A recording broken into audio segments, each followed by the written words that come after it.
Hey boys, good morning. We got just two campaigns left. Durtu and Miao Ying. One is gonna be very difficult to finish and one should be very easy to finish.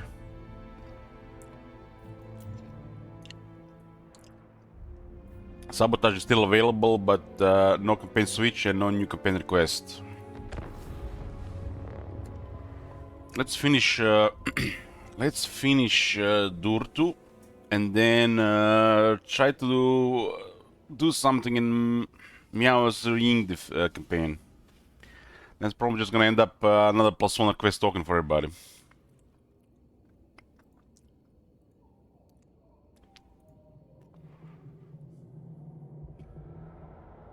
Yoo-hoo! We're gonna start the day with Warhammer 3, and later today we're playing Dark Souls 3. Probably gonna be same tomorrow.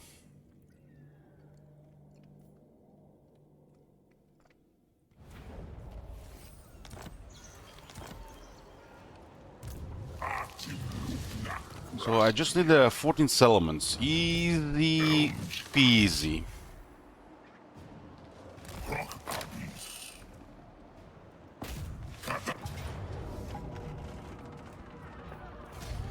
I don't think we're even gonna find any opposition here.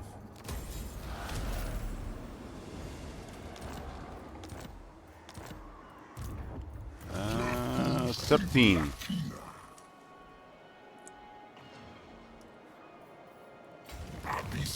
Maybe they'll have a surprise party for us. I haven't been in this area with Durt before. Issues will be done.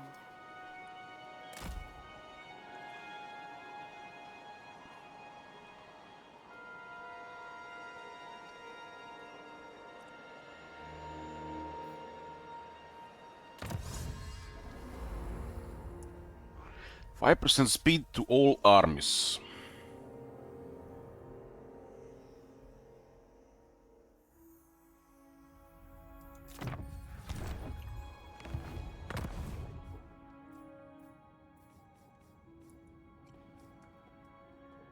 This is the High Elf world. They are rolling. Shine of Kronos. I guess a lot of friendly outposts.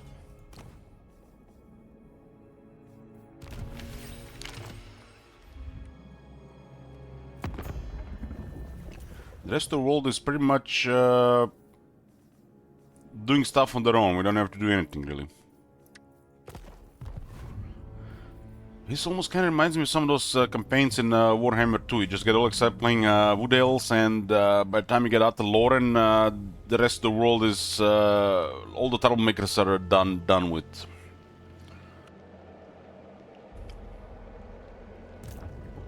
What is your demand? Elmshans Grastiad. Maila Artim Rugna.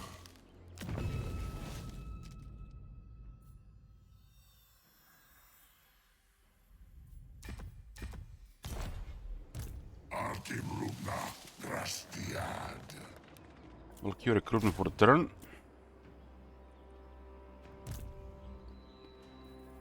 Artim Rugna Abis Akar.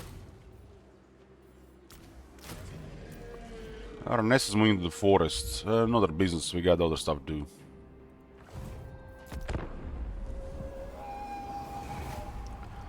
Durtu has a very powerful army and we just have to target some weak settlements.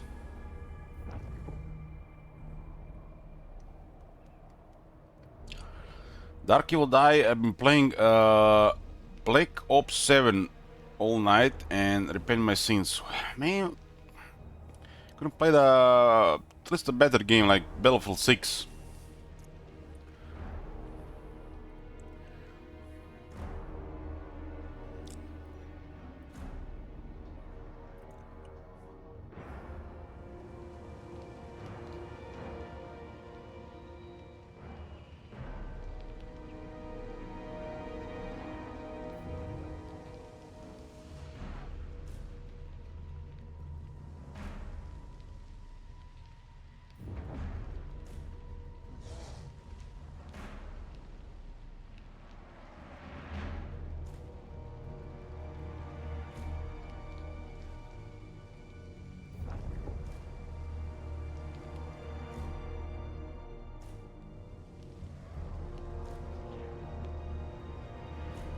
These games are also trying hard to go against the hackers these days, huh?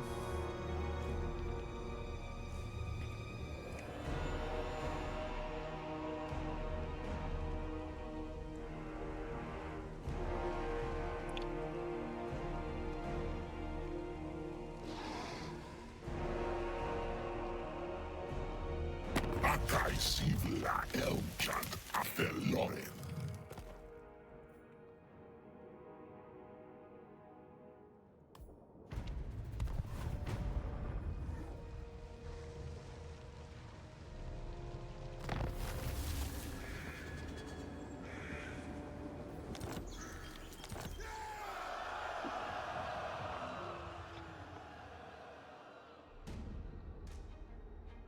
The last two Call of Duty and Battlefield games I played, I think it was Call of Duty 3 and Battlefield 1942.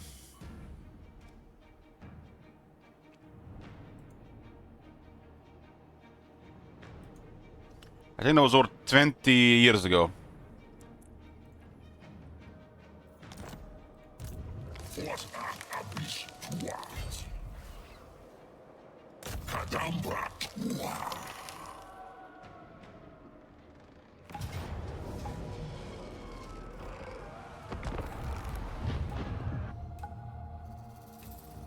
Let's see, Battlefield in 1942. I think that was I think only the Battlefield game I played. It's from 2002. I think I played this in 2003 and 2004.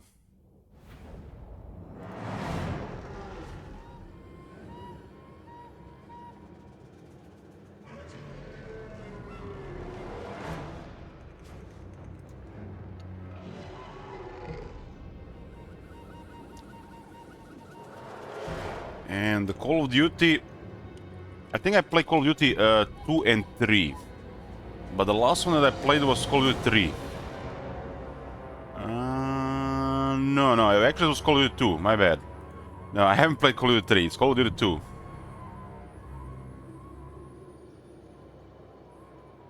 Or was it just Call of Duty?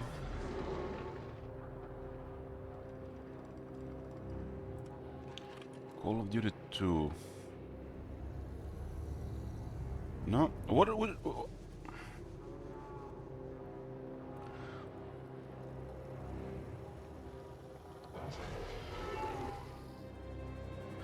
I think it was just Call of Duty, actually. I think it was just Call of Duty. The Call of Duty appeared after the Battlefield games, right? I think it was just Call of Duty, actually. So Battlefield 1942 and just Call of Duty.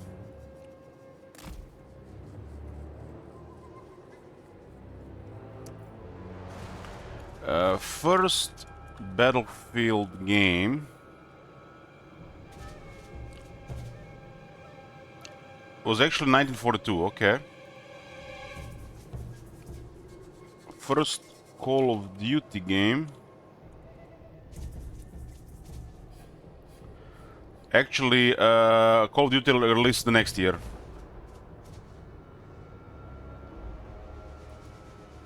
So Battlefield was first, so it still has an edge.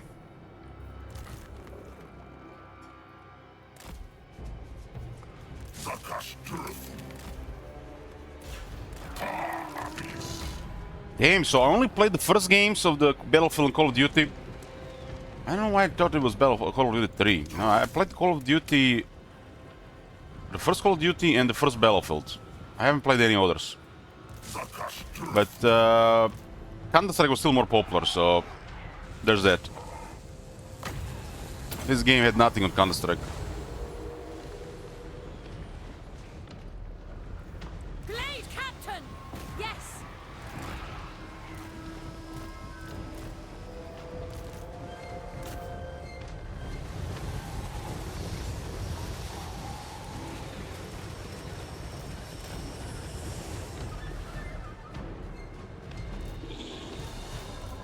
These games had nothing on Counter-Strike. Hand of the forest!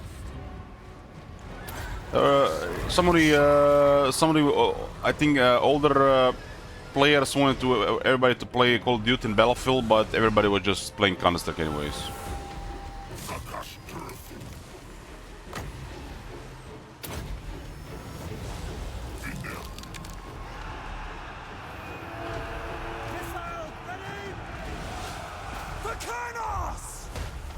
I'm talking. This is over 23 years ago. I should.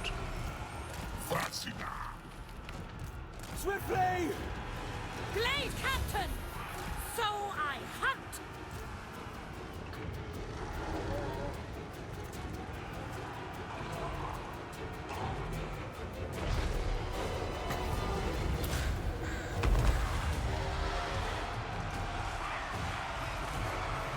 I guess it makes sense for the old players to want to play the Call of Duty on Battlefield at a time, because they've all been playing Counter-Strike for so long. Sometimes you play something for so long that you're convinced that something else is, better, just because you play something for so long. So you go do something else.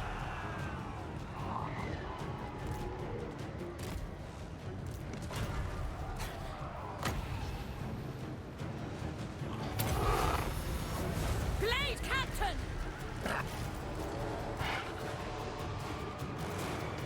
Just because it's new, right?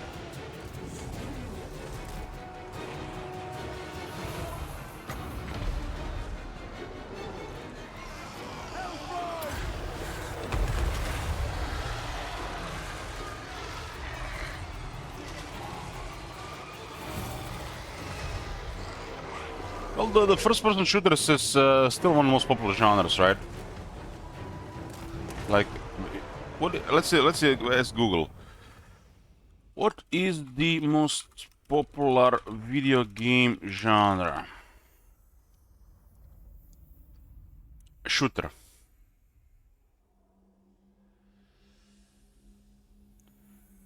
Shooter games are number one.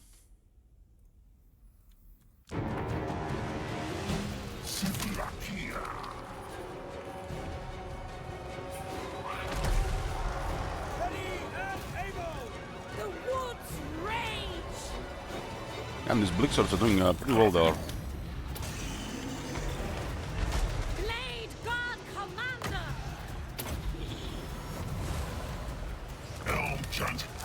What happens when you can enter the settlement properly?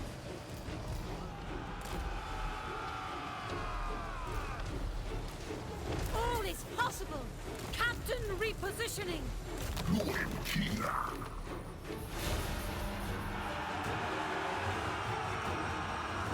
Problem with MOBAs, you can play them on a console, so they cannot be popular in a shooter.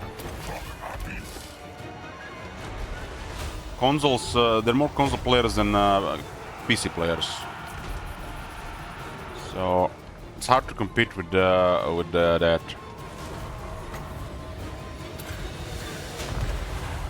This is why the strategy games are no longer get much effort anymore, because you can really play them on consoles.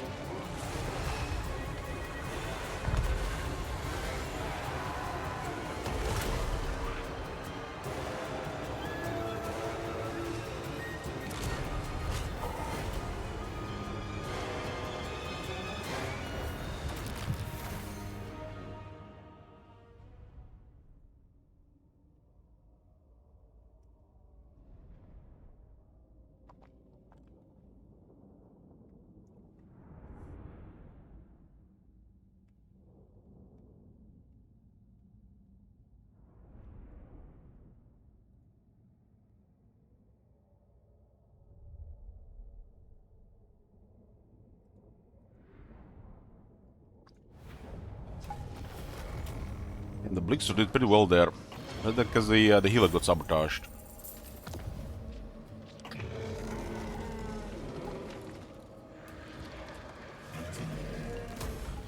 Replenishment.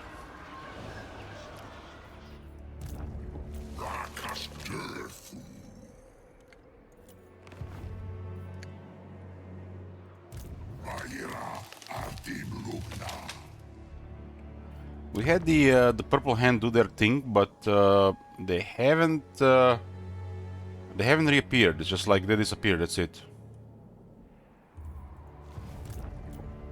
Maybe it's a thing that gets stronger in future campaigns as well. Although this is not mentioned really. Okay, let's get the Dryad here.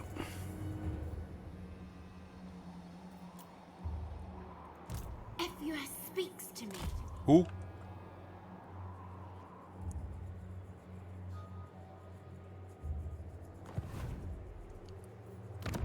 Abyss Cambiasua.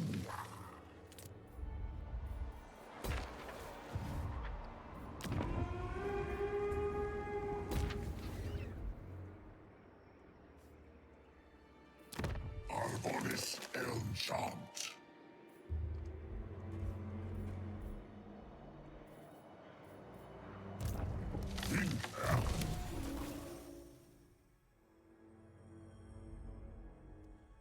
Man, you've been testing all day. One person can't really do shit with this game, Sleepy Sands. Like, just gonna consume you. You're gonna get obsessed over this crap. And even if you get it good, I'll just make it different.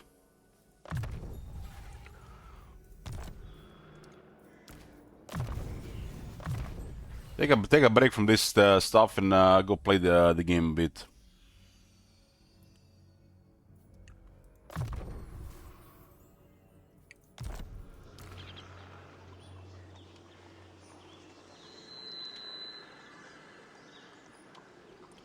Yoo-hoo!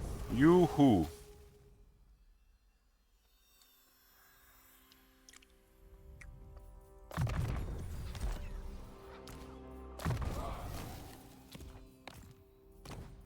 This is on rank 14. Hey, I should visit. Yoo-hoo! Hi, Tagnesis.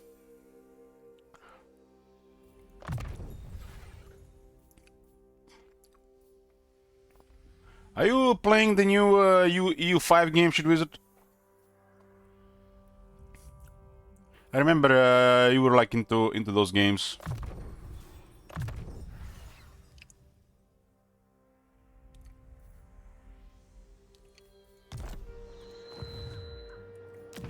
Elmchant Grastia.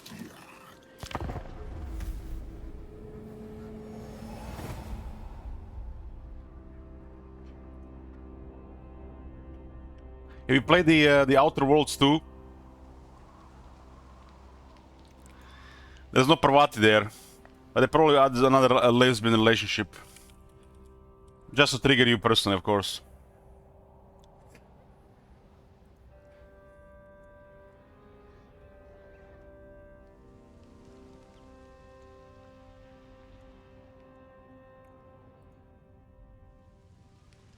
Paradox kind of lost me lately. How come?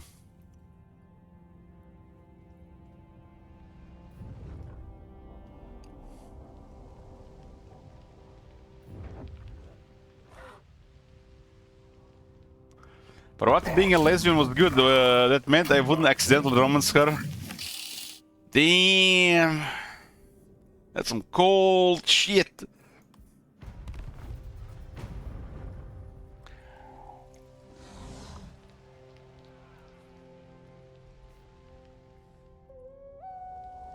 I think they removed the romances from the second one.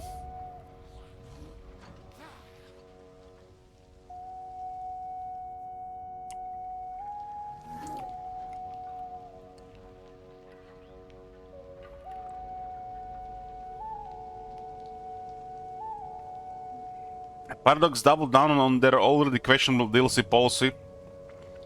So what does this exactly mean? They wanna print more stuff? Charge more?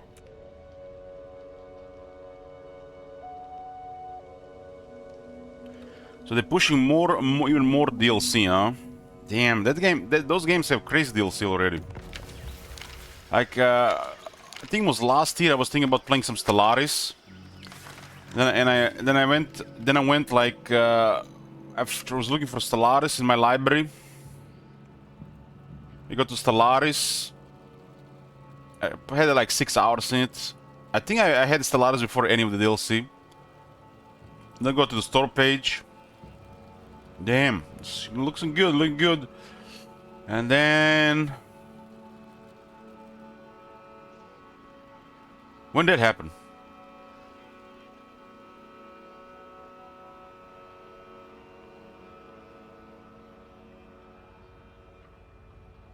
So you have to subscribe to get everything, right?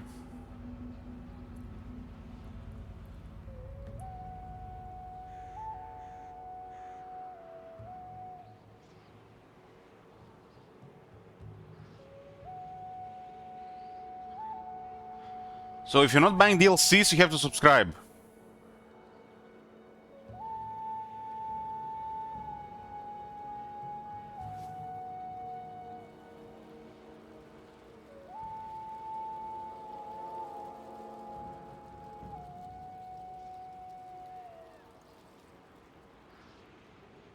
I mean, if you subscribe for 6 months, it seems like a good deal, right? If you're gonna play this thing.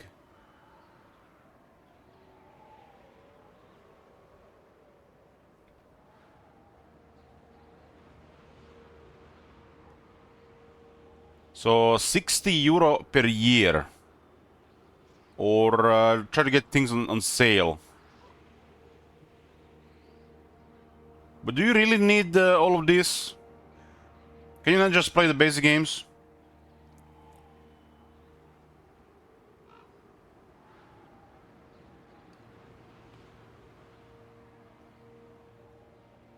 Can definitely play the basic game. So you're telling me I can go to my library and just install Stellaris and just play? The AI will not have any of this special stuff.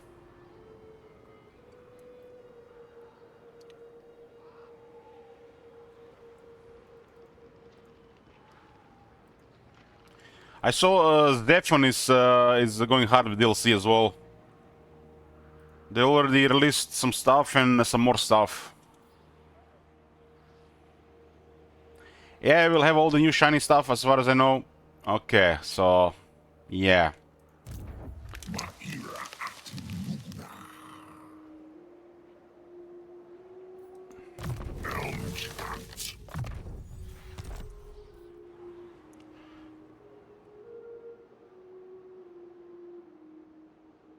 So basically, it's the same in every game.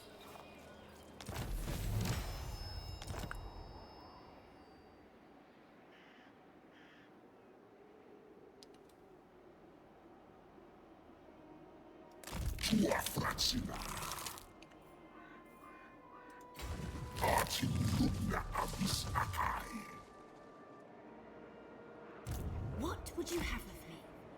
Have you seen Zephon Shit Wizard? That one is pretty good. They're also starting to make a lot more DLC. This is pretty good. It's kind of like a better Gladius, more polished.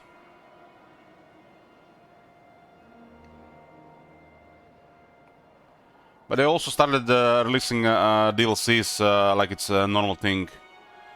This thing in a couple of years will have a lot of DLC probably. I don't even feel like buying any of this. It's like I don't even feel like buying any of this. Yeah, it's the same day as Shit Wizard, and they're pretty good. It's a pretty good game. Highly recommend. But the DLC stuff is just turning me off, really. Every DLC adds a couple of factions, 2 factions, units, some events, but look what they're doing with DLC. This is actually something good out of these DLCs. What I really want from DLCs in my games, they're adding music. Look at this, 4 new soundtracks. And the game soundtracks add so much to the atmosphere. Like, I think this is a really big deal for me.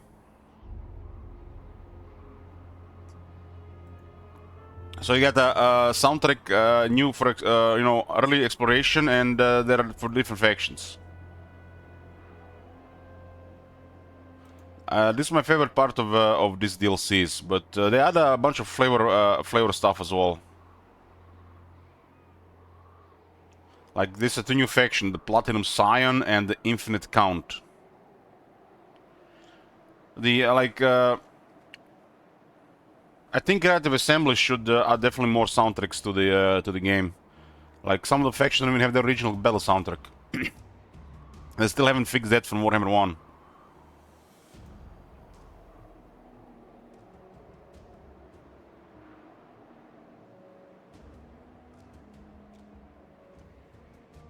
So Zephon is pretty good, but you know, due to my limited time, I'm not sure when to play it. I've taken like 2 months off this year. I feel like I'm so behind, and I feel like why would I even buy this? I don't even have time to play this. I still have things to see in the main game as well.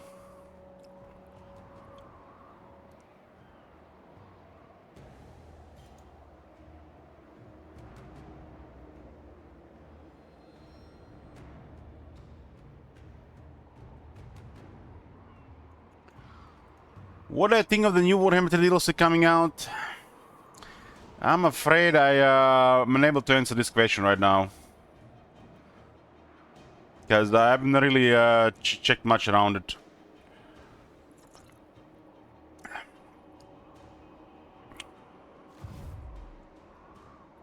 But it's Norska, High Elves, and Slaanesh. It's looking like to be possibly one of the worst DLCs unless they do something different.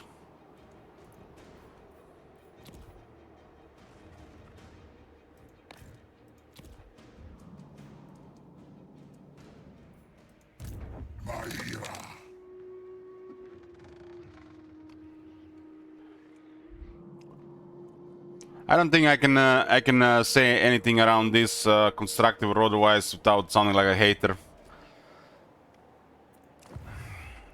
Just how things are these days. In Total War community, if you're speaking against DLC when it's getting released, you're just a hater. Because they're building all this hype and you're against it. We already went through so many cycles of this stuff. This shit is just getting old and tiresome. But I'm glad that people are still getting excited over this shit. At least they have some life left in them.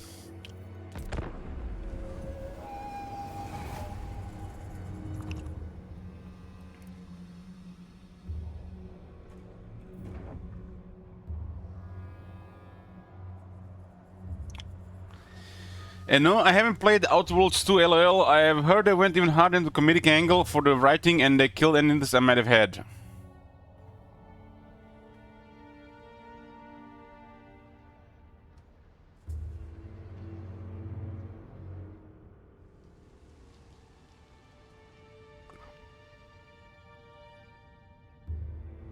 I could probably make a rant that would probably be over 2 hours talking about the state of the game and its DLCs and why you shouldn't buy any anymore. But that would be just a hater video. But if you use your 2 brain cells, if you have 2 brain cells working in your head, you should realize by now that it's almost pointless to buy any DLCs for Warhammer 3.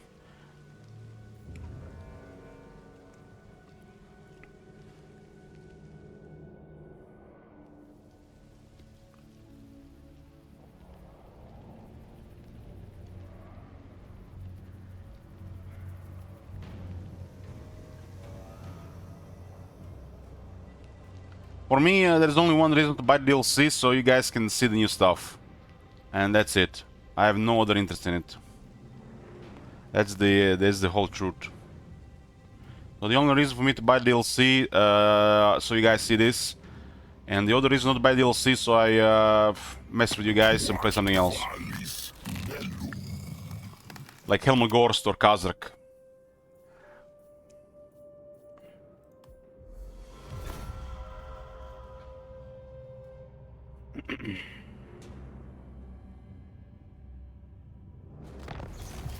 I haven't decided yet, but I might just boycott the DLC until February. See what's the first update release of Warhammer 3 in the new year, and then maybe get DLC.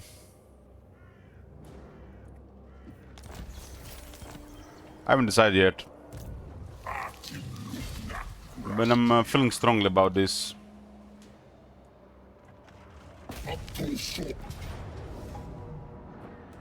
Which is Party Pooper Elich doesn't want to play new DLC, so the people actually enjoy something new after a year. Right? I understand.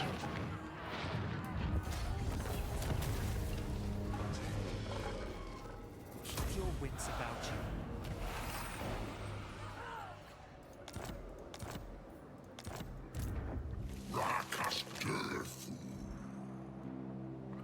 I feel like the CA has missed something here, guys, and you guys who've been here for a long time, you might understand this. Let's take into for example the last DLC, Omens of Destruction. We had Maneater, Gorbat, and Skulltaker. Skulltaker is so fucking stupid that you cannot have any fun with him. I'm not even sure who this target audience for the shit is. Gorbat is literally like CA cutting us with a knife. We are bleeding and just putting salt on it while we're trying to play that campaign. That's how I feel about Gorbat. And Maneater, at least they fixed the ogres. At least they fixed the ogres. And that's the last DLC.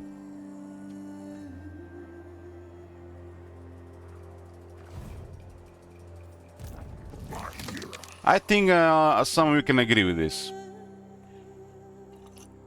So we either get something really stupid, stupid overpowered, and it's just like, it's not even fun. Or they fuck something up so hard, which makes no sense why. It's like, why? Or they fix something that's supposed to be even fixed without the DLC. And how am I not supposed to hate this? It's like, I'm too old for this shit, man. We've been burned so many times. Just keep fixing the game. I pay you money for to fix the game.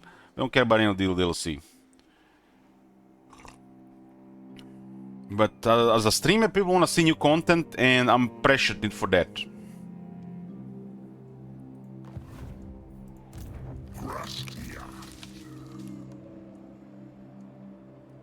Whoever would think this wise? Just leave it at this. I'm getting a headache here. Just leave it at this. Okay, let's go back to Durtu Stomp. There we have Durtu Stomp left, and Miao Ying suffering and trying to win that one. This one cannot be sabotaged, but Mami Ying can still be sabotaged. I don't want to give up on Mami Ying, because I feel like just like a easy way out. What's one more request token for everybody? But it's just like, I don't think I could live myself and just give up when there's a chance.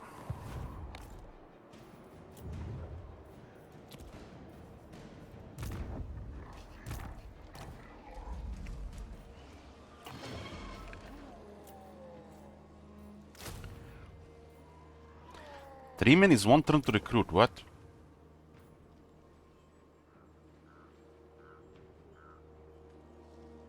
Ah, because of the event.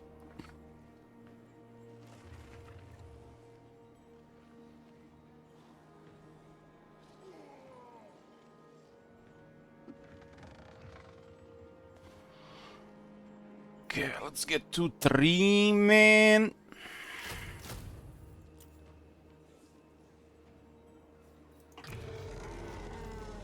And that's just the thing, Big Red. You as a new player, you should not really be bothering with DLCs. This game has crazy amount of content. Crazy. Don't fall into that trap like you just have to keep buying shit to have fun. There's so much stuff already in the game. And as a new player, just wait for the sales. Never buy anything at full price. There's 1,000 hours content here.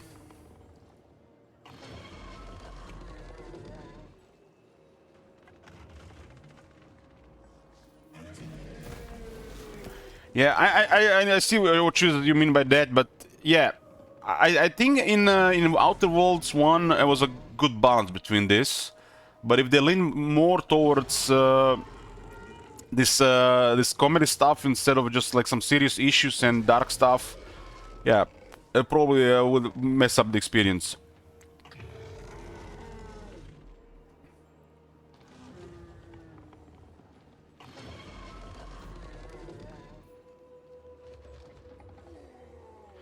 But didn't this like really also what happened like to Fallout 4? It's like it just became a gamey action game, lost that dark atmosphere, RPG elements, and some of the stuff was replaced by cringe, while they're still trying to be funny. So it's minimal of what used to be Fallout and some twisted version what Bethesda wants for it.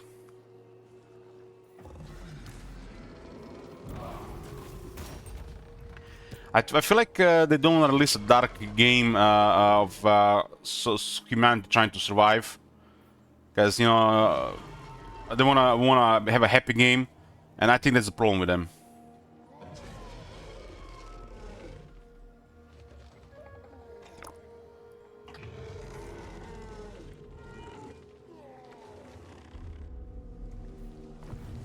The Oak of Ages tier 4.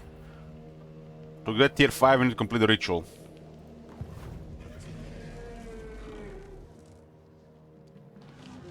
Well, they disregard that part of the game as just, you know, game action. Because killing hundreds and thousands of people with guns, you know, that's just the game. It's not the real world. But having issues like civilization struggling to survive, some dark, twisted shit, well, that's not good.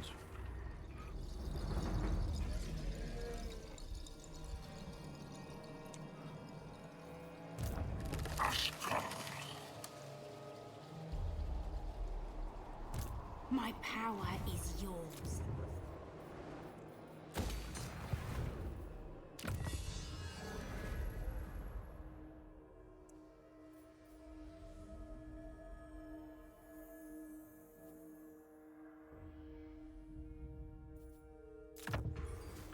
So with 2 techs, elves get mist resistance and fizz resist. Meanwhile, the forest spirits get nothing. Put him closer to the forest spirits.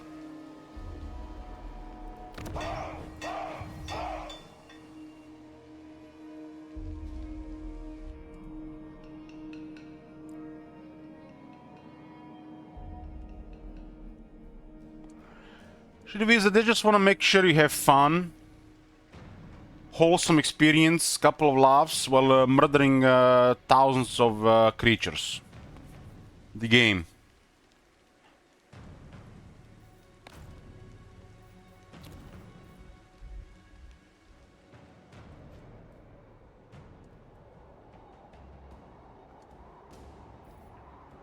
Did they at least put New Game Plus for the Outer Worlds 2? That was missing, I think, in the first one.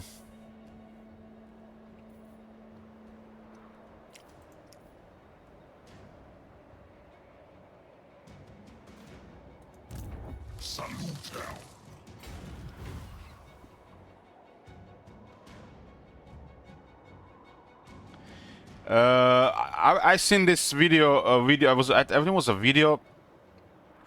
Might have been a video. I don't know anymore.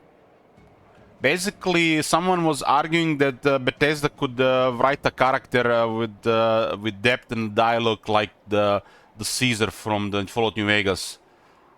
They just get a a famous voice actor and he's just gonna be yapping for 2 hours, and it will be still boring. Imagine playing Fallout New Vegas and saying that the Caesar character is boring. So, I mean, I guess we did want good stuff, we are the minority.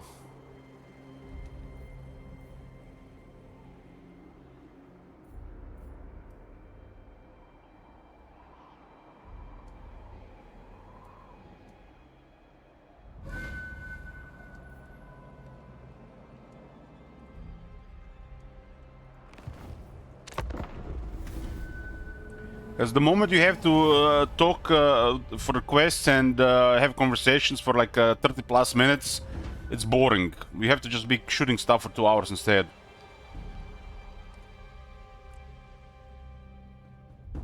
And they went with this in Fallout 4. They just wanted more action and less talking.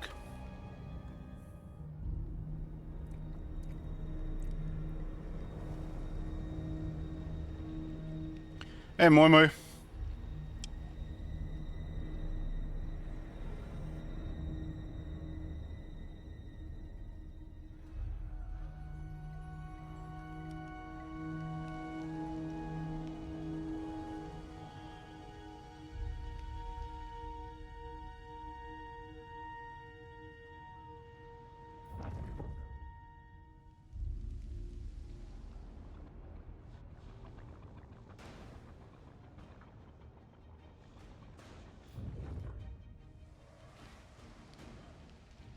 I played the Rogue Trader, no, but it's been recommended to me.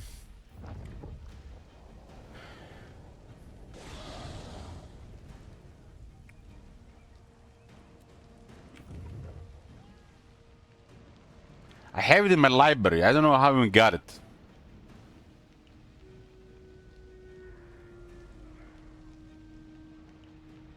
Play now. Psh, I don't even remember. Who got me this game? I've never played this before.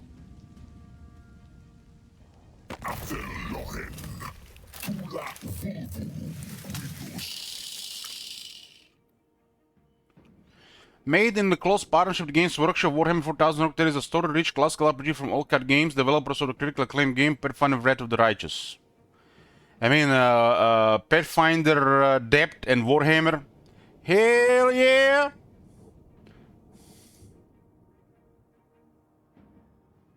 Looks like you're playing some kind of mercenary group. Necrons, huh?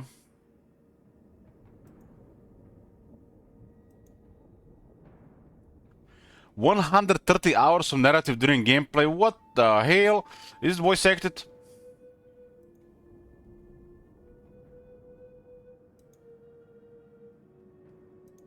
No, I don't think we're gonna have. This is just like not really realistic here. I'm so behind shit.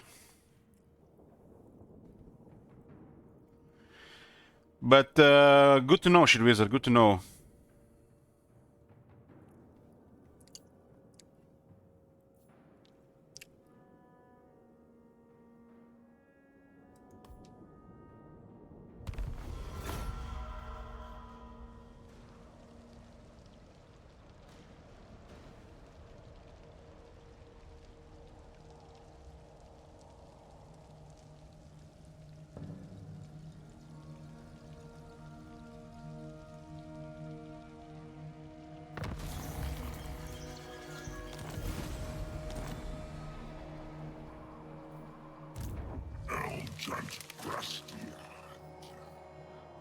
So those ones that Malus wants to play with Durtu.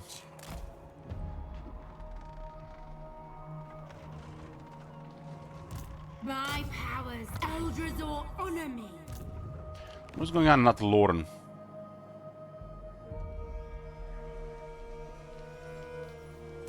Abis cambia sua. Nascerá, prego. Albonis enchant.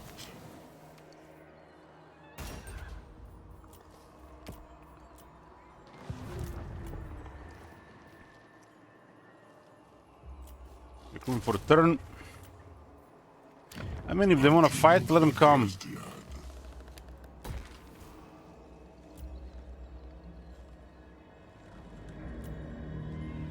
Is the wheel still active? Yes, for Durtu and Maya Ink is still active. Durtu is really hard to sabotage, but Mami Ink could be sabotaged.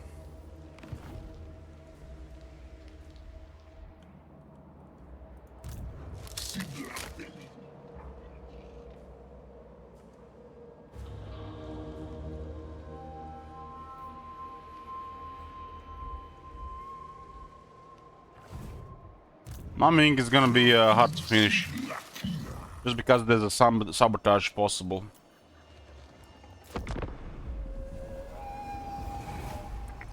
It's gonna be a lot of work just to get that thing back on track.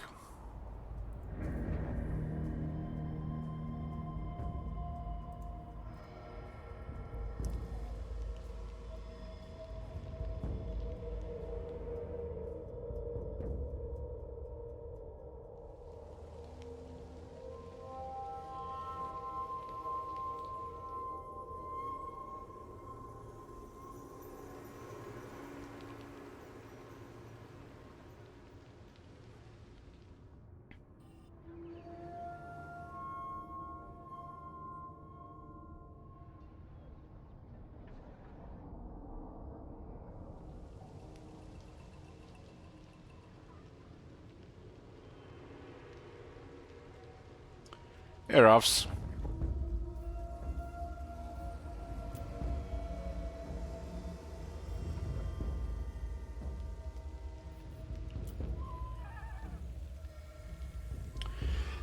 How's it going?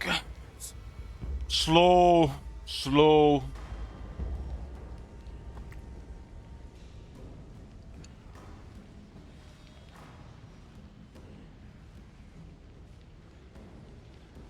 What noctus valis putri?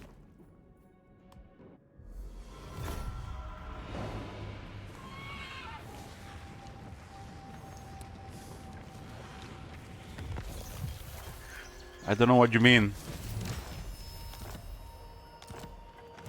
Sibla Glastia. Sword.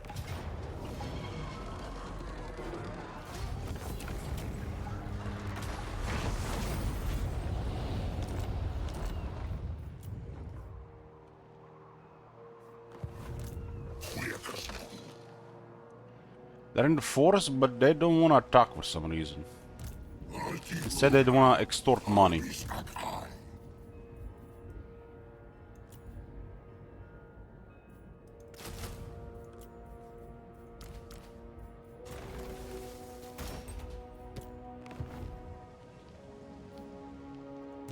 Elchant Gracia. The sea brings death. Deckhands, fall in. Sartosa's most salt and blood, fool. Salt and blood. That's all you'll taste soon enough.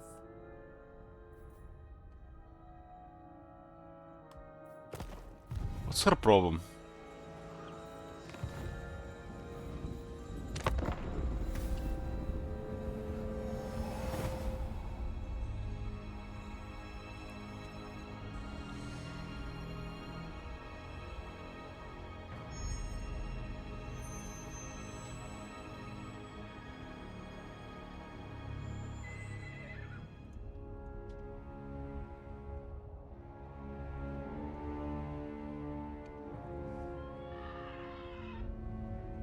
Cavogrius. Afelloren Bacatum.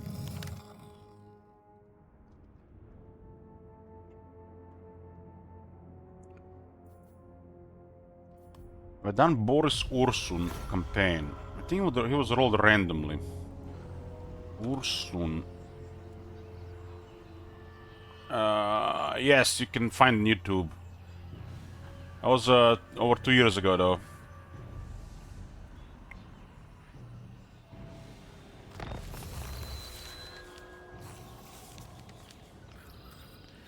There's a playlist of every campaign from start to finish, Big Red, on the YouTube channel. Maeda Actium Rugna.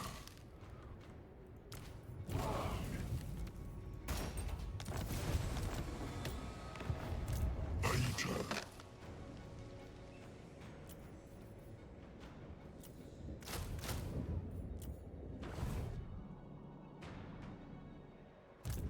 Maera Actium Rugna.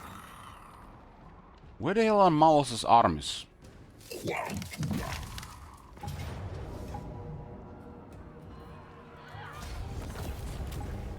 Come, join us.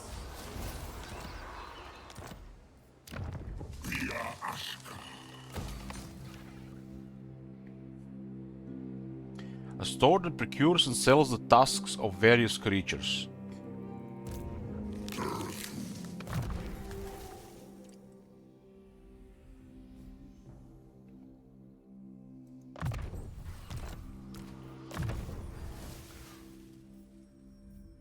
All will listen, for the news will either be dire or wonderful.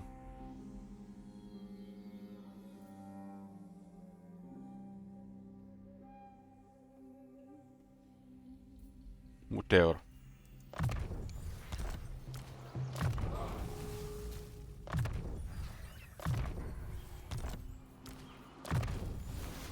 Can't believe they gave the Glade Captain the same copy-paste tree, and it's actually a really good one.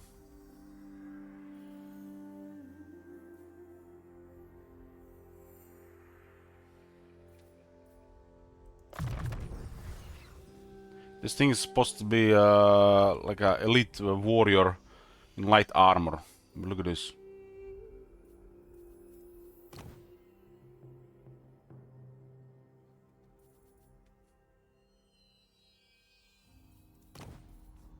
Yeah, when they created the Glade Captain, they just copy pasted this skill tree. And they're not supposed to have this, because this is for the forest spirits.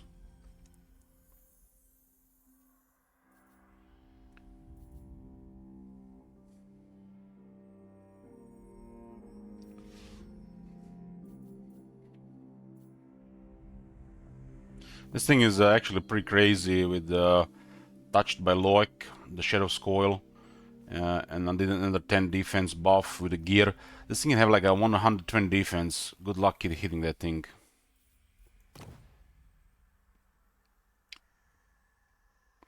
I'm pretty sure you can make this guy have a this one make 130 defense.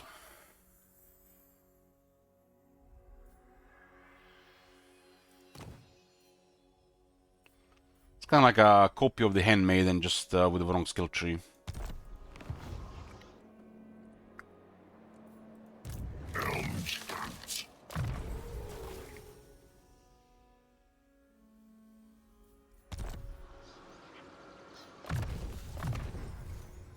This one was been stealing tech, huh?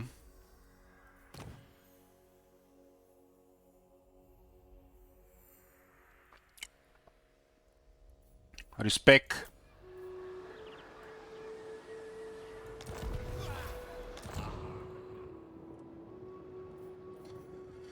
Mouse is at war with pretty much Ultuan.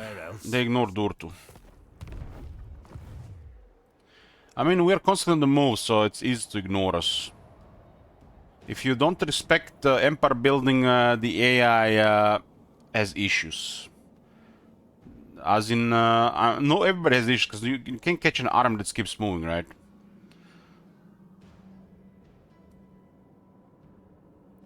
And this has been already enhanced with the lack of player focus.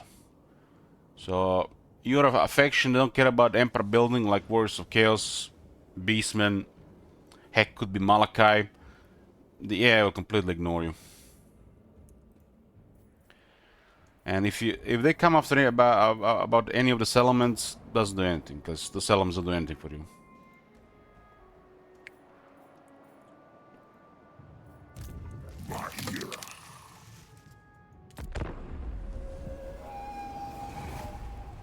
Maybe they don't see Durtu, maybe they see Ataloran. The player focus ruined this behavior, but it is what it is. What can you do about it? Ever since late 2023, the games went to shit regarding this.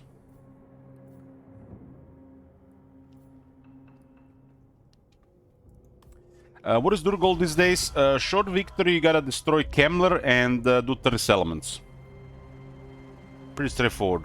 Long victory is one of the most longest ones in the game of any faction. All the rituals. So it's a pretty long campaign.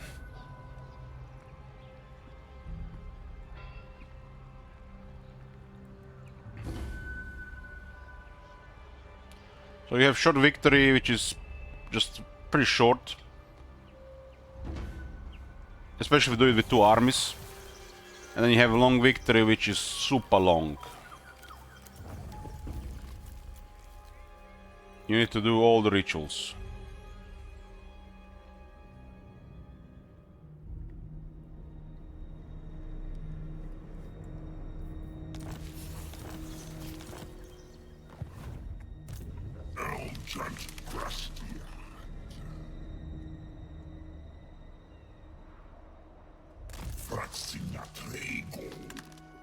I know we can do right now.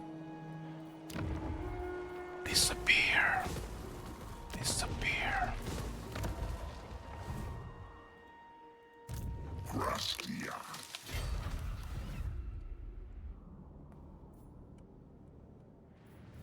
So that event that happened with the Purple Hand, it never really had a follow-up. Maira.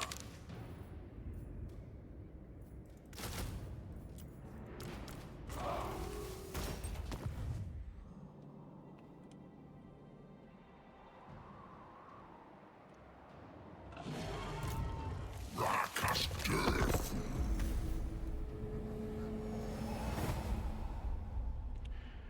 Stealth technology activated.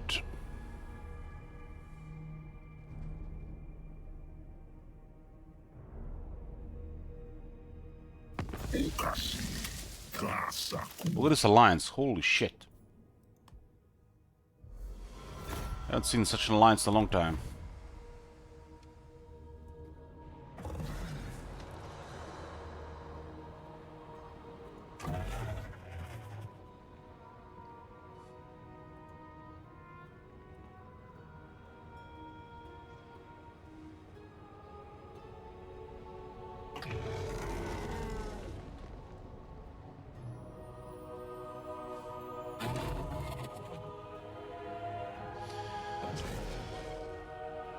Remember, guys, when we made that post on Reddit, which got so much attention?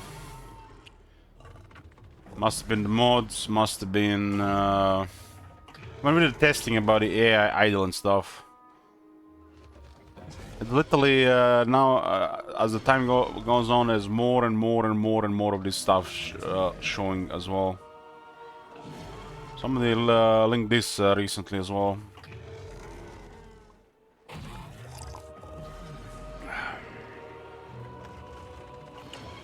Maybe they are staking income like you would do in Warhammer 1.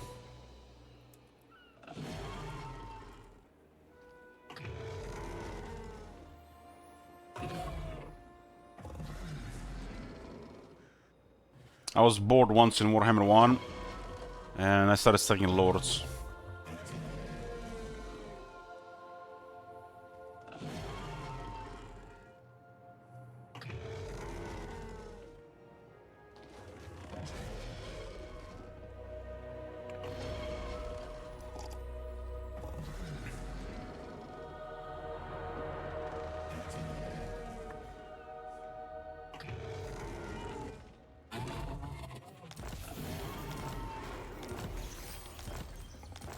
I banned 3 settlements. Do we get uncertainty?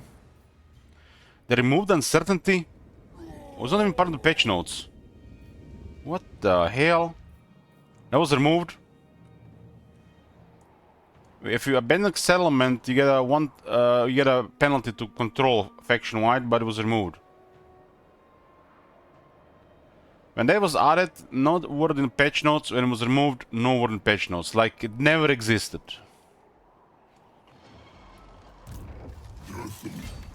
Beni Abis.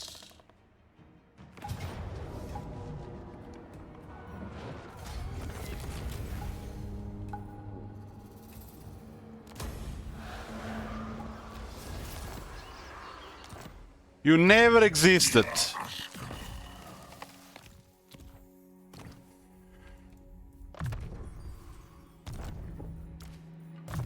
Maira Atinugna.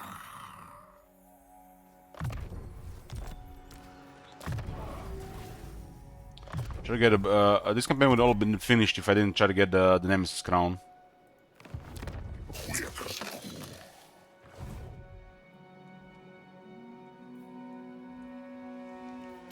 Sivla Grastiad. Salutem. Imagine playing Warhammer 2 and Atalorn has been invaded, and instead of you get attacked as well, they extort money from you. Yes, that's Warhammer 3, guys. Instead of you getting invaded as well, no, they extort money from you. And you just pay up and they just go on their way.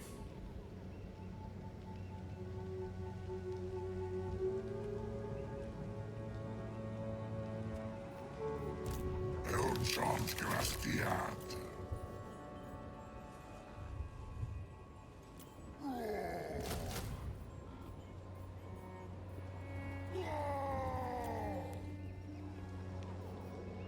Artim Lugna. Krastiad. Yeah, Ranessa went into the forest, killed everybody, and instead of declaring war on us, she asked us 4,000 gold. I paid her, and she went on her way.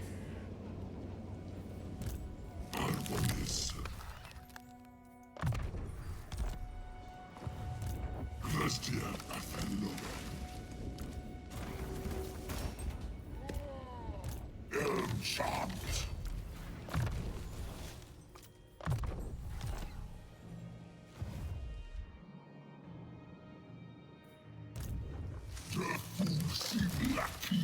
This game has done some really funny, messed up stuff since they messed up the player focus. It's like there used to be something happening, but now there's like nothing happening unless you shoot yourself in the foot.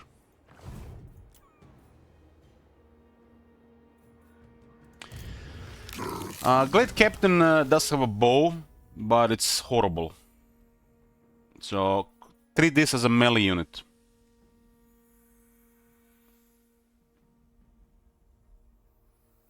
It's actually a pretty good melee unit.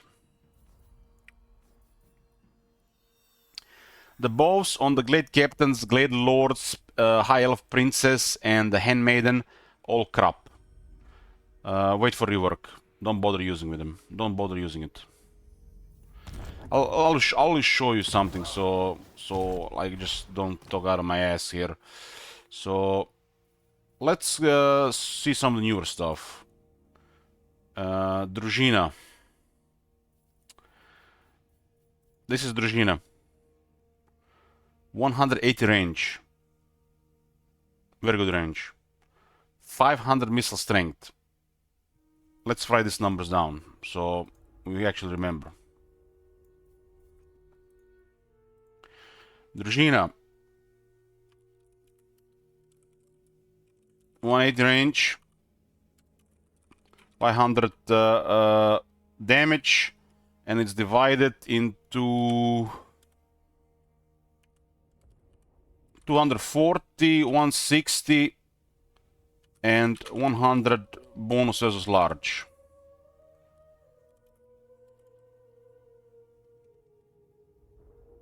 Okay.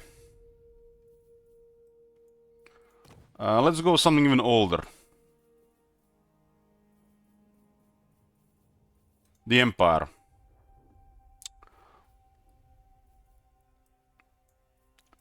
Huntsman General. Oh, look at this. Oh, look at this. Huh.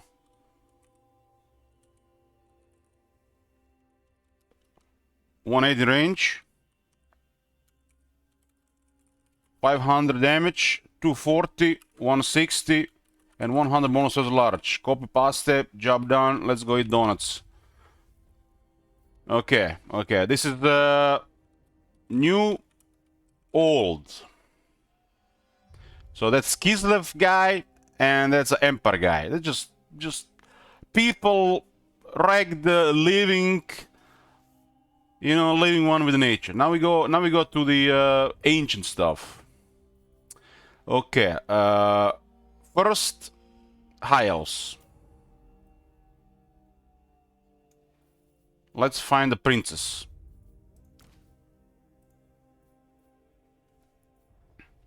Okay, princess. And I might not remind you that both Družina and Huntsman General have impressive melee stats as well. Not impressive, but pretty good. Okay. Princess.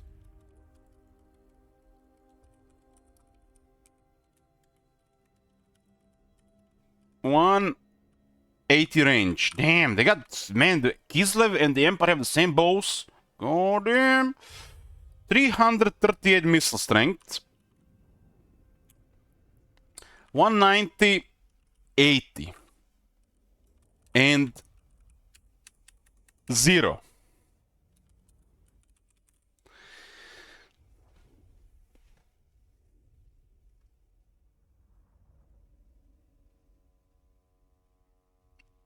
Družina and Huntsman, you might be okay shooting.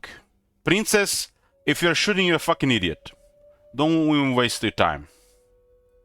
Just turn off fire at will and get the melee weapon out. Okay.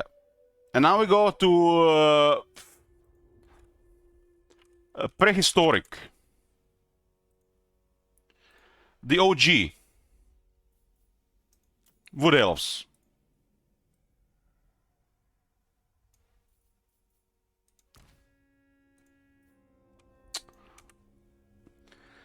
Glade Lord, 190 range.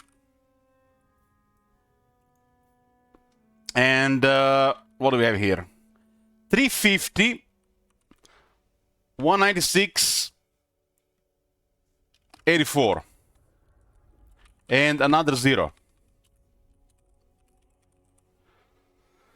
So Kislev and Empire way superior than the elves, who literally were shooting before they were even born. So this is the lords, but if you want to see even worse examples, every example like this is even worse.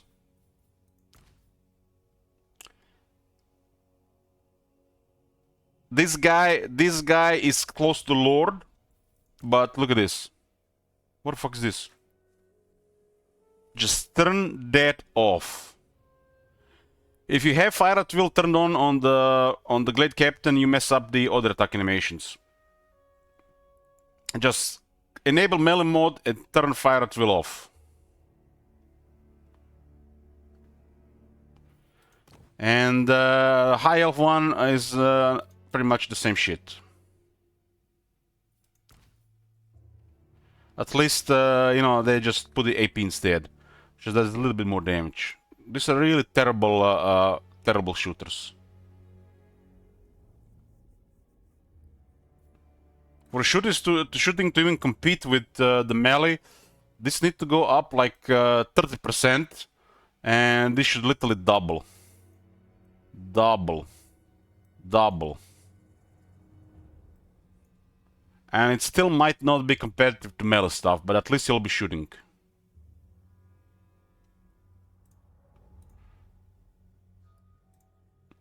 Now to the good shooters. DLC and reworks.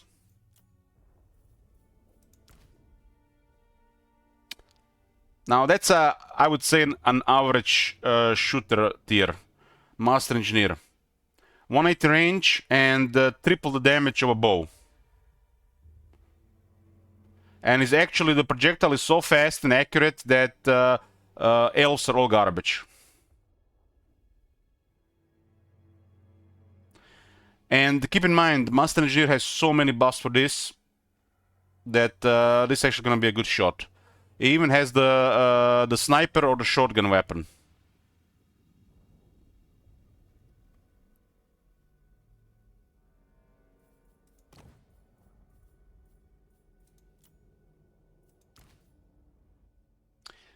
This is further power creep. This is probably what range should be. This guy is probably one of the only ones that actually has a good range base. So we went from this 6188 to a further power creep, because somebody knows how garbage this is, so they kept buffing it, to this.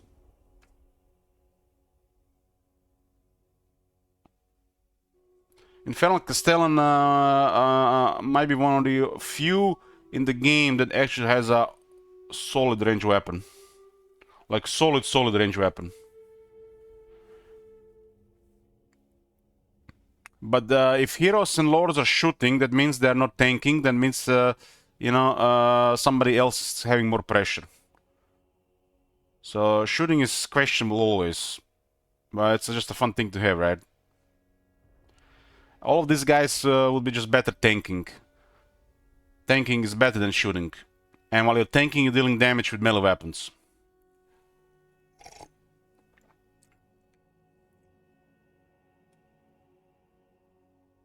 Yeah, the some of the newer stuff is solid, but I'm talking about the heroes.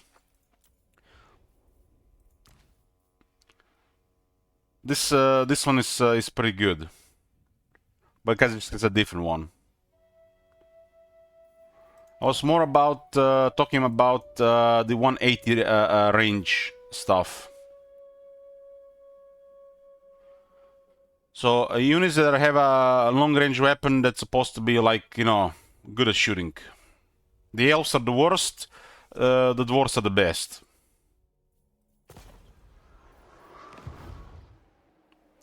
And the dwarves not even supposed to have this range, no. So they got a weapon that has better physics in the game and better stats at the same time. And when they put that homing arrow on the Glade Captain and the Handmaiden, they made that unit worse. Because that shit is bugged.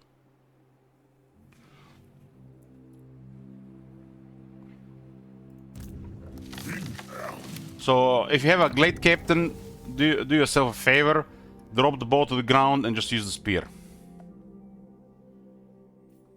This is a pretty good melee unit, range is trash. It might help in balance of power though.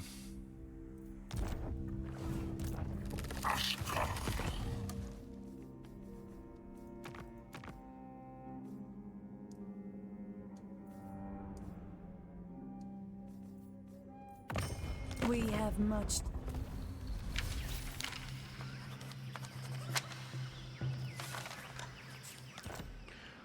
Aldenar is solid. Orion is solid. Some of the lords, Legion lords, are really solid shooters. This was more about generic stuff. The Glade lords, the princess. Those are really the big offenders. Handmaiden, Glade Captain, really bad shooting. And the rest of the game is literally tripled these values. And the wood and the elves now have the worst. And it used to be the OG. And it was pretty bad back then. Now it's just like abysmal. What's the word? It's just garbage. Kinda surprised they haven't doubled these values on the high elves and the wood elves. They really need to double it, if not more. I would double it, and I would give them a skill for a massive anti-large or anti-infantry, depending what you want to specialize in.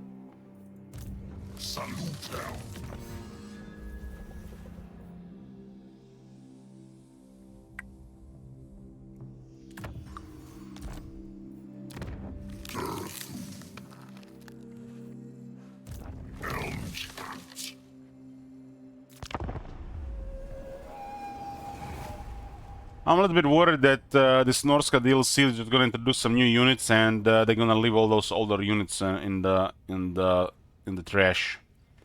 Like Marauders haven't been changed in 9 years.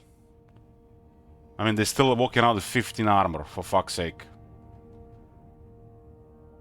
At least even 10. Like if Norska DLC gives Marauders 10 armor and gives the Marauder Chieftain skill tree. Best DLC ever. But no, they're just gonna go with some nonsense new units and they're gonna probably forget about the other stuff.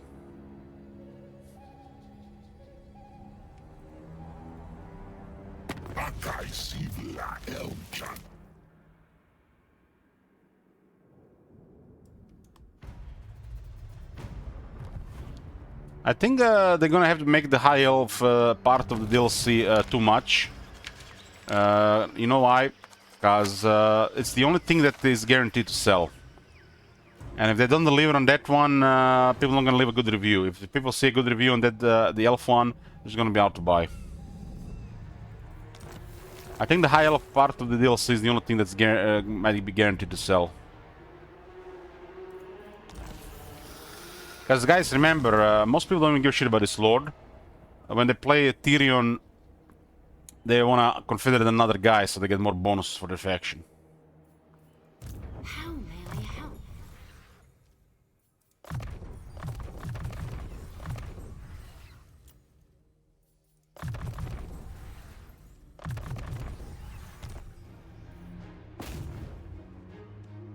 I foresee great things.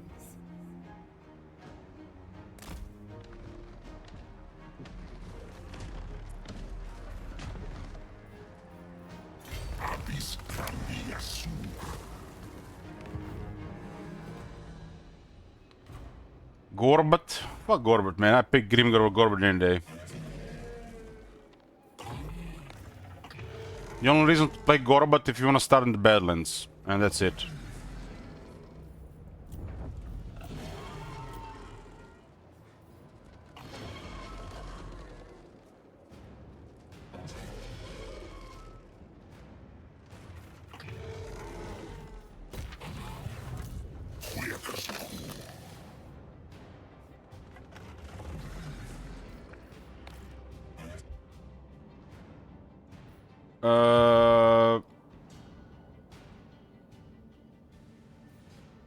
I think he's gonna start in the Eastern colonies. Where else? Is a ocean guy. So Eastern colonies probably.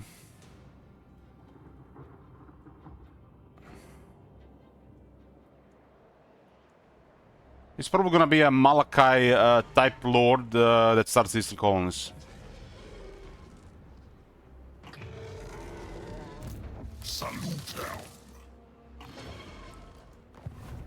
Which means they might have fixed the script in that area.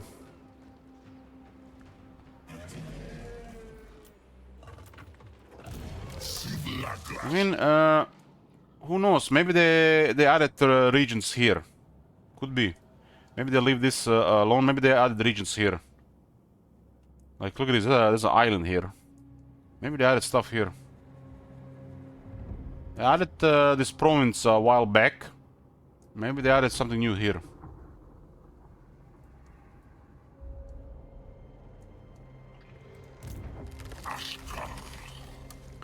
The Catan hinterlands are not even polished. There's a couple of bugs there, and there's a 4-region province with no resources. Like, that makes no sense.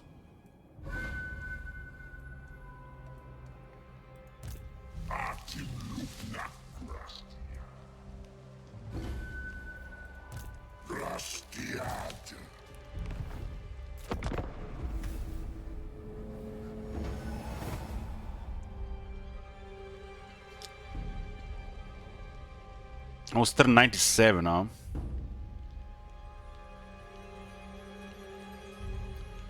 One, two, three, 4, 5, 6, 7, 8, 9 armies.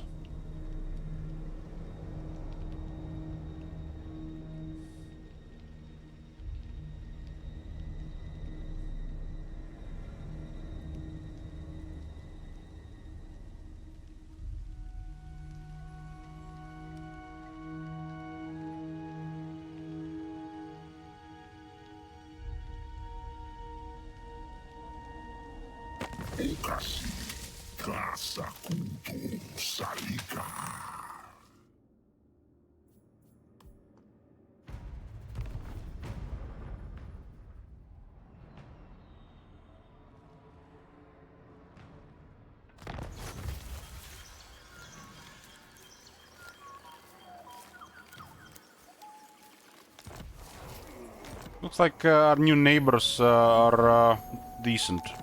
They don't bother us.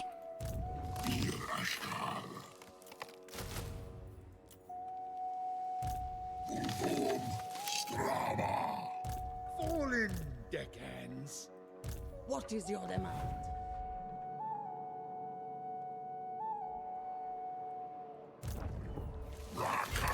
Malos started moving towards us, but we are still ahead.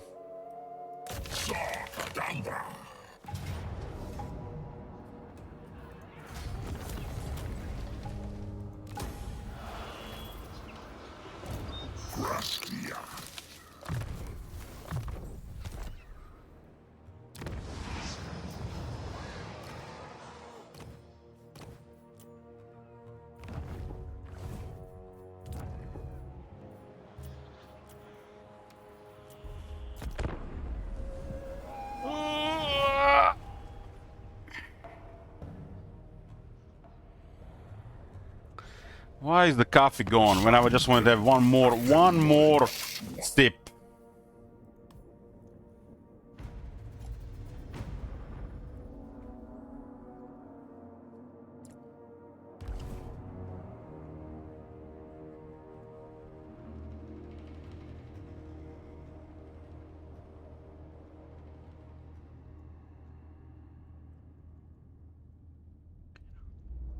I mean, the rating has recovered just in just before the DLC, right? At least they did a good job fixing that. It's 51% now, and this is at 68%. It's 2% away from mostly positive. It's 93,000 reviews. 93,000. How many did Warhammer 2 had?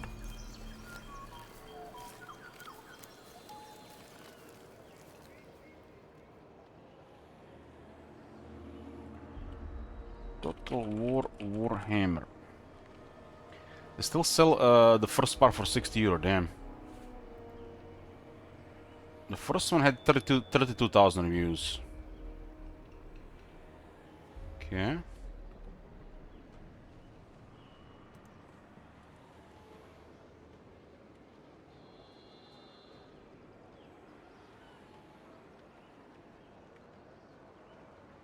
Still waiting for that Vampire Count soundtrack. Look how the darker this look like.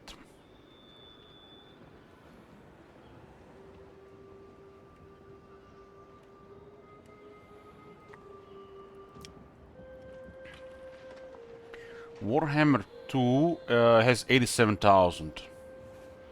So it hasn't grown much, really. It hasn't really grown much in a couple of years. So it looks like they reached their cap. No wonder they wanted to get Hyenas out. So 87,000. And years later 92,000. So it's pretty much mostly the same audience. Barely any growth. This is why they're trying to make shooter games and stuff, and so they get more people in their games.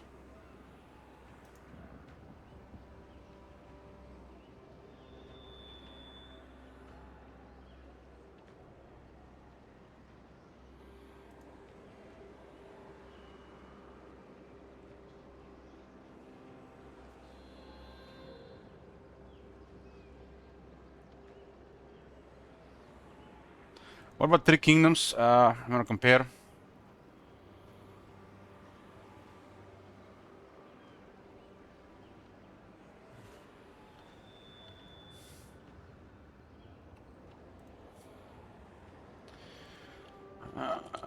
Three Kingdoms. 70,000.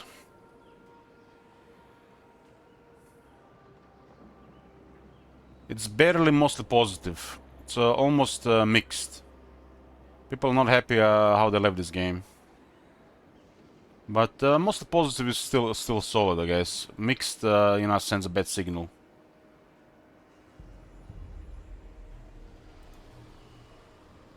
Man, this game got really cancelled early. 90 euro only of DLC. DLC apparently were not selling, and this is the reason why they moved on. Only 90 euro of DLC and they moved on. Damn, this is so obvious. Like the Chinese didn't take their shit, right? Man, this is supposed to be like the next big title, right? Man, look at the Rome 2. Rome 2 is just increasing in ratings over the years. God damn, Stockholm Syndrome is strong. It just keeps increasing every year. 138 euro DLC. The nostalgia is one hell of a drug.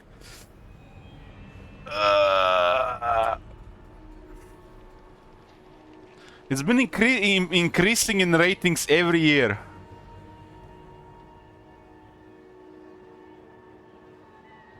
I mean, I give this game positive review as well, but I'm kind of surprised it keeps getting increased. People not bitching about it.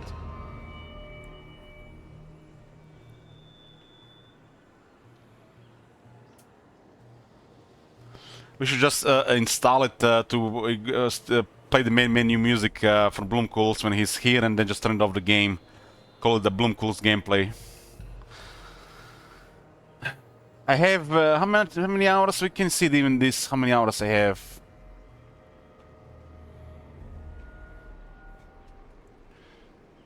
Spuse used to say like somewhere here, right? It doesn't say anymore.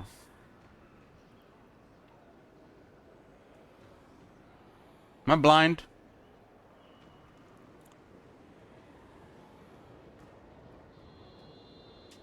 I think Total War Attila was the last, like, really historical Total War they released, and it's basically, this game would should have been updated to, and they even left Attila unfinished, and they then released Thrones of Britannia later that had improvements over the Attila. It doesn't show here, huh?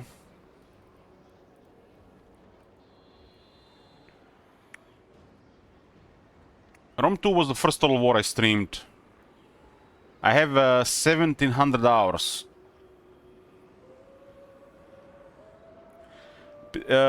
Interesting thing is, people still message me from time to time to play a Rome 2 campaign.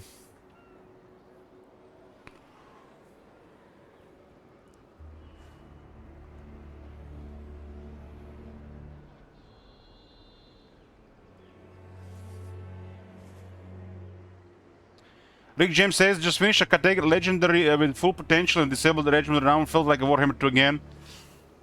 Nice, nice. Yeah, it's definitely tough, right? Mine was crippled by sabotaged.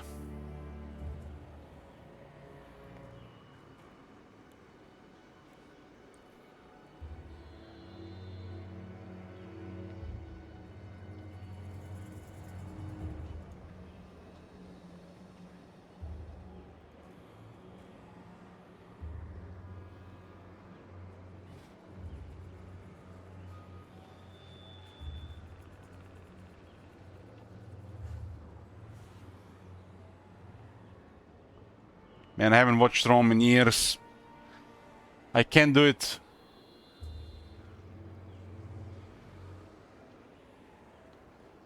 Three and a half thousand people playing Rome 2. Interesting.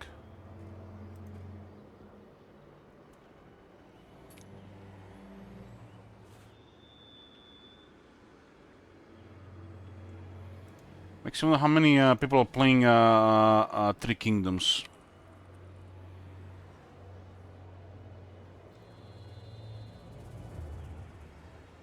Almost 6,000, damn.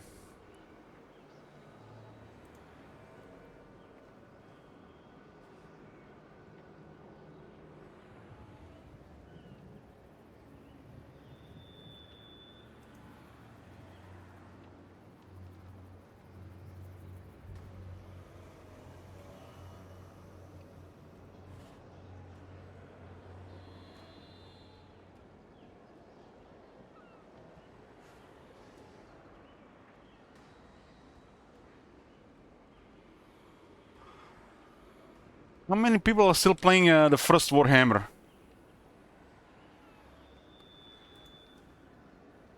Under 1,000 players. Probably under 500. Was it website Steam Charts, I think it's called?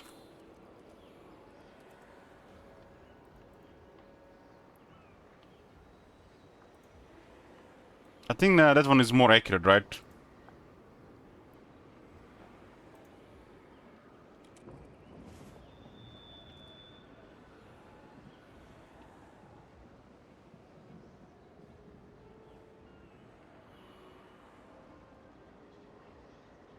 Day average, Warhammer 3 has 20,000 players. Damn, that's a lot. Kind of surprised so many people are still playing Warhammer 3 in this day and age. 20,000, damn. I guess it hasn't been anything else in a while.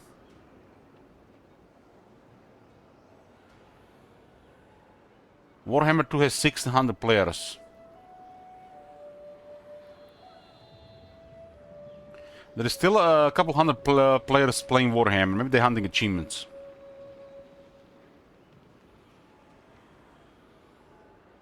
Man, Pharaoh has been a disaster. Look at this. The Total War Saga Pharaoh. It's a disaster here.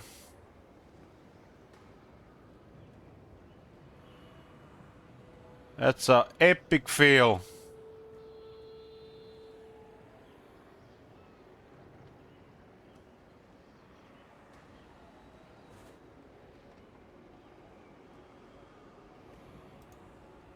They tried to sell this game at full price as well.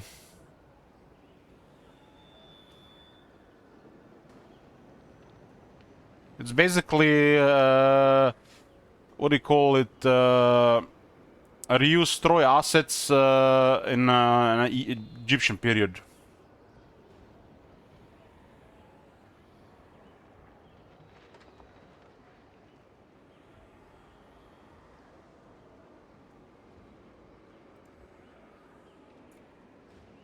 That one was probably one of the biggest disappointments attempted historical war.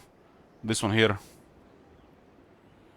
It had like a very good representation. It looked like there was something there, something to learn, something to dig, something to explore. But it ended up being so shallow. I haven't played this one that much. I was supposed to do it, but I don't remember what it was. But I talked with some people about this.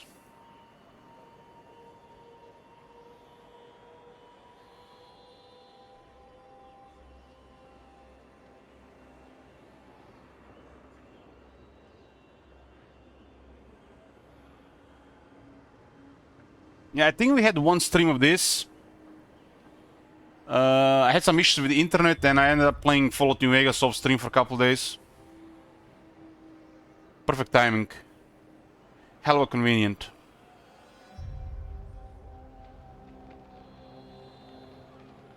Thrones of Britannia was okay. I enjoyed a couple of campaigns there. It was actually difficult. It was actually difficult and some of the systems were solid. The sieges were okay, but there was no garrisons. However, did I play Three Kingdoms? No, I didn't play Three Kingdoms. I was just butthurt about CA, so I skipped it.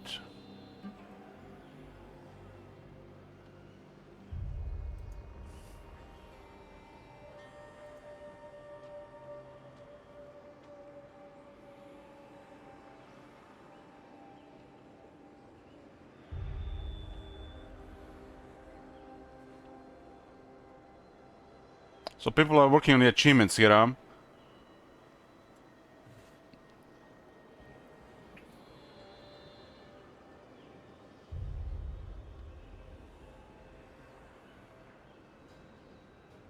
That's wrong.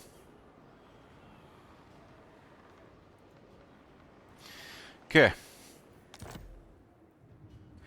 Just reminiscing a bit here. I had one enjoyable campaign in Thrones of Britannia. But people started bitching about it, it always created a dark cloud. Thrones of Britannia, I played 108 hours.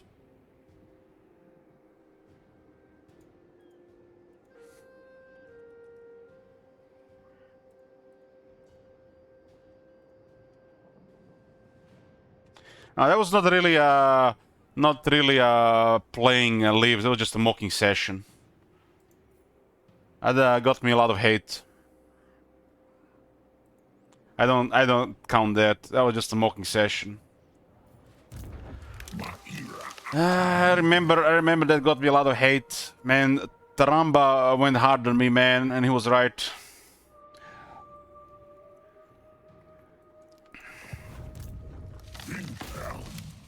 There were several people literally just unfollowed, disappeared because of that session.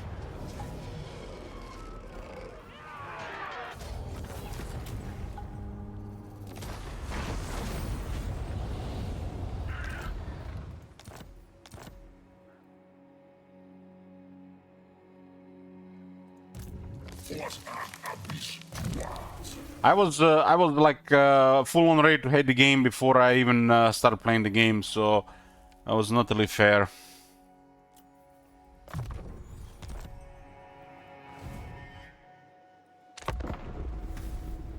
I disliked a lot of the stuff about the game already, but I really wanted to see, you know, the Chinese part of it, the atmosphere, what kind of units, weapons they used.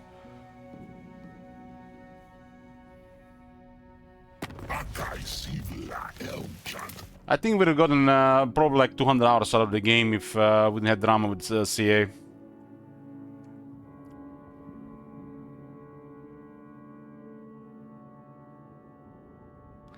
How many left during the Trump election troll stream? That's one that's for the best. Like, fuck those.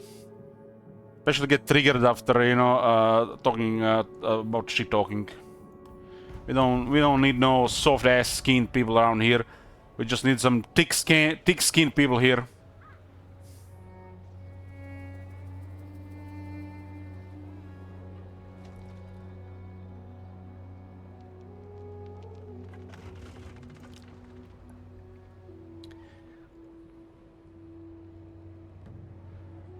Yeah, I was excited about Three Kingdoms. I even watched the entire show, but then the CA really pissed me off. And the shit with the vampire counts invocation hack bug and them ignoring it. I left their influencer program at the time and just like fuck it, we didn't bother with it.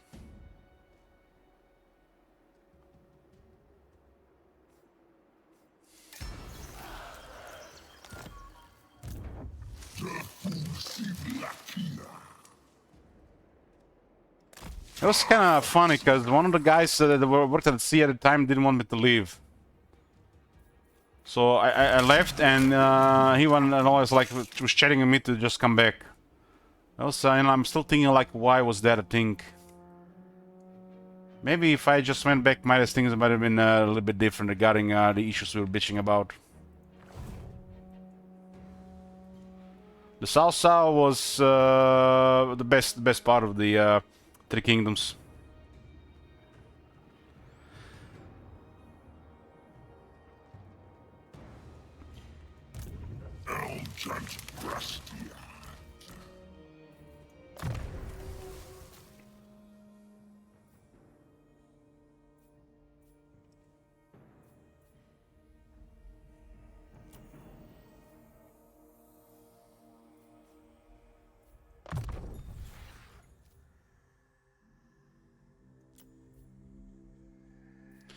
I mean, it was really bad times. They were just exploiting people to advertise the game. They didn't really care about any feedback, unless it was multiplayer related.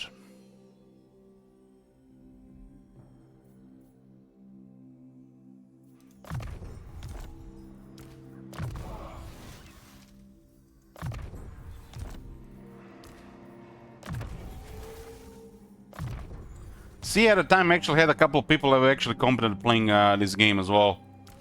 It all went downhill after that. Or just one embarrassing stream after another with these new people that replaced the guys.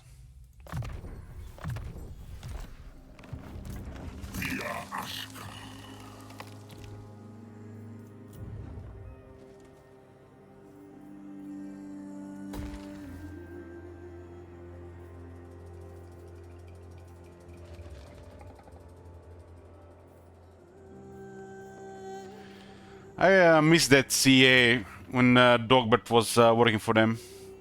I think that was the best version of Creative Assembly. It just went a little off of over the years. CA was pretty good when well, Dogbert was working for them. It went downhill after that.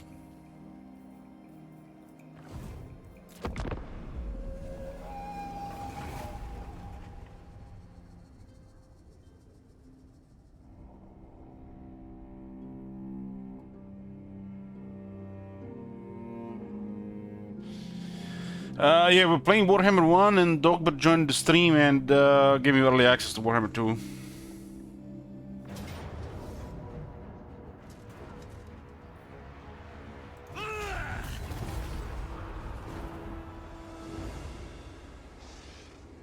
Salutem Athelloid Suatum.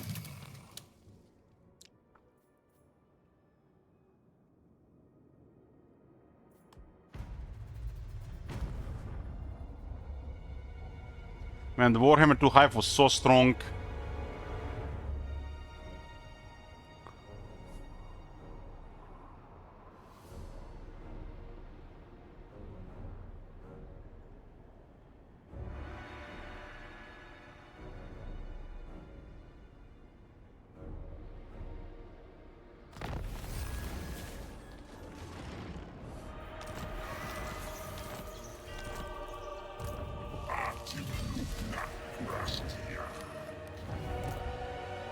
What will be the next great hype of our time, Sheer Wizard? I think the last great hype of our time was, I guess, the Warhammer 3 could be taken into account. Diablo 2 Resurrected, World of Warcraft Classic.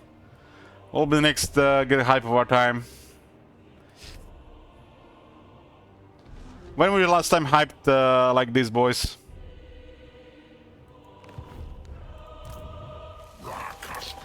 Like right now, I'm excited about Fallout Season 2, but I'm not really that hyped anymore like I used to be in my early life.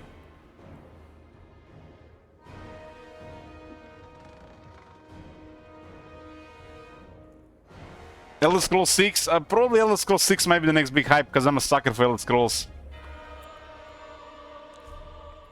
I think the next big hype for me might be the whatever Fallout game they rework. Like I wouldn't say I'm hyped for Olden Era, but I'm excited for it. Like there's a difference. Like like Olden Era feels like there's gonna be some good times ahead. There's some good times in my future. That's how it feels like. But when you're hyped, you're like almost delusional level, excited, and you just literally start to worship things before it even arrives. That level of hype.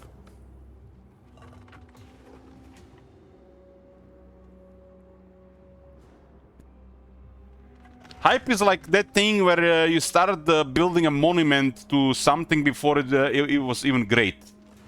That's what I think hype should be like. That hype when you start building a monument to the thing, like it literally ended world hunger. It conquered half the world, and it might be shit. It might deliver, but it might be shit. Like Skyrim hype was one of the biggest hypes I have experienced in my life after probably Burning Crusade.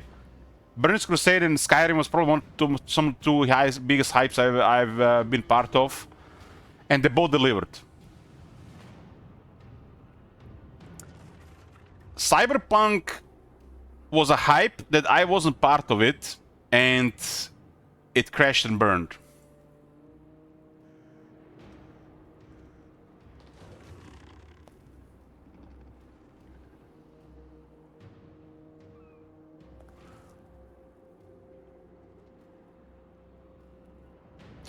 Yeah, I am not sure I'm ever gonna get hyped like that. I do get excited. Like next month, there's some good shit gonna be happening. Fallout New Vegas, Fallout Season 2, new DLC maybe, maybe. Like some things to look forward to. Diablo 4 was hype. Jesus.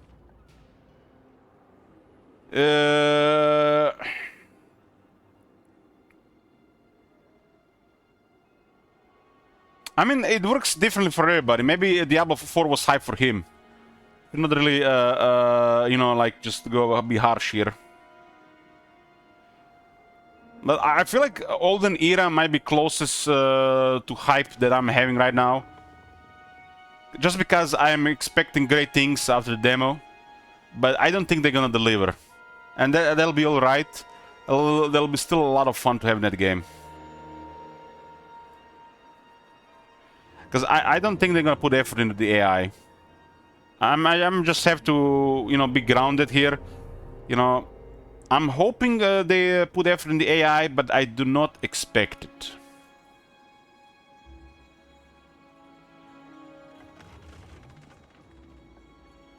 So there's definitely gonna be some excitement, but it's like fun times in the future, like something to look forward to.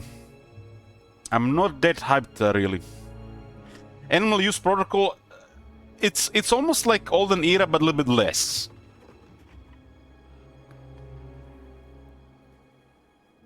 If they release a trailer of Medieval 3 and they put some knights, some crusade hype building, Deus Vul type stuff, I'll probably be hyped for that.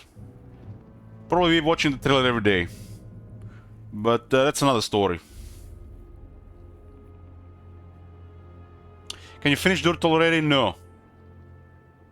No, I'm trying to build hype here. I'm sure to find some purpose in my life. Makes you wonder, guys, you know, influencer that's not getting excited about shit and hyping stuff. How am I even still in business? Maybe you guys are attracted to the Dark Cloud. We've created Dark Cloud here.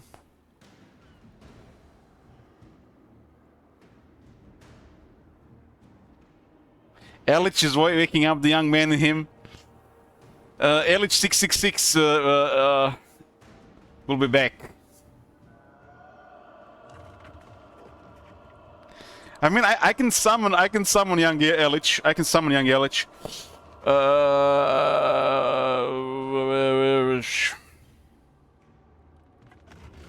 Maybe this one do it. Damn, this is 8 years old. Let's just see. Let's just see the first. Let's just hear the first minute.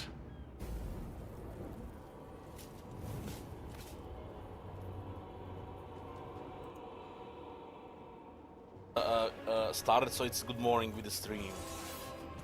So, Oh no, he's just waking up. Damn, fail. Tron when we change. No, they're just waking up. Pick the wrong campaign. Damn it. But if you find any of the early Warhammer 2 campaigns, you can probably find young Elich.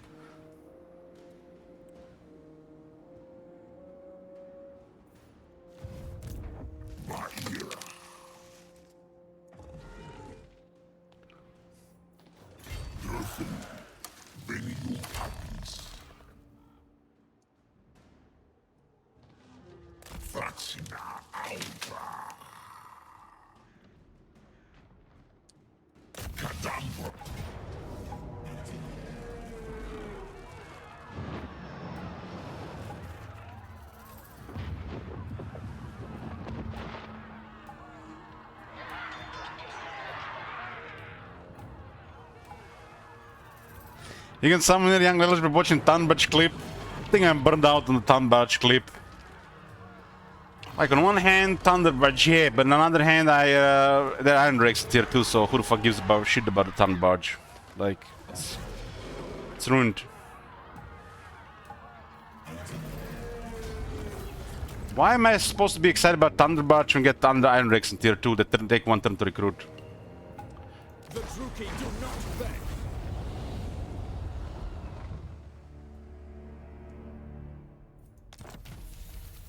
Yeah, I miss HG. What? What's HG again?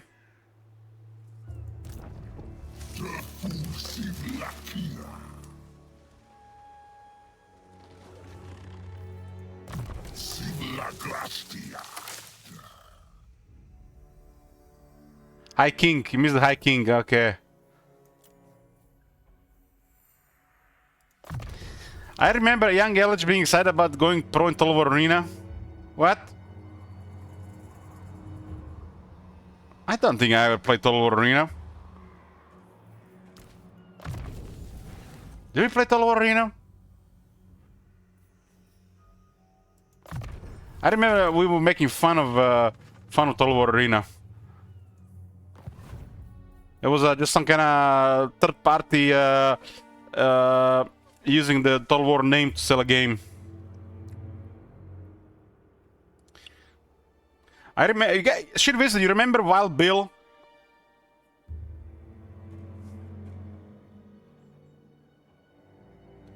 Wild Bill spent so much time playing Total War Arena, and the game went nowhere. Damn. No wonder he got a job outside streaming. That guy used to have a bigger channel than me. at the time, and just went down shit because the arena.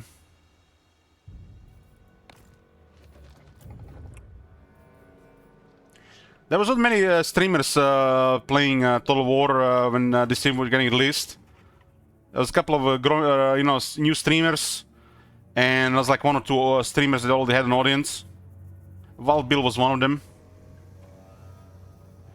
Several people grew their channel playing Total War Warhammer series, but half of them not even streaming anymore. Feels bad, man. I miss those days. You would wake up, drink coffee, and watch somebody, you know, fail at their campaign for 20 minutes, and then you start on your stream. Good times.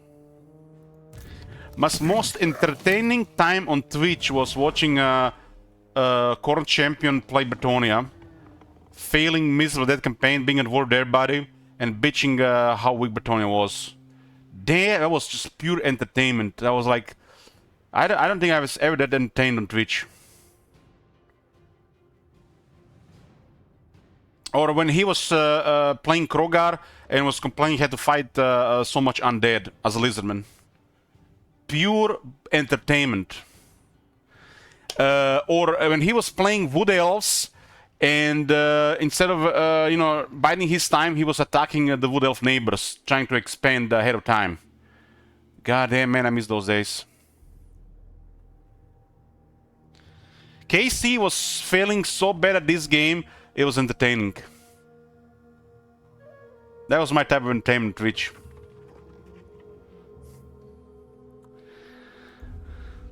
But people love this shit, man. He had an audience, right?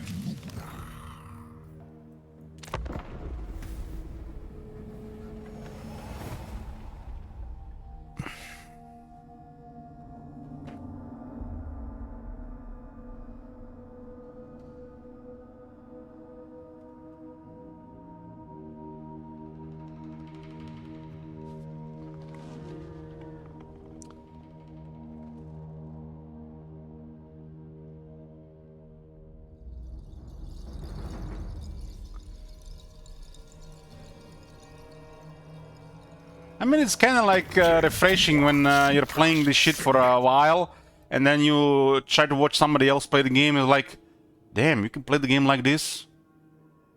Reload 10 times? That's illegal. This one, officer, he's been reloading for the past hour, alt F4ing and shit. Man, I remember Arkard was making a guide for Malekith, like 20-turn guide. He was alt F4ing. In trying to make a guide. What? That allowed?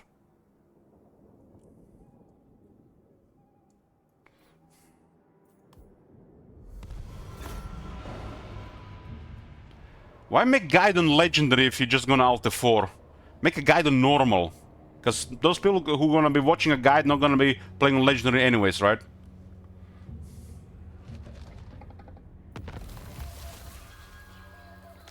Nothing triggers more when people alt F4 on legendary. Restart is another thing, but alt F4, that's just like, I'm out.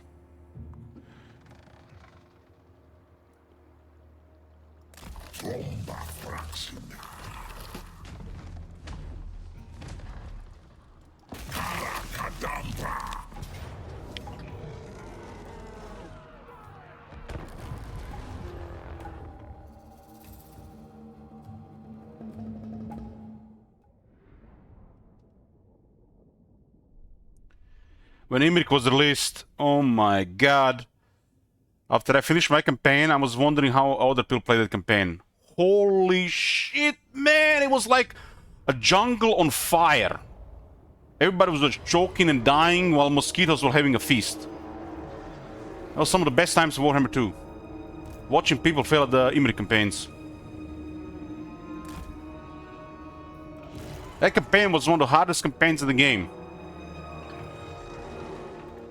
Man, it had me sweating for a couple of battles.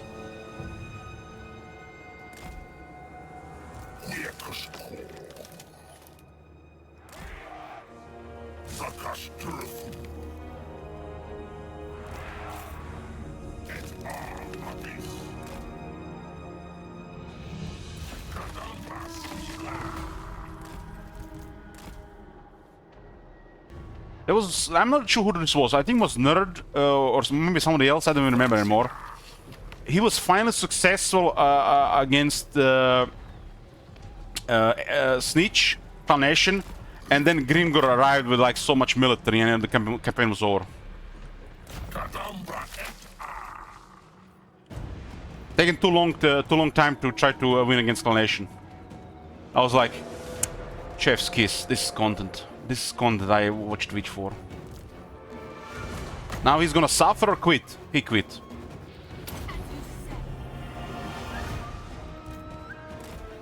And the excuse was, yes, I could win this, but I don't want to grind this for 30 turns.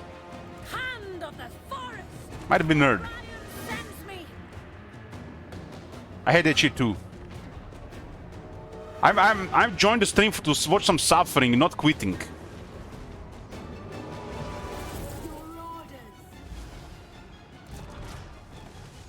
Highborn captain ready. Duty. We had a Clan Ashen battle with Imrik where it had like 3 or 4 million shekels in the bets. Seeking. I think it was the highest it's ever been. Following the And the trail. battle was like one of those battles you can easily lose. And the AI was pretty good playing Clan Ashen for those battles.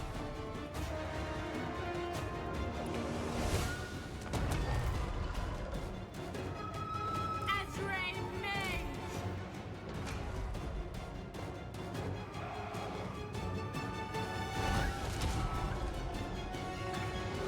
Yes, Imrik Blind was one of the best campaigns probably. Once people, you know, learned, you know, knowledge of the universe, everybody was like, yeah, that's a fine campaign. Just rush this, do that. Easy game is live.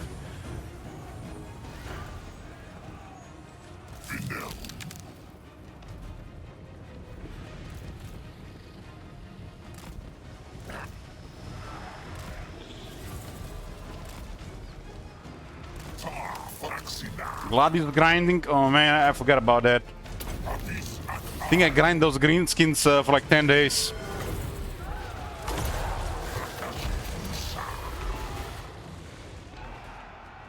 That's one of those situations where things don't go your way, you lose a couple units, you give up, try again.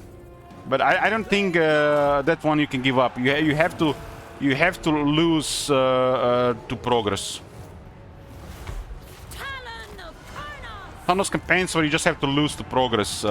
You can't just have like everything perfect. Losing still makes the enemies for the delays for the enemies, right? It delays you, but it might delay them more.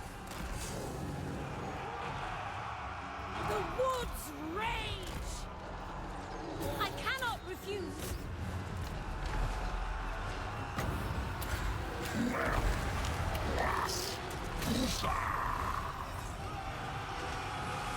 I don't think I played that game for 300 turns.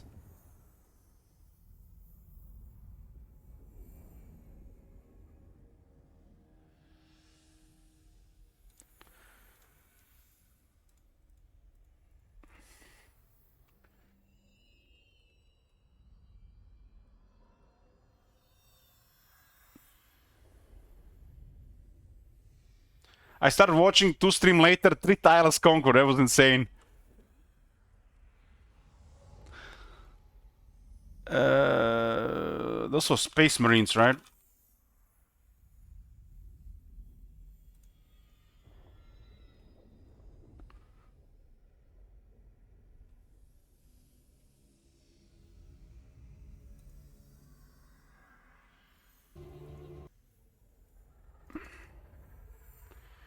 That game was 3, 8, 13, 17, 20, 29, 41, 47, 50, 52, 55, 58, 59, 62, 67, 76, 80. That game was only 80 hours.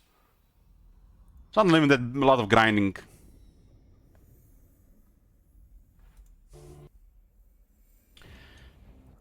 Points we're getting. Behold my power. See, this is fine.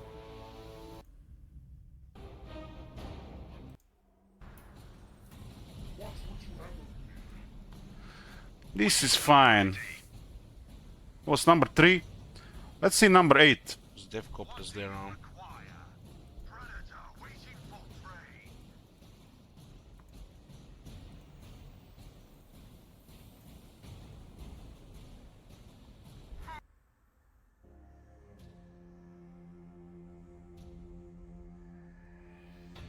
That was like couple of videos, couple of parts later. We have self-repairs. Okay, and this more is still integrity fine. builders.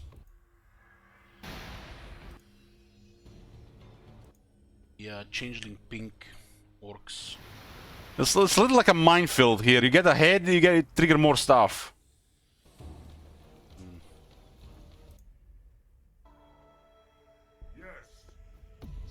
We had a Space Marine captain named Jade Masterson. I forgot about that. No mechs allowed.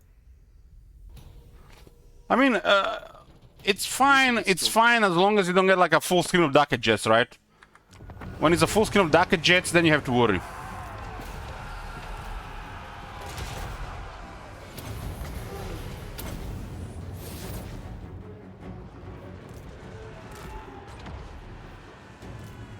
I think you can create pretty good grinder scenarios in Zephon as well.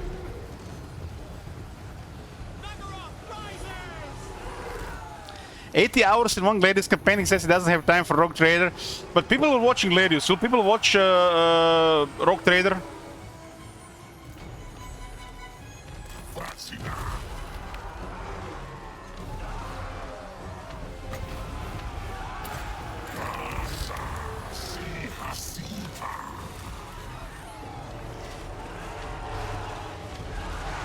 So much resist to Durtu is still getting shot by these units.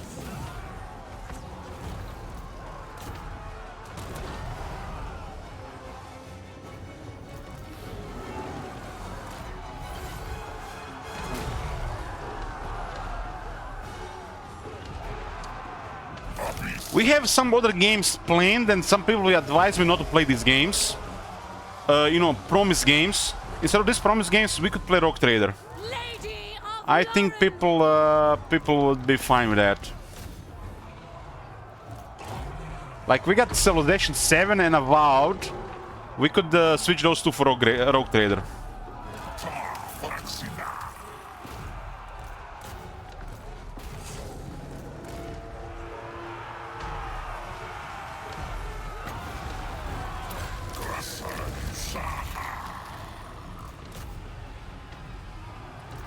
Skyrim's thing will happen, but it'll happen when I feel like it.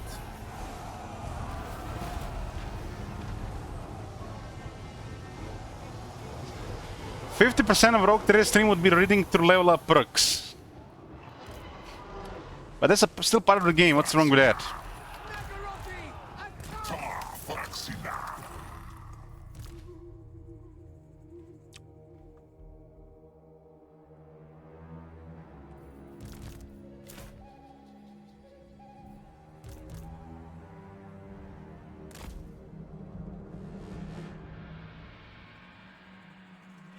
Just saying, not very exciting to watch. So learning the game is not very exciting. What? It's because you already know the game yourself, so you don't wanna watch somebody else learn the game?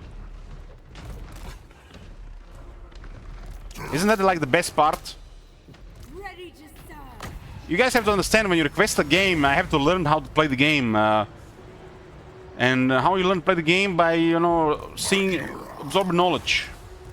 How the fuck am I supposed to get, you know, to play the game if I don't go through shit?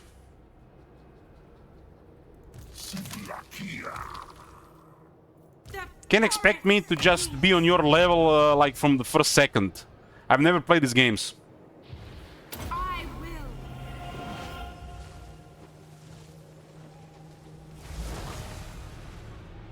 Battle ready.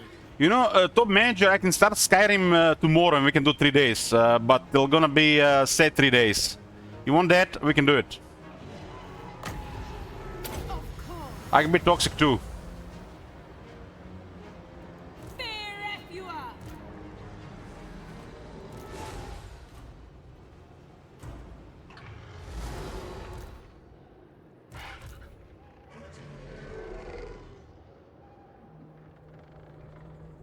Chant Rastia.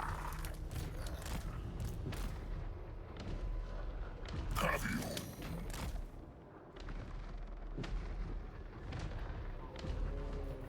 Fear the Deepwood.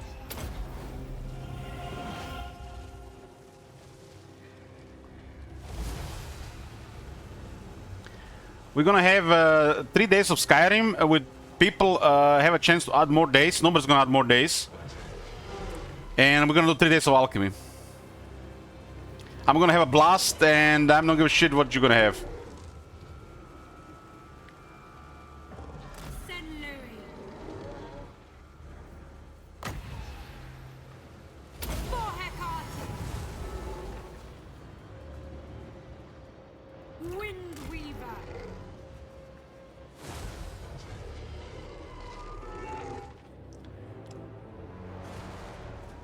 The hunt. I'm gonna be farming fish for 3 days straight.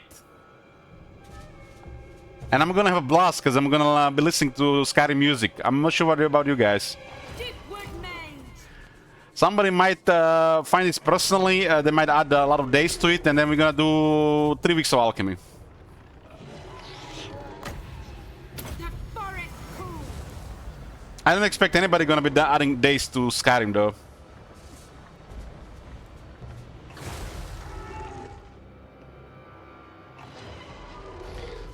Yours to command. We should probably do the Skyrim before the end of this month, so we no longer get, you know, Bloomcools and top manager talking about it like it's some kind of death penalty thing for not doing it earlier. I don't expect anybody to add days to Skyrim, but if we get more days, we're gonna do more stuff. But I like the chill part of Skyrim, like why we play Skyrim for. Everybody has a different reason why they play Skyrim, right?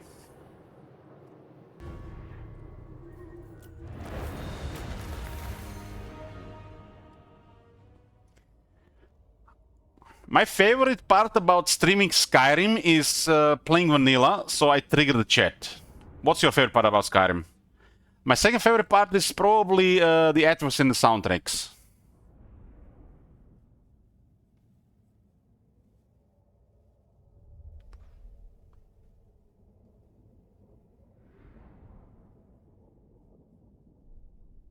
My favorite thing about the Skyrim was just being in the world, listening to the music, doing the activities. But over time, as I got corrupted by Twitch and been living this toxic field for so many years, my favorite part about Skyrim was playing vanilla, so I can trigger the chat.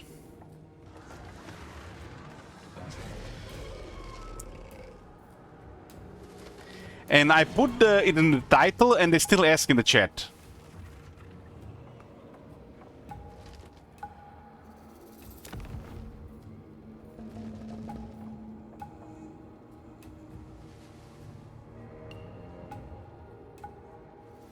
My favorite part about Skyrim is the bad combat and the boring quests.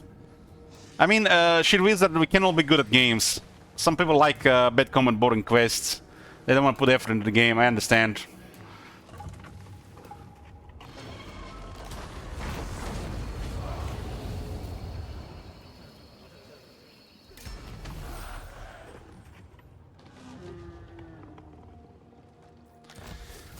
Exploration is the best part of Skyrim. Everything else just kind of lacking, really. But once the thing started repeating itself, you kind of lose interest in exploring.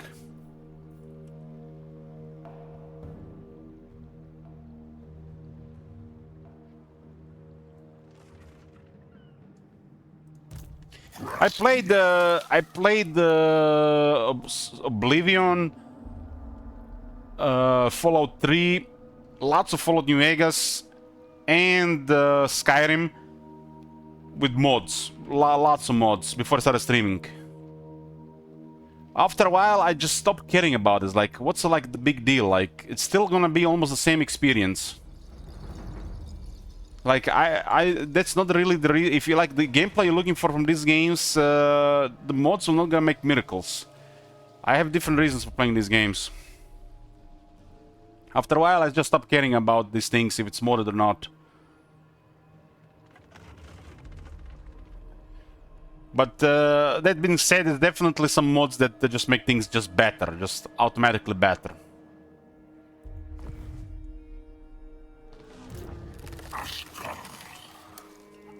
Don't push me, chat! Don't push me! I have it installed. I have it installed. I'm gonna play Skyrim when Top Manager and Bloomkus go to sleep. They go to sleep around 1 in the morning. So I start this and play. I start streaming this and I play until the morning. Bloomkus wakes up.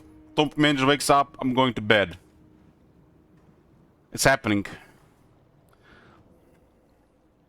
Long stream. I'm gonna get me a gallon of coffee and we're gonna do it. 3 days of Skyrim. First day begins tonight. No mods. Alchemy for 3 days. If anybody adds any more days, we might do more alchemy. Don't push me, chat. My second favorite part about Skyrim is listening to the soundtrack while playing WoW. Kid Wizard, come on, man. You know me too well.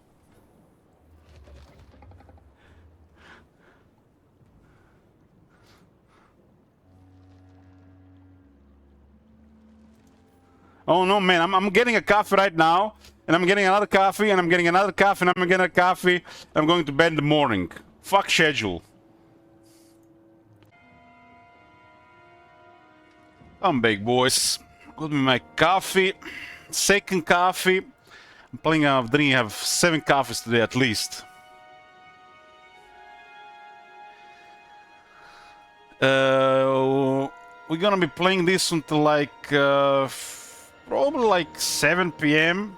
and then from 7 p.m. until 1 in the morning we are playing Dark Souls 3. And then from 1 in the morning to until we fall asleep, we play Skyrim.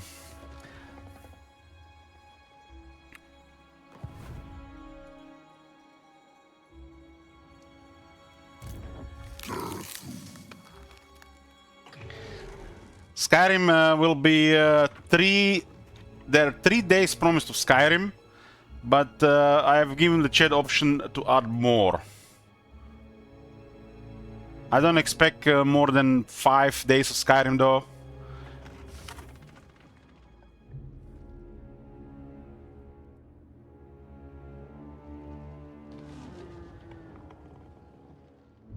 One thing scratched from the list.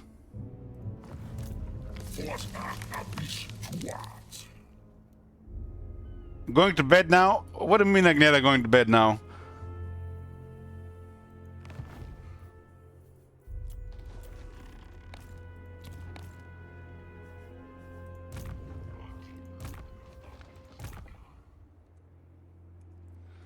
I don't like when Agneta is doing Pepper Laugh, makes me nervous.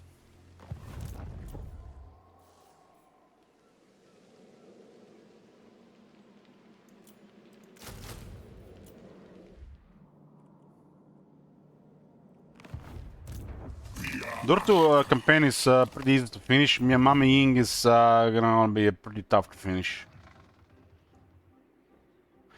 So you'll be awake later. Should we play Skyrim in English or another language? What do you guys think? I feel like I want to play Skyrim in German. Have you played Skyrim in German?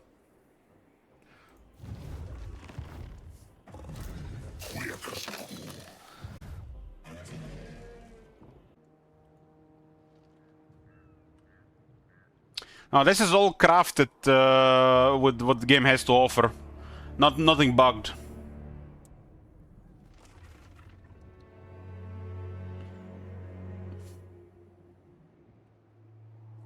I put a lot of hours into that character.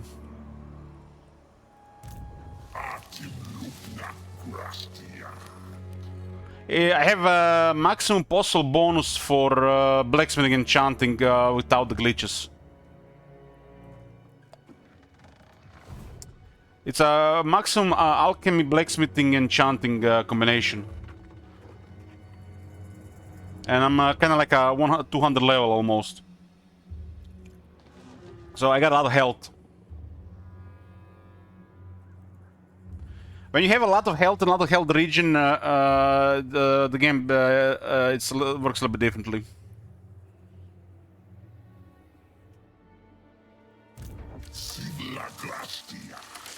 Okay, what do we need here to finish Durt? That's 4 settlements. I mean, if you put the mods in the combination, yeah, but this was just the vanilla. There are some early exploits in the game which would relatively break the game with enchanting. But the combination of blacksmith, enchanting, and alchemy already offered by the game makes you very strong. And the rest comes from a very high level.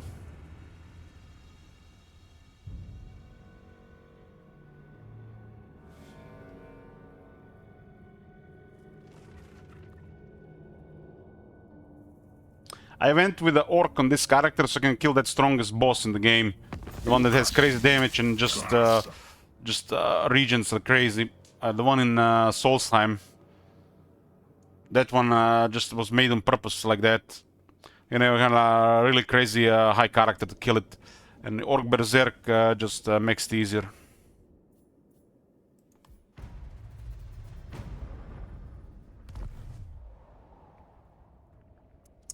I understand about 10% of German, I would say, brutality. So that's about it.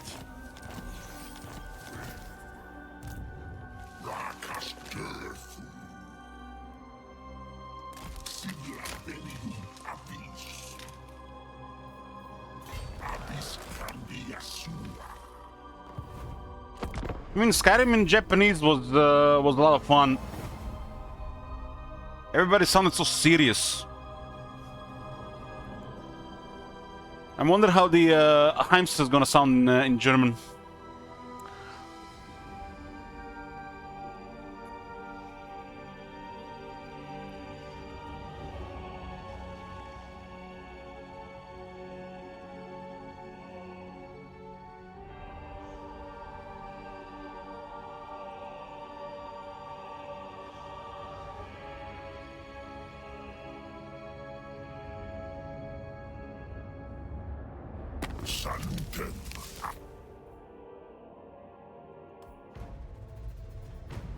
So how many people like playing campaign where nobody's bothering you, doing whatever you want?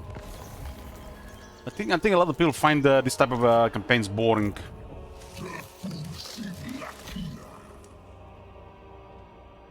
But some might find enjoyable. Very well. Salute.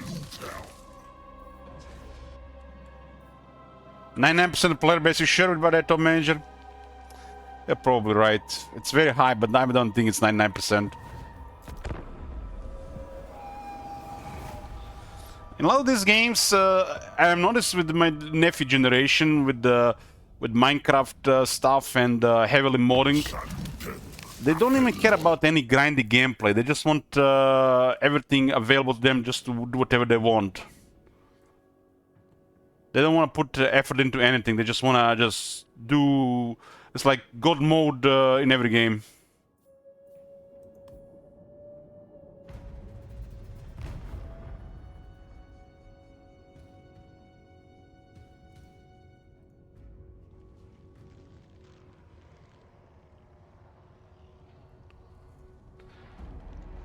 I one time watched this guy play Fallout. I don't remember which one Fallout was anymore. But he would just like not care about combat. I think he would just, every time he would get attacked, he would open the console and kill all the enemies. And would just do stupid shit like that. And he was having a blast.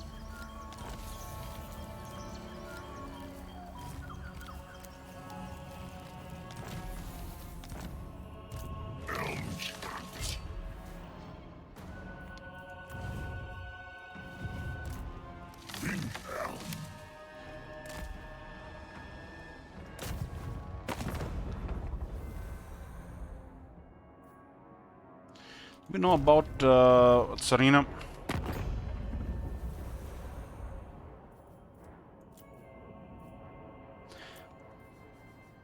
Is that the problem with the sandbox games?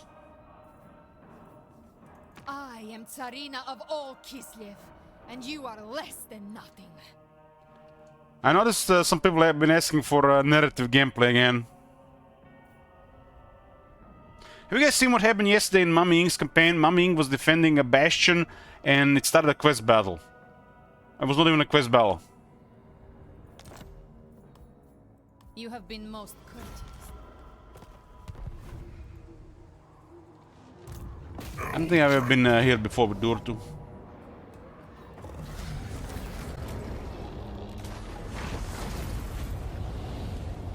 Interruption. I'm here, boys. I'm here. You know what's gonna be the best part about Skyrim this time, which I was saving for this one? I streamed hundreds of hours of Skyrim, probably like over 300 hours of Skyrim, and I can finally play Stealth Archer. I haven't played Stealth Archer so far. I'll play a Stealth Archer. Let's see what's all the fuss about it.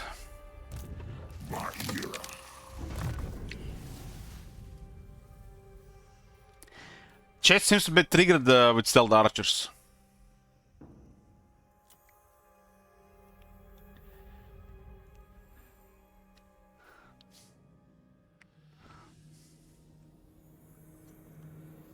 I don't know what's the big deal.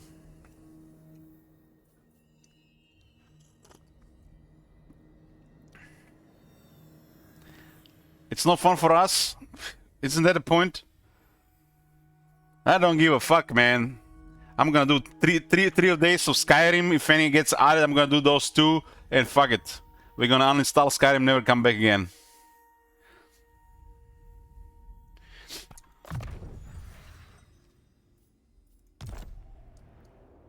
You think I'm gonna be shooting my bow? You're gonna be watching 3 days of alchemy, friend. 3+ days of alchemy. Maybe if you got like 7 days, maybe do something else. But it's Alchemist Elok is back in. Alchemist Elok will be cooking. I like the title.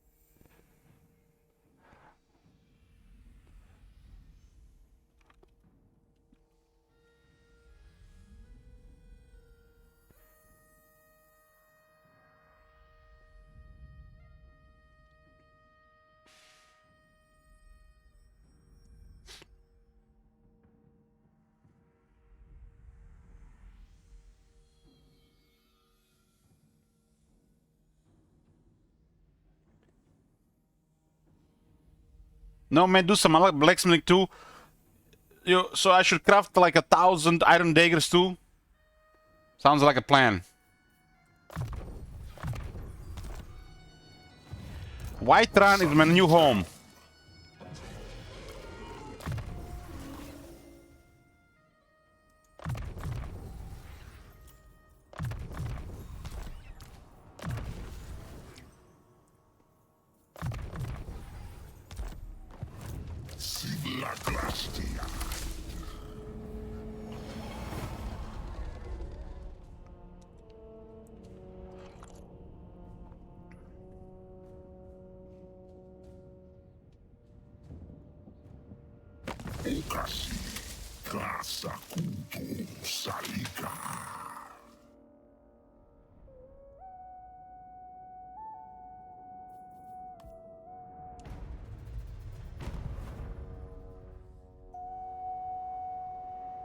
I'm thinking about what would be the most fucked up gameplay we could do on the patch release day instead of the DLC.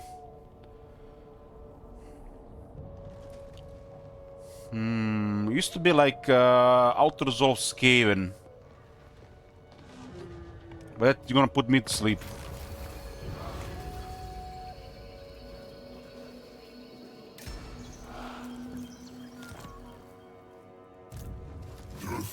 No, I'm talking about Warhammer 3, Victor. I'm thinking about maybe like zombie Gorst zombies only challenge. So Lord and 19 zombies and nothing else. Every army. I think that might be fun. Played it for like a couple of weeks.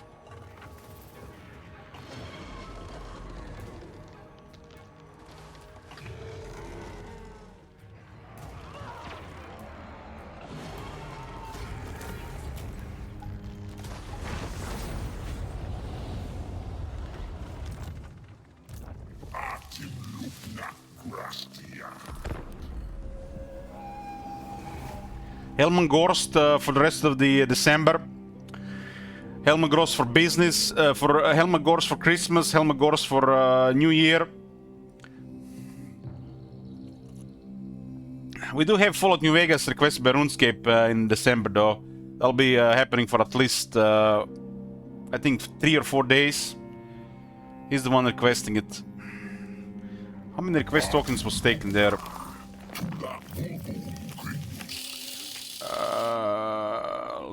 Recent RT uses.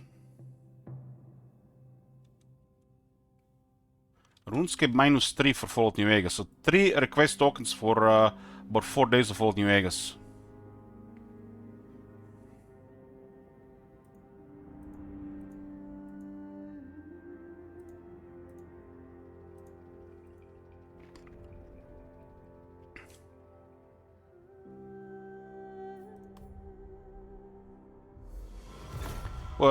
RuneScape has requested the Fallout New Vegas run with melee only. Do lots of the main quests and honest hearts.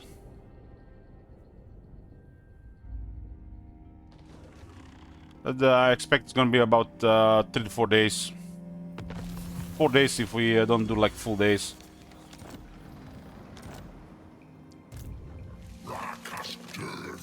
Surely I'm not just gonna drop into Fallout New Vegas hole again. Surely. That's always a problem with playing Skyrim. Like you start playing and you're like, it's just gonna be for a couple of hours, just gonna have a couple of days. 3 months later, you're still playing Skyrim. That's how people get 5,000 hours in Skyrim.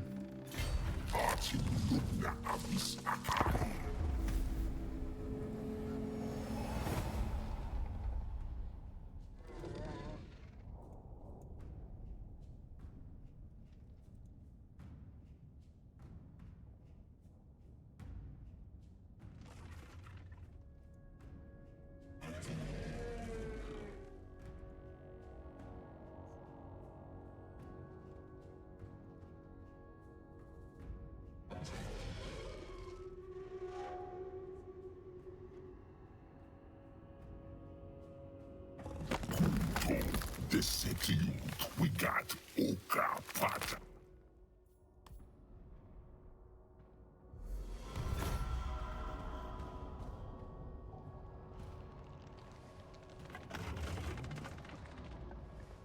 Let the chainsaw scream. You found the chainsaw RuneScape? When Pharaoh was released and I had a couple days without the internet, I did a chainsaw run for the Legion. I killed everybody. And it felt like I was breaking the law or something. Like English Cake was not there to bend the chainsaw and I was just killing everybody with impunity.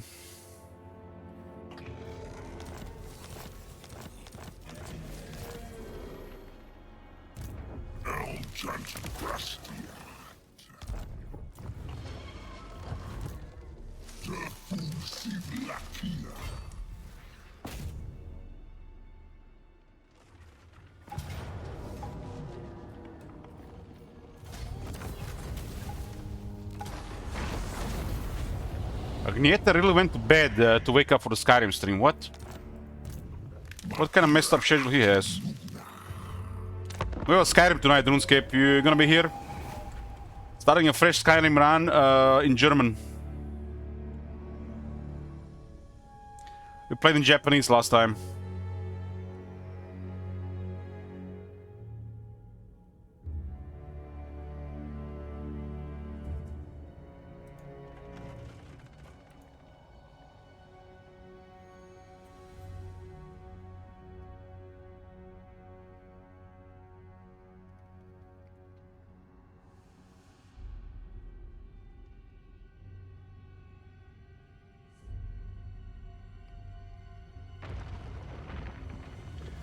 I was curious about one mod for Skyrim, but I'm not sure where to look for the mods anymore.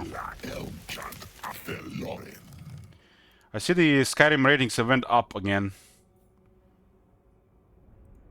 They go up and down, up and down. It's 95% now.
I wouldn't mind trying a mod in the Skyrim that adds guns.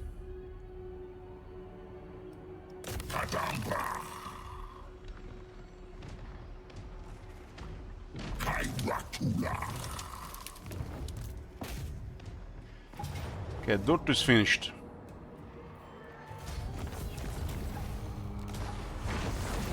Durtu is finished. That was lackluster. Let's get to the hard part. Only Mummy remains.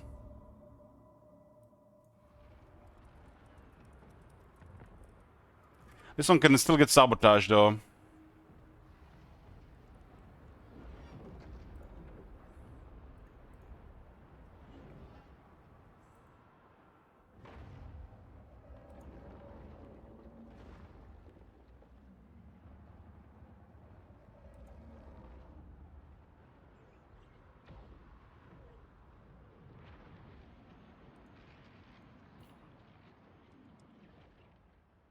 Okay, this one is a very interesting campaign. We are in a really bad position here because we gotta take the north, but it's controlled by the Chaos Dwarfs after we barely survive against Clan Ashen. But there is a strong Iron Dragon and Gelt on the other side, but they still haven't started the war against the Chaos Dwarfs. And it's already been so many extra turns after what was happening early on.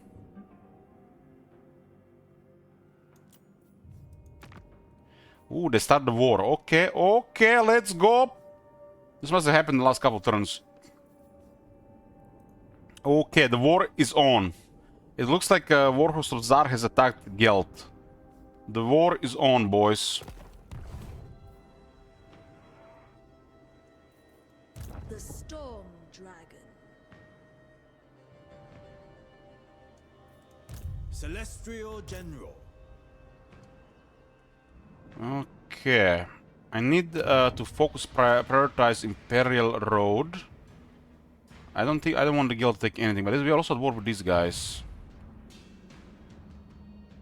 This is good. This is good. I was worried we might need to start things without them.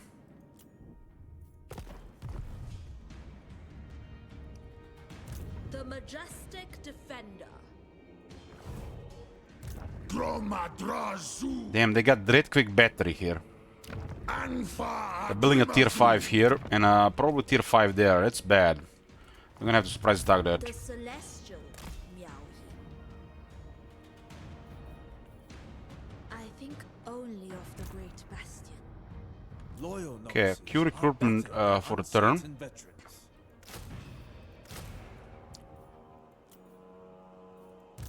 Favored daughter.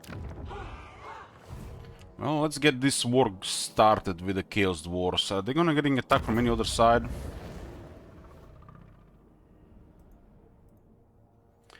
Their enemies are Iron Dragon and Gelt. And they pretty much have a core secured right now. And we're gonna hit their core. Arbal is, have attacked Zulahu. Okay, okay. I don't think they're gonna come here. I will earn my mother's trust.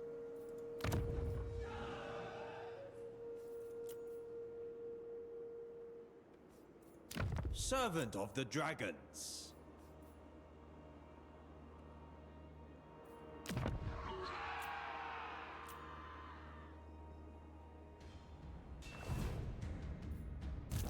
Master. First, we perform our It's drill. pretty straightforward. We do still need 23 territories though.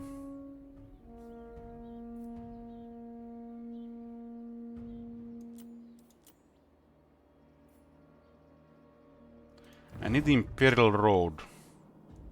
The lords of Nangar are quarrelsome.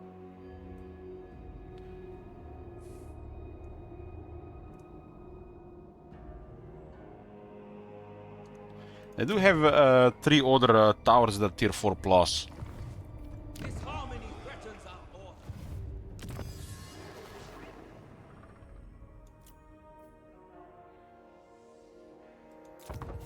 We must remain superior.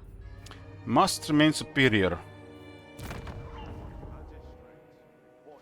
One of the caravans did get wrecked by the chaos, so there's nowhere safe to go here.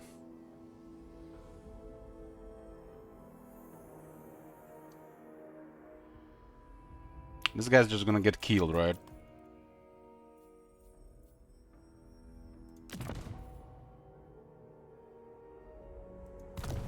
It was the caravan from Confederation. I don't care if they get killed. Think only of the great bastion.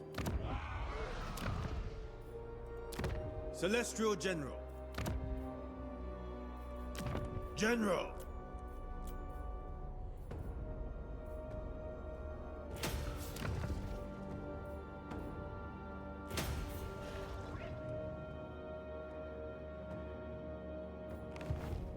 Doomthaumancy. Well, those are our enemies. Their artillery and abilities really mess up our infantry formations. We're just gonna be part of the fighting with them. I will earn my mother's trust.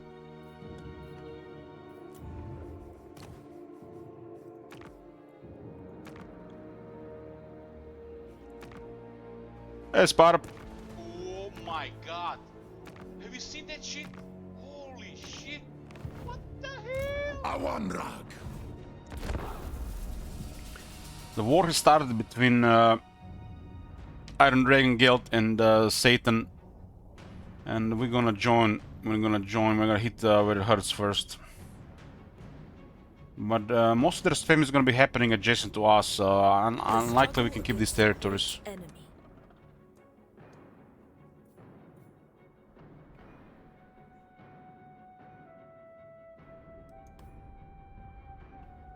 This could still be sabotage, so this might all be for nothing.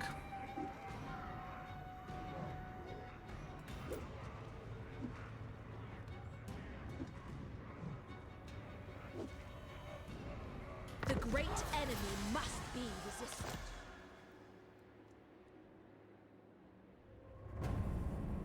Subjugate us.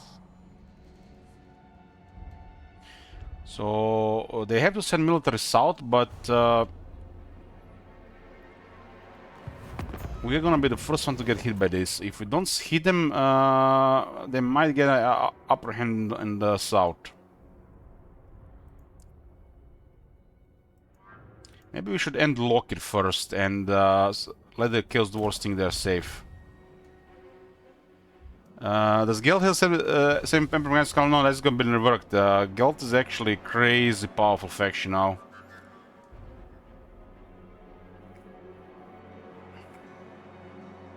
You missed that shit, Wizard, huh?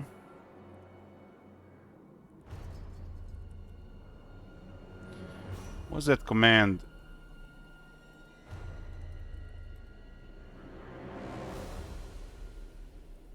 There's a command with a clip. I can give you a glimpse.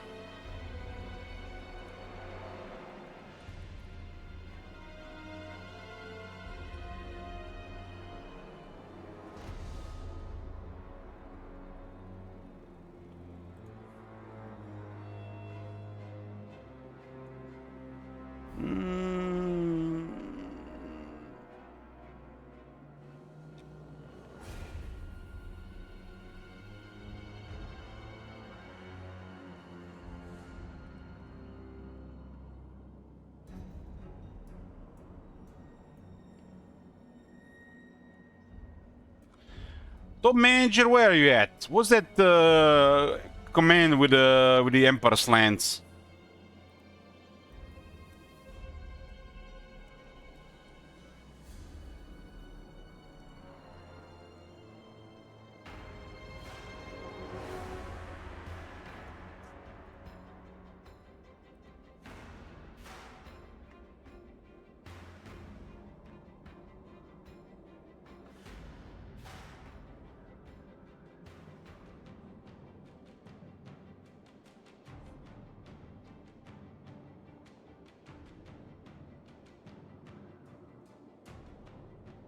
The guild can't have this, they have to put the thickness. Okay, check this out, Shit Wizard. This is well close to this level.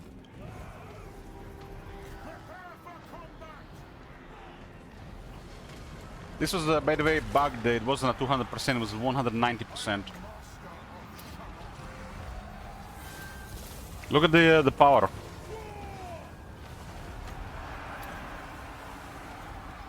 Can you guys look at the battle with? They're not even taking damage. They just click, click, click, click, click, click, click, click, click, click, click. Gold magic. We are Sigmar's heirs. The Empire. Slants of the Empire. Crash game. Celestial Knight.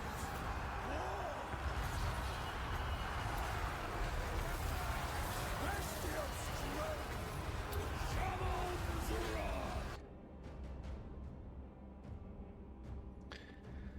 So yeah, Guild has its own faction. There's a landmark here in the Temple of Elemental Winds, which grants the battle wizards mastery of the Elemental Winds.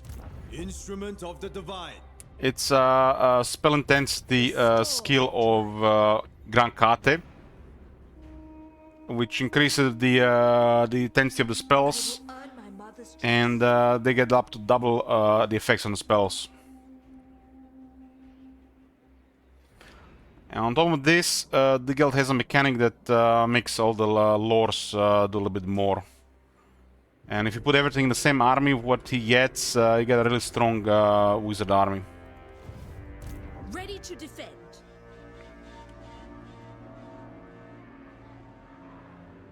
The great enemy must be resisted.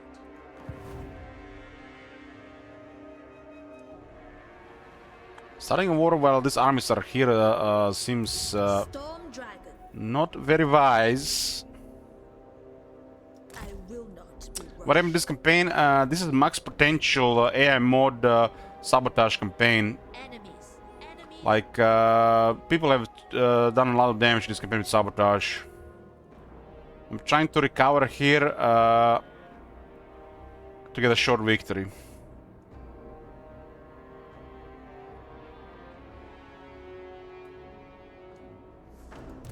Leader of men.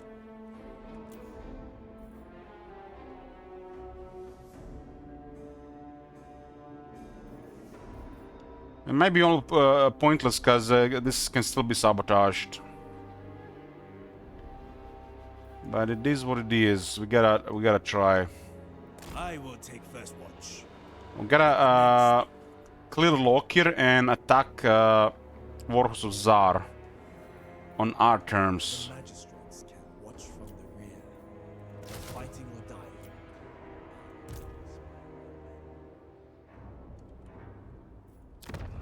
I almost got killed by Clan Ashen, and now we have other people here. Primarily Warhorse Zar.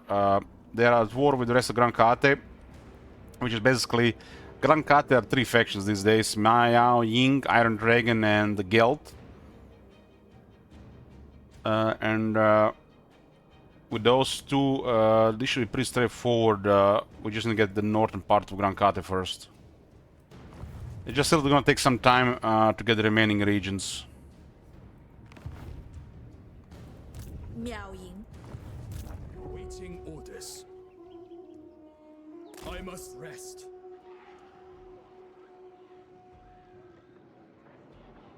No kingdom compares with Cathay.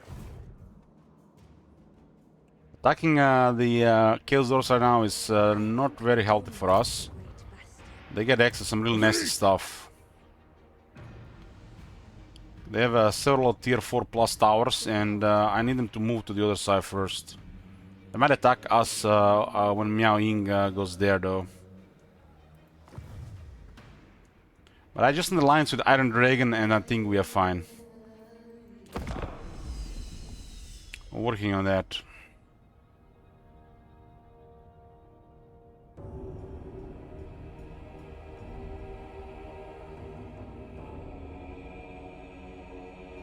So, you haven't seen Gelt or Elspeth, Shtvizda.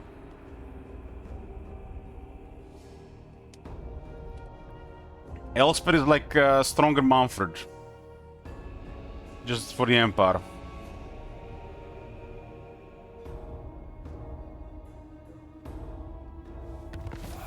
Shut up. Okay. The storm abides.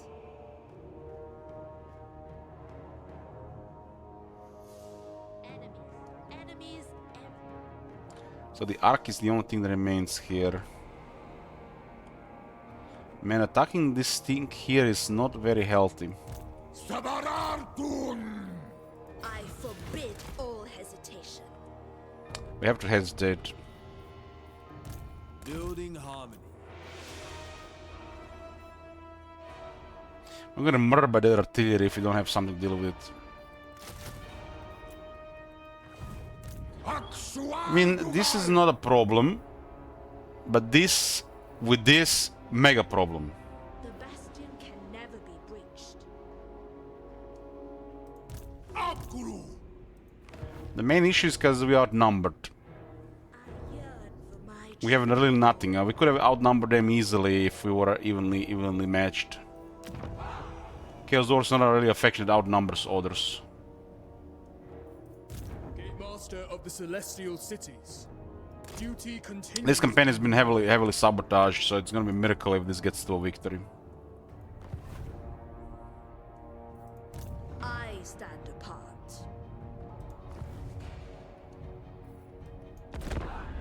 I will make my father I proud. feel like I did nothing for 20 turns. But what can you do when you have these guys around? Dragon. Oh, this is amazing. This is our main play alliance with Zhao Ming.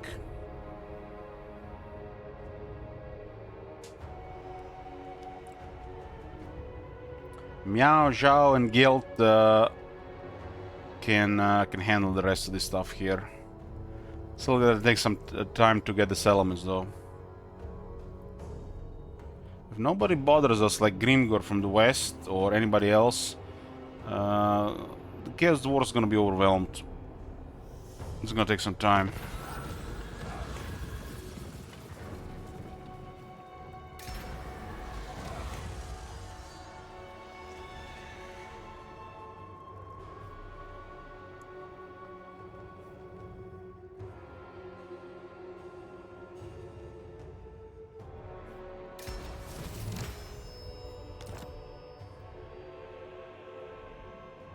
Gelt is going hard here to capture the city of the Sugar Mom.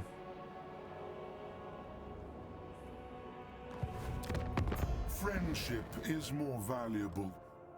These two guys have very strong military. Where can we hit that it hurts the most? I will earn my mother's trust. It's probably the Vori.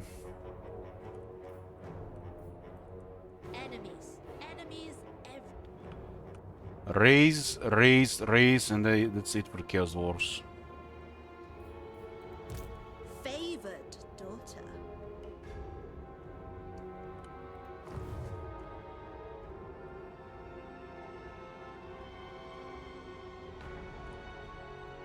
There. Don't start the war, Grimgor, man. What the hell? Let's not allow pleasantries to delay more beneficial discussion. This is so close to win. So close. Just click, click, click, click, click, click. We need to get rid of these guys here, get Alliance of Guild and Confederate Zhao Ming, and it's a win. Attention!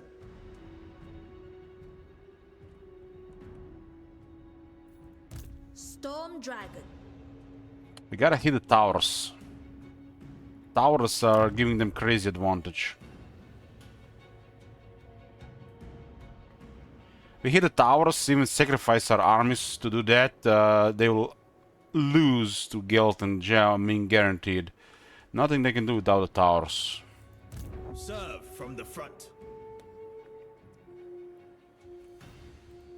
Warden of the Great Bastion. Glow! 16 settlements. Raise, raise, raise, get a buffer. And then take the damage on the other side. We have the first strike here. Miao Ying.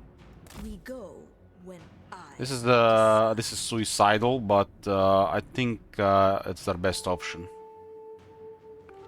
And even if the armies get destroyed, we'll just get new ones. The Guild and Iron Dragon just needs a little bit more damage on these guys faster, and these guys are dead. Only of the Great Bastion. Occupy any passes.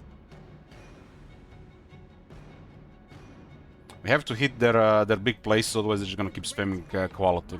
Be resisted.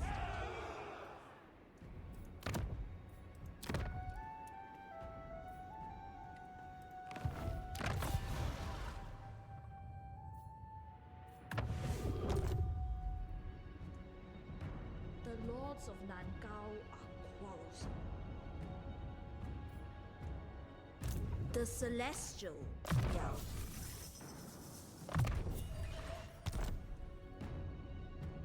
They're too busy to bother with us, so I'll sneak up on their capital.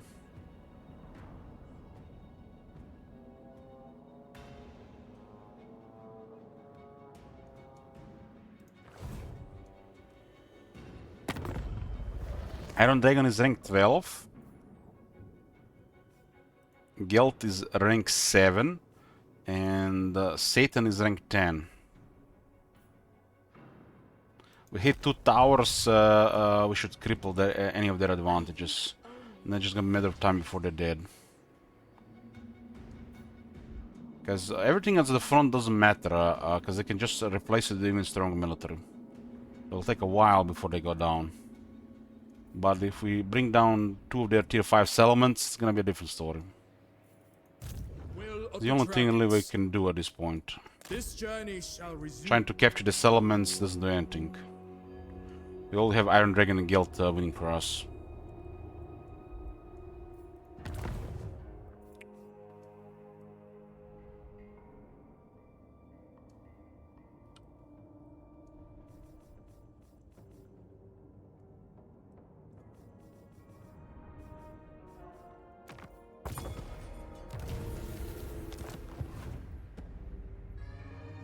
The great enemy must be resisted.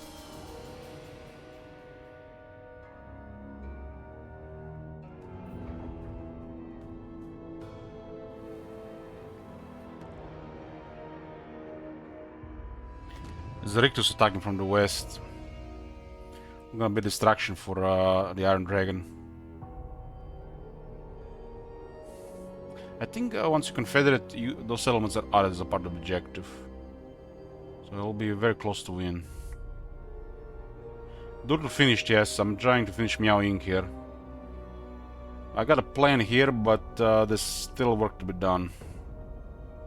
This one is not just easy to finish as Durtu.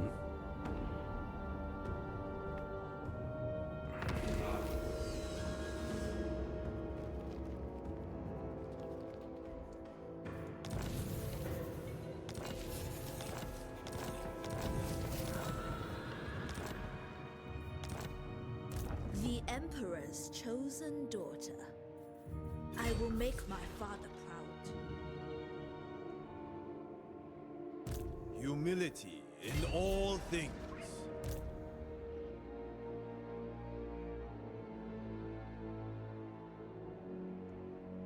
The Storm Dragon. Once I have strategized... Please, no Arbol Archeon. Imagine that would be so bad. So many dragons. Though it is forbidden to talk of the disappeared.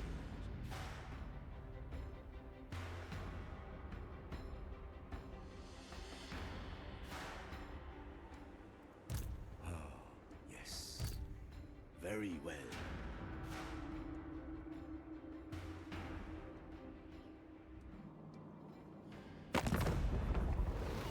Iron Dragon has taken some damage. Lost an arm to Clan Rikus from the looks of it.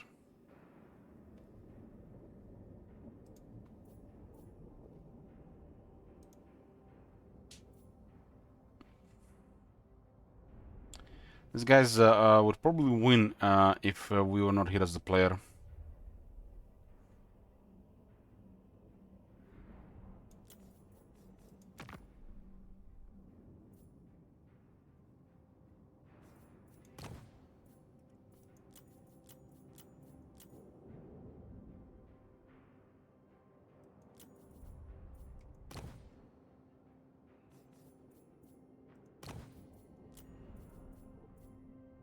Zaza Sorga, you Dula.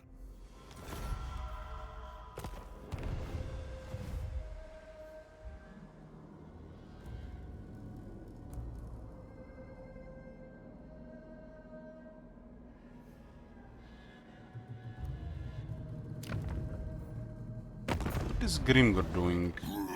Fighting Tamurkan. Oh, this is gonna be rough for him.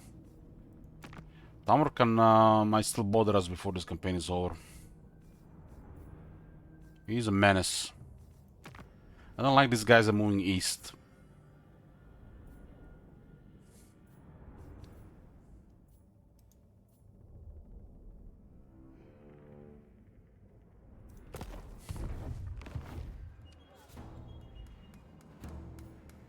Defender of Grand Cathay. First, we perform our drills. We gotta defend the Grand Cafe.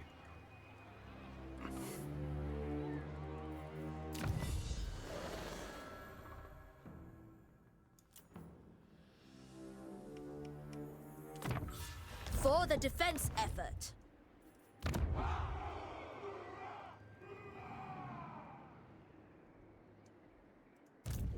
For the Imperial family.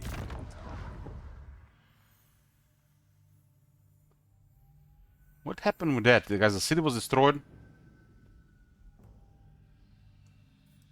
Jed is available. Army is in good shape. Pretty good one. Pretty good one. Rank 9, also pretty sweet point as well. Everywhere we send him, it's really ugly. It's just gonna die in the end. That's his fate. Jed Masterson will die eventually. He made us rich though. Noon is 8,000 shekels, but that pet is just crazy.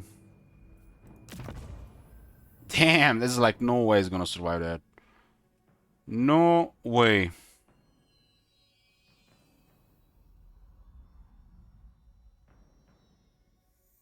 It's like it's terrible everywhere. It's like the world is in a really bad situation.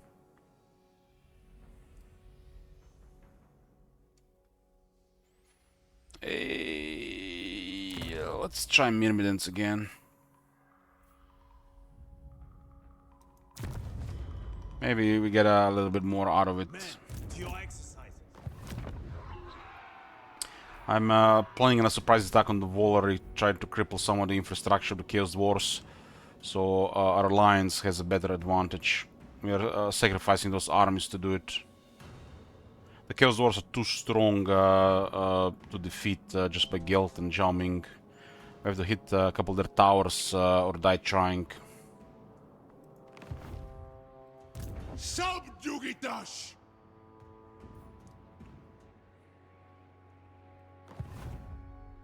Zaytan has become quite a menace in the east.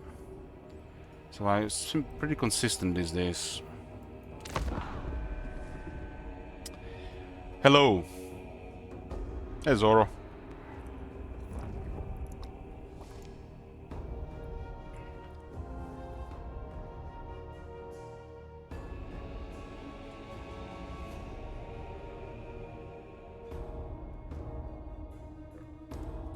Well, yeah, I've been thinking. I was thinking about the drops, but if I get an army with successful, we're just gonna go bankrupt. Can't disband units. There's always an angle. Remember that we can't disband units. So we're gonna go bankrupt if I get another army.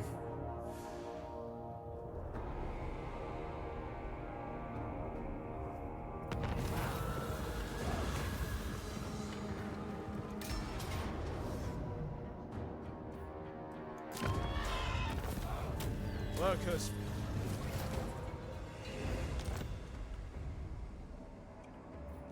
This is pretty straightforward. There's only one thing that can go bad, but there is nothing you can do about that. Welcome to my private study. God damn it, man! What? Tamarkan has declared war there. Looks like Tamarkan declared war on. Oh, he's just wrecked Grimgor there, huh? Oh boy.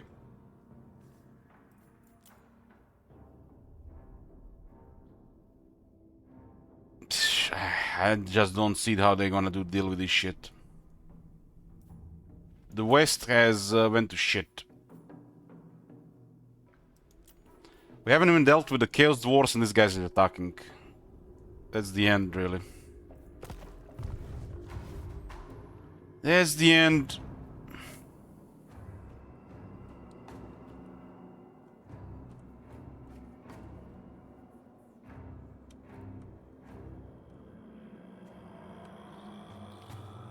Maybe they don't have a good potential. This guy is really crazy. And these armies are invested on here, so it makes sense for him to attack.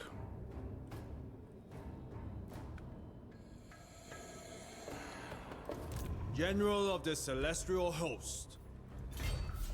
Ancestors, guide us.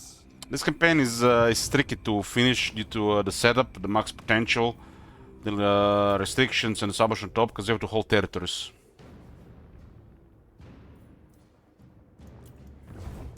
Ready to defend. Good. I don't see how they're gonna win against Tamarkan. Blessed has an arc alive somewhere in the water. The Ark can have some really crazy military, so they ignore it. They don't prioritize finishing off the force in the water because they're not a settlement. Settlement as a priority. If there's an army in the water, they tend to ignore it. Because the Ark will not get into position when it gets attacked by multiple armies, so they're not going to attack unless there's multiple armies available to attack.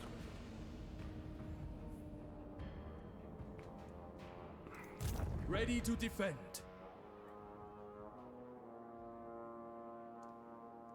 I must rest.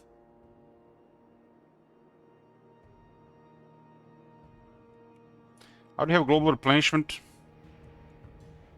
What do you mean, Akhnarovich? It's in camp stance. Daughter. First among warriors. And camp enables replenishment, gives immunity to most attrition. It puzzles me how chaos and harmony can exist together.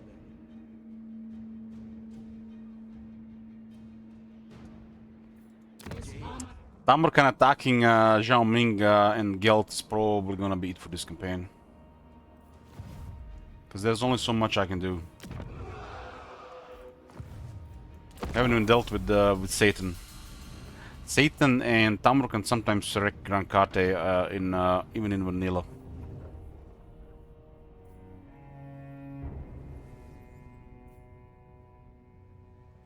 Maybe if they deal with Zhao swiftly, the Satan swiftly.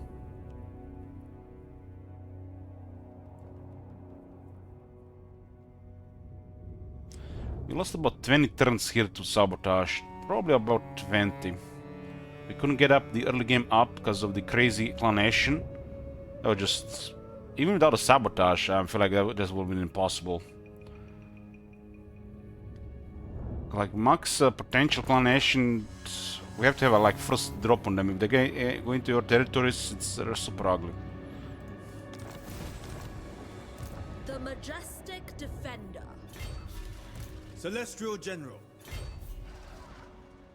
This is the capital of the Satan the Black. These are towers. And when we're dealing with very strong Chaos Dwarves, for whatever reason, hit the towers. If you have enough military to just go after the military, that's fine too, but the best way is just to hit the towers. Hit the towers, because as you destroy their armies, they're gonna get better armies because they get tier 5 settlements. So they end up recruiting tier 3, 4 and 5 troops over whatever you destroy. Sometimes just better to just hit their cities than try to destroy their armies.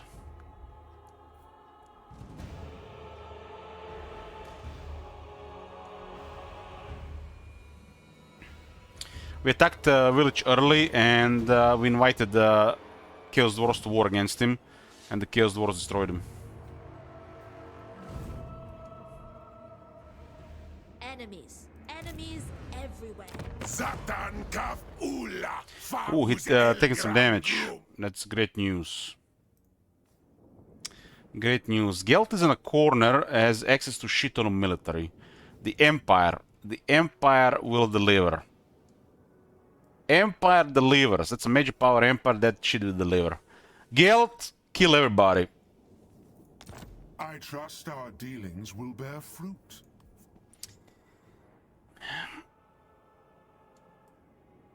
Gelt will save the day. Welcome to my private study. Wine of palest gold will wet our palates whilst we speak.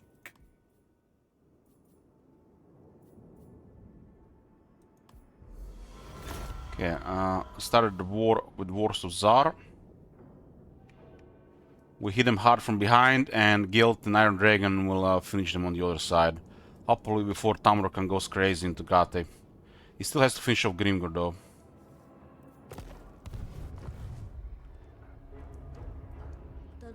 We have some tricky battles ahead of us because they got all those abilities.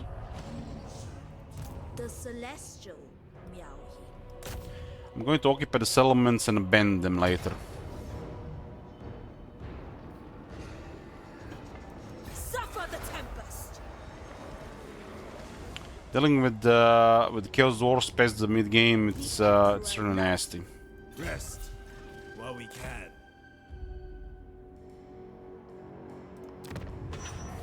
Going to occupy this, raise that, abandon, occupy,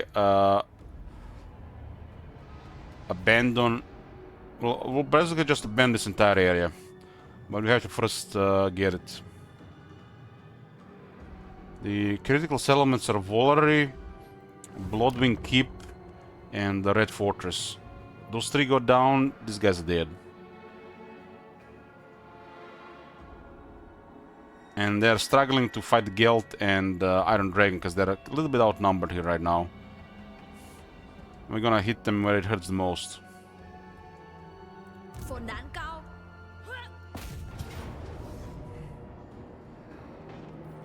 Cannons haven't replenished to 4, They got Blood and Fireborn. They do have Deathquake battery, only one use though.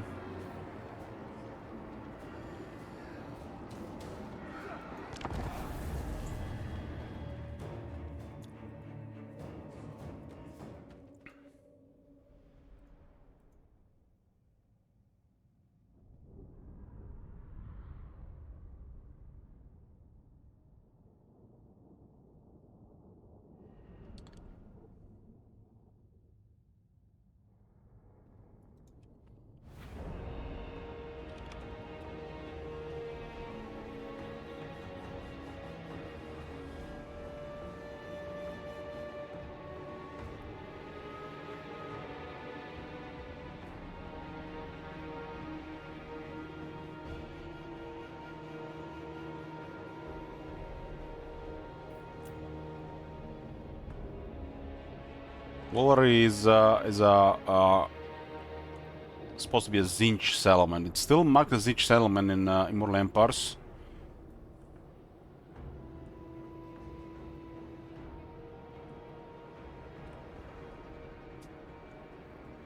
It's the one that actually has a different wool variety, huh? It's one of the two varieties of Chaos Elements. They're almost identical, but there's a wool variety.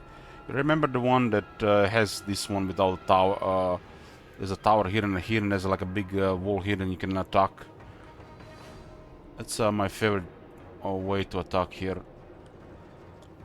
They're almost identical, but still different. We have to take the one Dreadquake Mortar fire, and that's it from the looks of it. They might destroy the artillery though.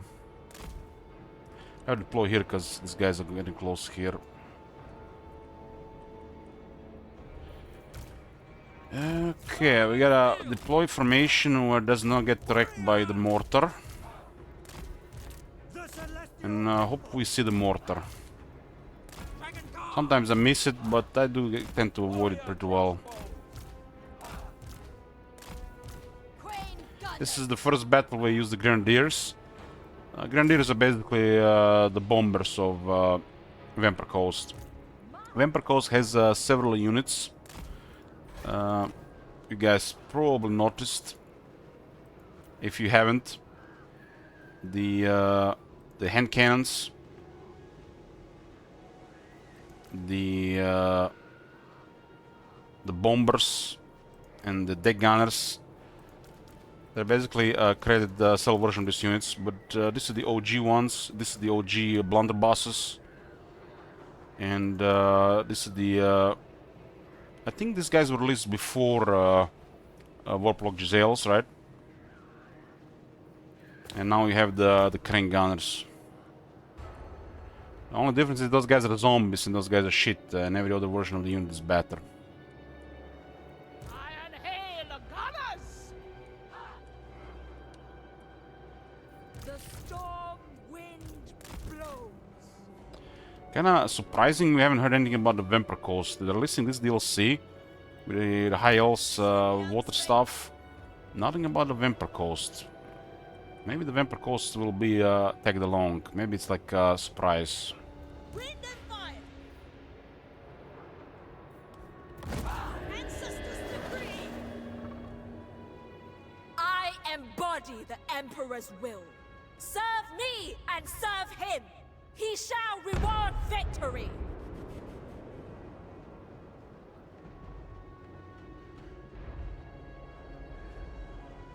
They don't see Mummy Inc. because of Clanation. God damn, that straight from Clanation is garbage.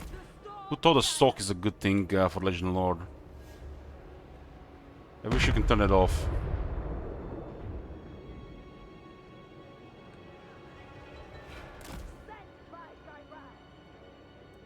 Iron hail, gunners!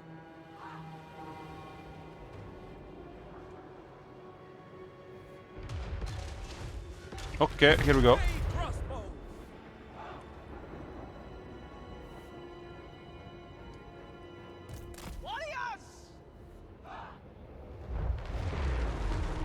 Okay, dodged.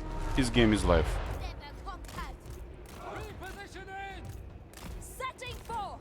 Without Yeah, hesitation! they improved the sounds of the cannons and the guns a lot in last couple of years. The only thing that's left to improve, I would say, is the smoke. The smoke needs to be better. Like, firing gunpowder weapons should leave a lot of smoke on the battlefield and should last for way, way longer. See, the smoke just disappears. The smokes would pile up and would be here for a while. Like, it need to do better smoke.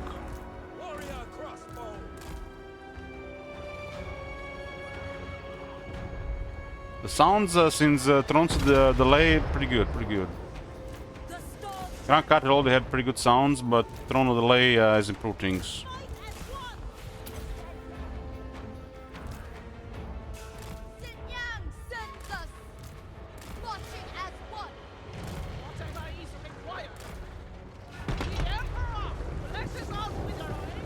What's the Turkish unit called back in Medieval 2 that used to drop bombs?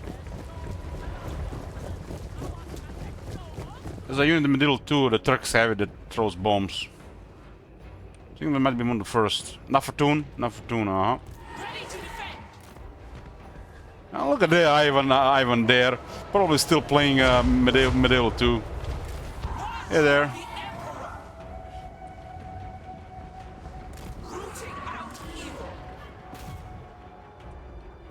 You can cast down some Night while in the dragon. What?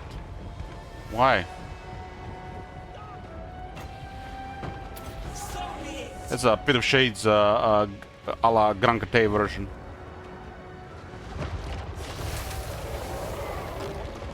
That's cool, that's cool.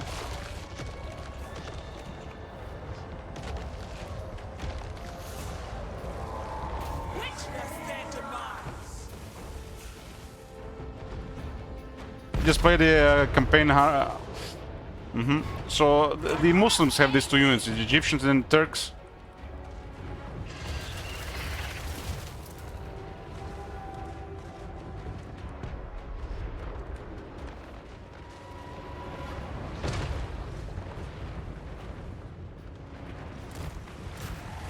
Oh man, she's gonna get wrecked by the blunderbusses. Get the fuck out of here.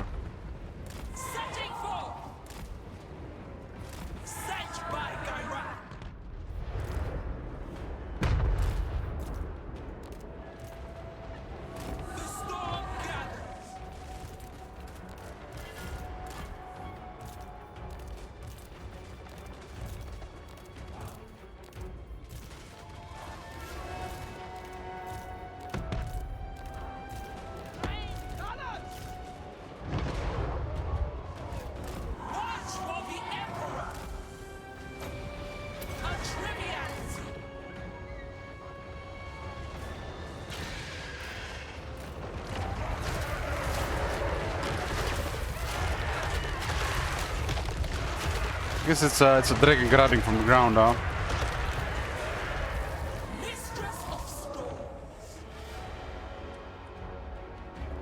Okay, we're gonna send some foot soldiers. What the fuck is firing there? Are hell cannons still at hell cannon?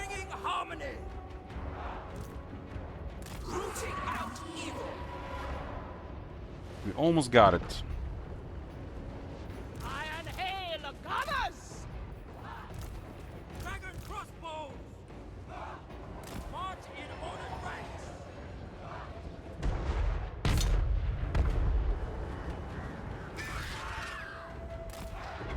And the Croman.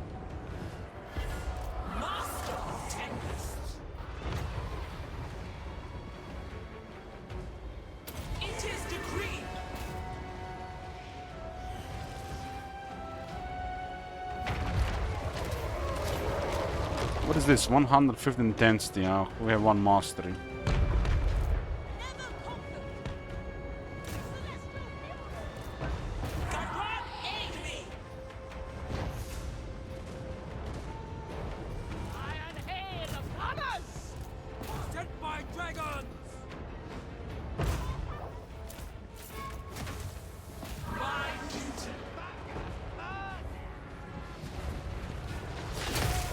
The hell cannon still up.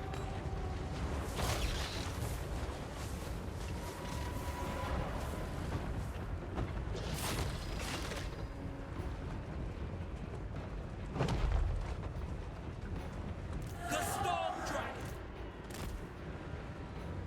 Stone and steel. We got the hell cannon down. There's one guy left. One guy can open the hell cannon, then more one guy.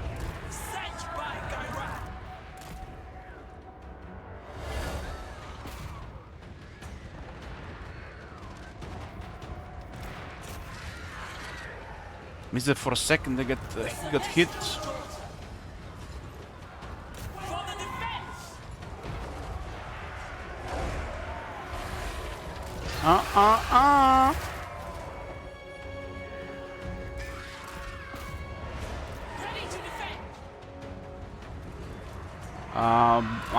I've never played an Anno game.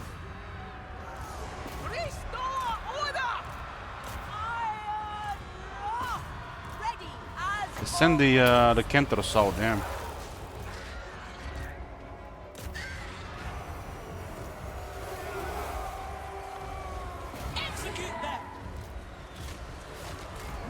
as the wind.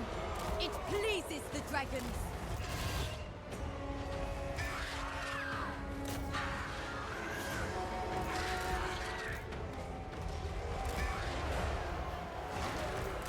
March for the Emperor. I give assent. Get the fuck out of there, boys! Rooting out evil.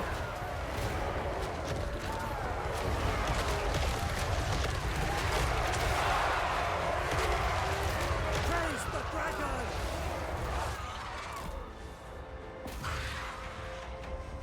Try to preserve those things this time. Right. We're positioning. Never conquered. Marching as one! Minds as one. Let battle commence. Center by dragons. Naturally.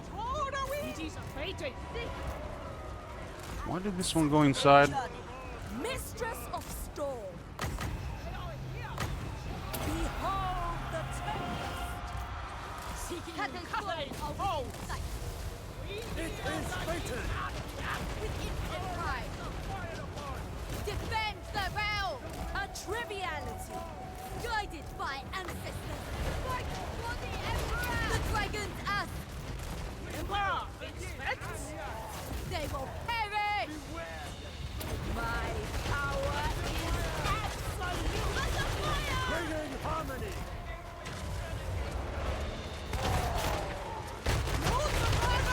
Understood.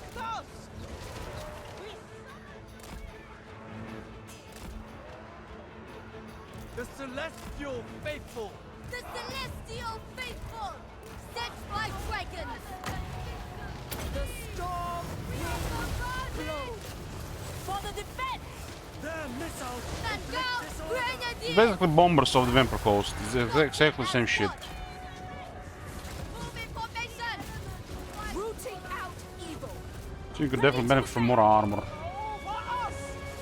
Master of tempest. Shenyang sends us. Move as wind. Wind and fire! Thoughts in harmony. Sent by dragons! Wind and fire. Raise the dragons. March for the Emperor. The storm unleashed. The armor actually saves them quite a bit. Might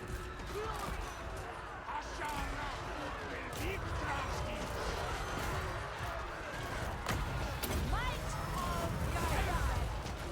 Good. Now defend it. This is basically better against lower armor, huh?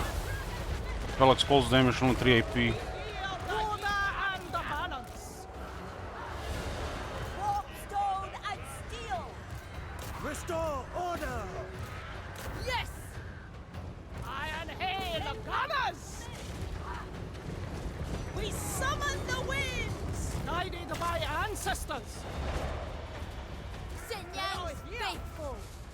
Iron hail the gunners. The elements fight for us. Move in formation. The storm wind. Cathay's blows are within sight. Anything for Cathay. Anything?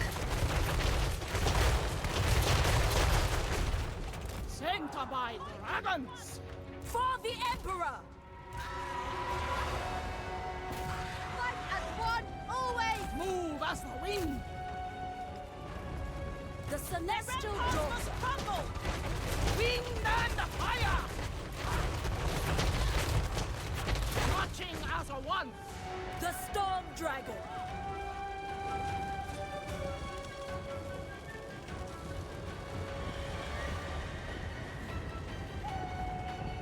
The storm gathers.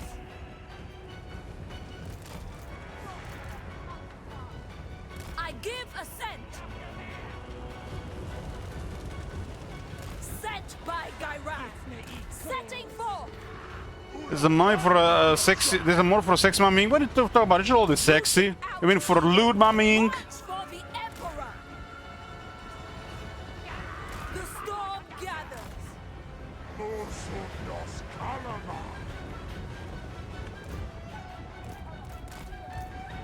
Sent by Gyra. He's just faking it here, this guy. I think part of the routing, guys.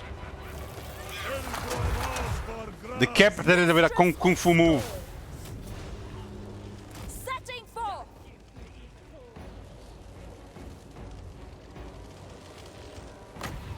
Send Yang, guide me.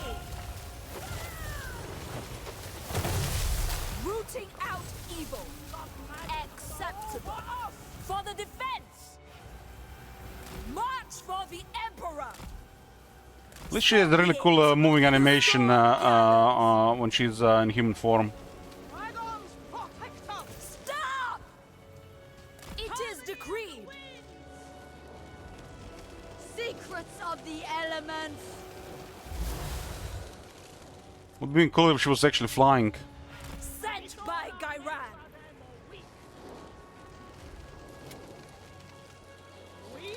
And again, who the fuck would use the dragon, right? Stone and steel. Setting forth. Behold the tempest, rooting out evil. We summon the wind. There's 99 defense and 86 attack. What the shit, man? I haven't put any single points in her fighting abilities. What the fuck is up with that? Must have the unique items from the caravans.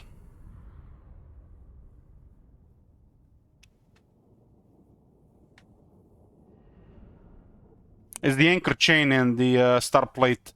She has the two dwarf items. She has the dwarf gear. Dwarf gear. It must be the dwarf gear. That's the only way to explain this. The dwarf gear. The anchor chain and the star metal plate.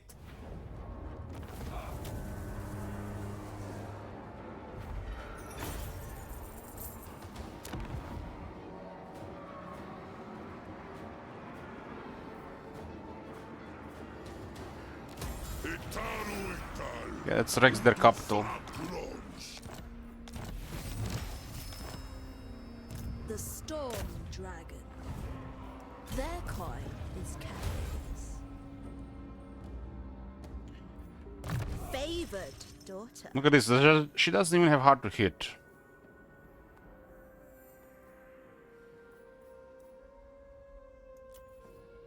%20 speed here, huh? 12 defense for 1 skill point. Damn. Damn.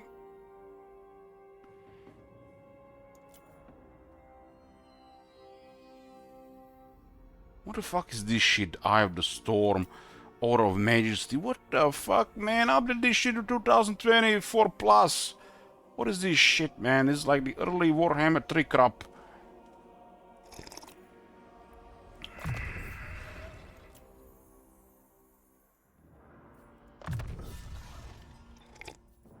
A tool fit for the dragon's daughter.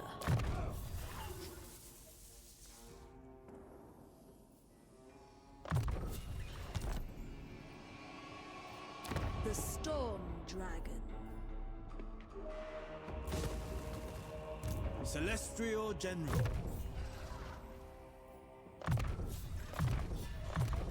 I would take that. To defend Okay, my how much soldiers. money do we have here? 81,000 in the bank, huh?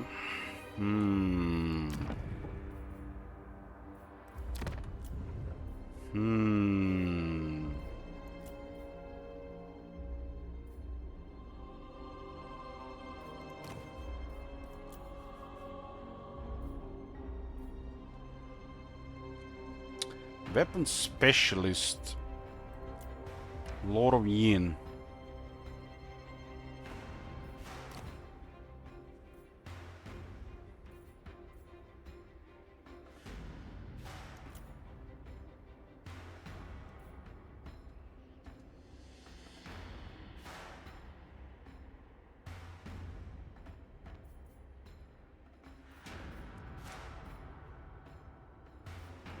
Look at the Chinese skull fronts.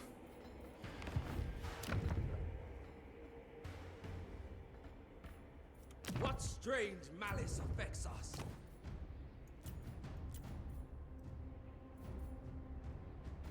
Celestial General. Celestial General. Yeah. Rank 3 troopers, huh? I want more. Loyal novices are better than uncertain veterans. I guess we got rid of them because of the sabotage. Such treasures, spoils of war.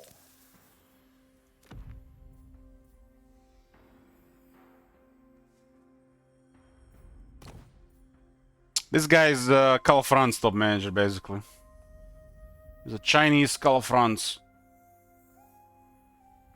He has better stats than Call of France. And even has a similar mount these days.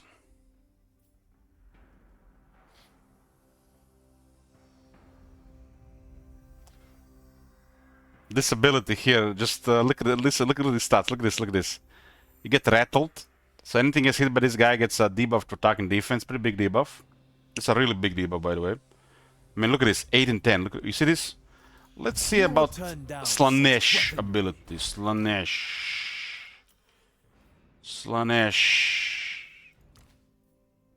5-5. Best I can do for Chaos, 5-5. DLC power creep, Chinese Call of France. -8, -10. A little bit too much, it was double. So just make it 80% more.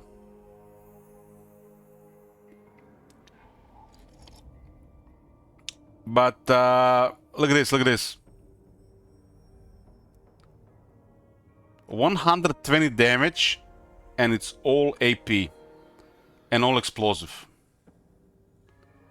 It's all AP. 100%.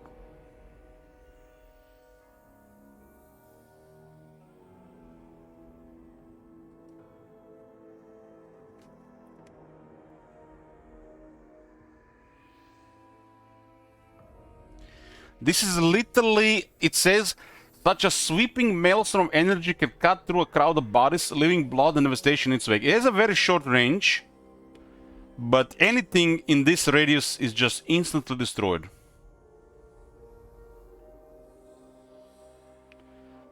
No, what infantry can survive this? Chosen, maybe? Chosen can survive? Unless you're Chosen or the Black Orc, you're dead.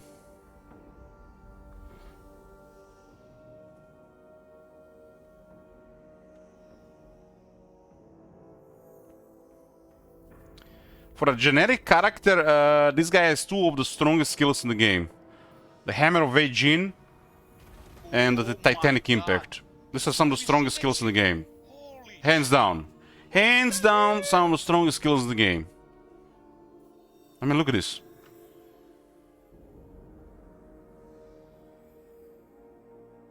He gets plus 70% damage here.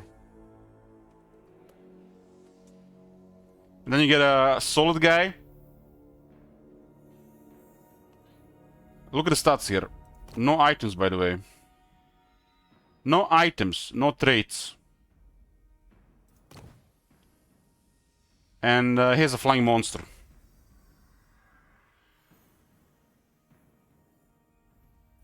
Another 5 defense. Another 15 armor. Another 15 health. Another 12 attack. Another 20% damage. Another 12 attack. Another 12 defense. And a big damage buff.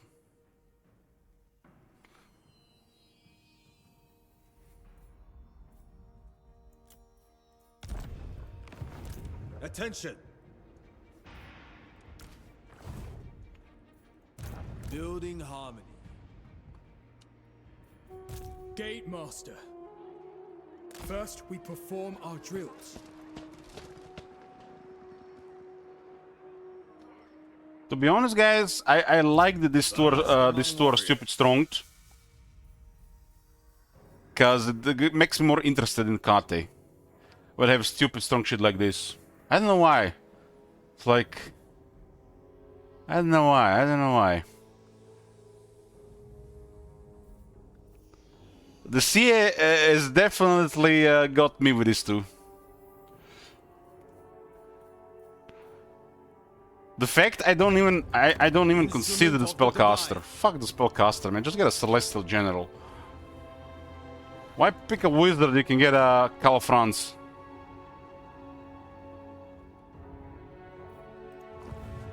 General. So we get a Calafrance leading the every Grand Kate army.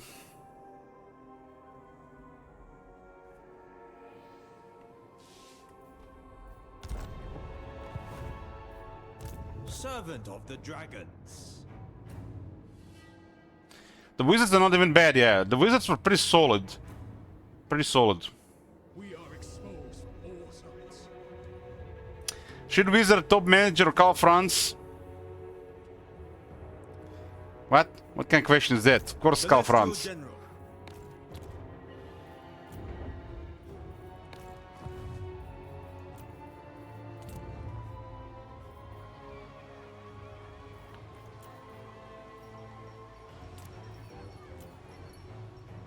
I mean the Lords of Kate.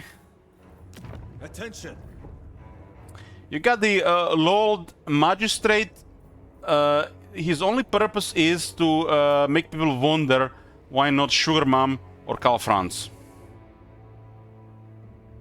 So this is the entire purpose. To make people wonder. Maybe there is something more about it Mr. Streamer knows. That I don't. Or the Sugar Mom or the Chinese Calafrance.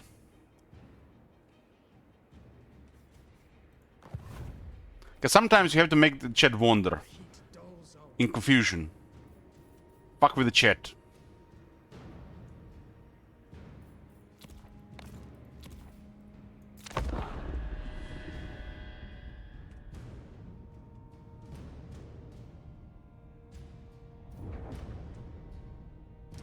Fucking with the chat has become a part of this game.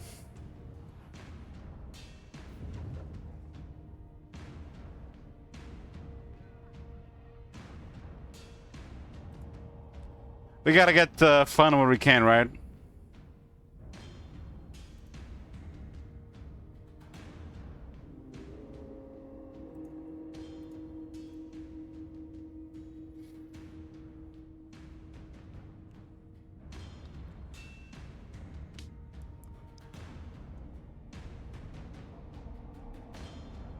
Oh man, they're coming.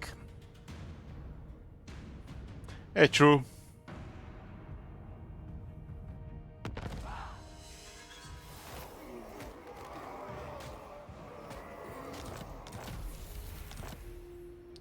Well, Zomoto, you can get the request tokens and you can request Grand Kate campaign where we only use Lord Magistrates. It can be done. Serve from the front. Might of the storm. The storm dragon is no fool.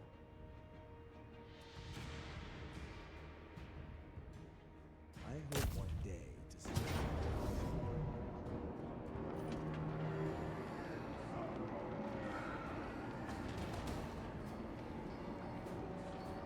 The Emperor loves you. Nothing can be made. Why is this a mountain? Like, what the fuck? Does this look like a mountain to you guys? Somebody fucked up the climate here. We saw upon triumphant wings. How long they gonna be before they fix this one? The majestic defender. Warriors, sons, with me. We get more replenishment in the enemy territory because the climate penalty does not apply to us. Advance without heroics. Warden of the Great Bastion. It's called Gunny Spikes. Yes, we got a shit village of Norse called the Fortress, but it's no fortress to be found. So what's your point?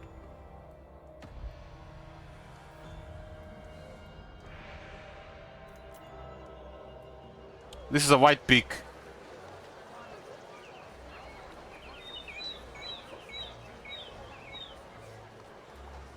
And it used to be here.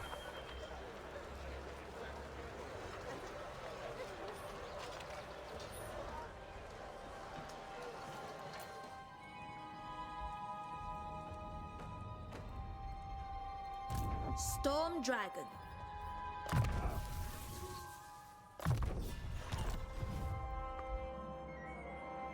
I have endured worse than drought. Ooh, you troopers.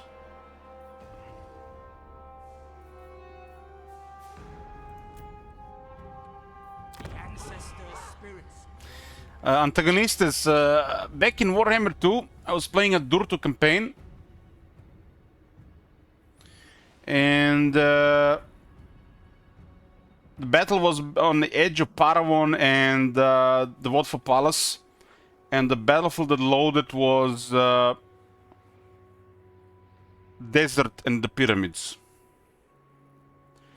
And I kid you not, people started defending this shit like it's a climate in Ataloran or something like that. And yeah, they did what? Like,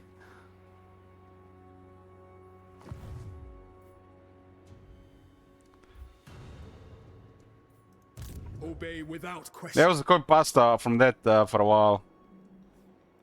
I must rest.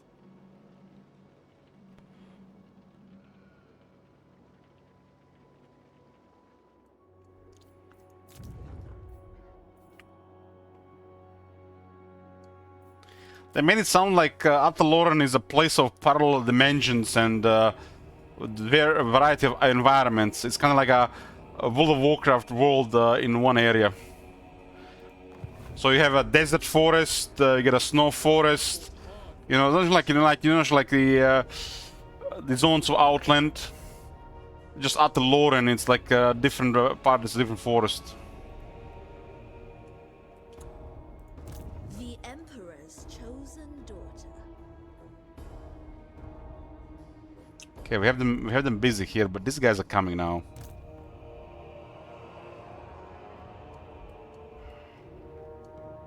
We are in need.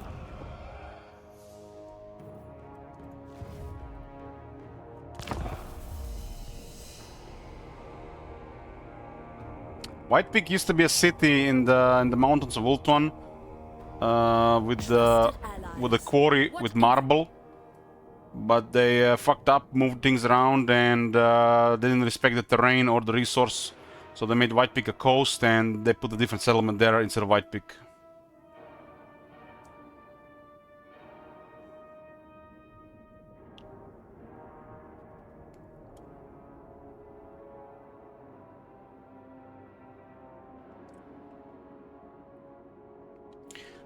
Apparently there's a part of Ataloran that's corrupted by chaos, and in that part of Ataloran things are weird.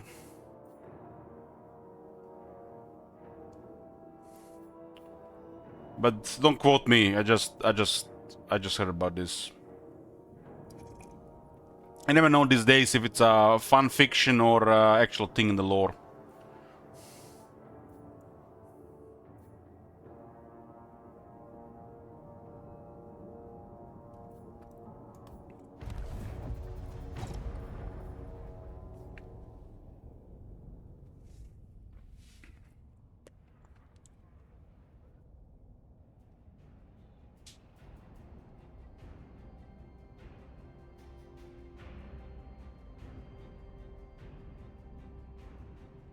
No, it's not about Beastmen. I think it's where the elves get directly corrupted by chaos, and some of them actually accept it.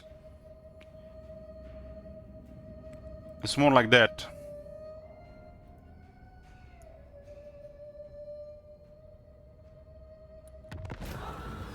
It could be the Beastman influence. Who knows?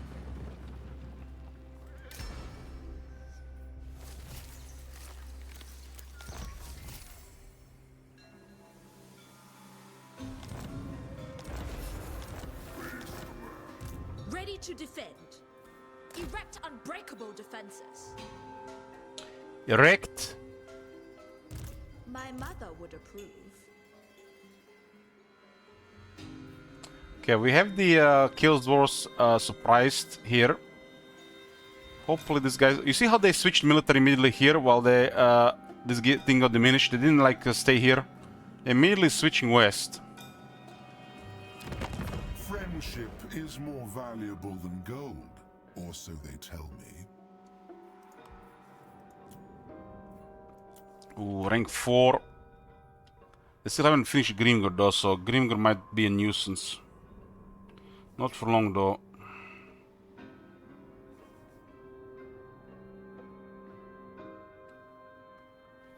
I have no idea what I'm not sure what it is, Cervantes. What I know about brew.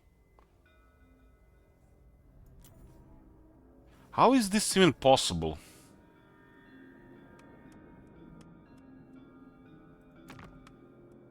Both Reichland and Sylvania are thriving and they're not at war with each other. What?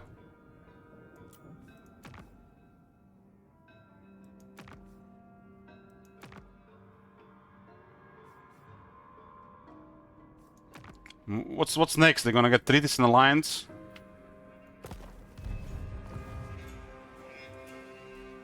Remain vigilant, always.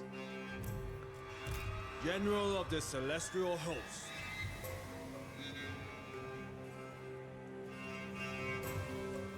For the Imperial family.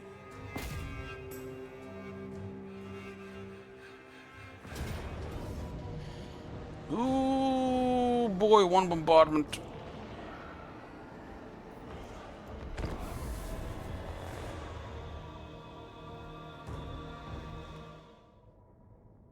We're playing Warhammer 3 today until like 7, then I'm gonna get a break for food. And when I get back, we are playing Dark Souls 3 until 1 AM. And then we're playing Skyrim. Long stream today.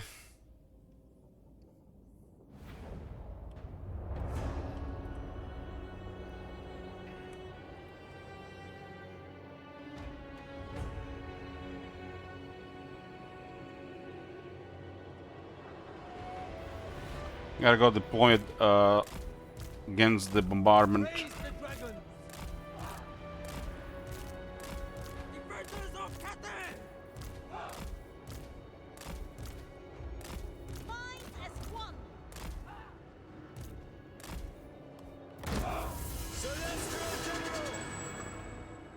Fellow soldiers of Cathay, I do not intend to have words take the place of my weapons. I shall inspire you with my martial prowess. Damn. So let us begin. That was a good fire there. March in ordered ranks.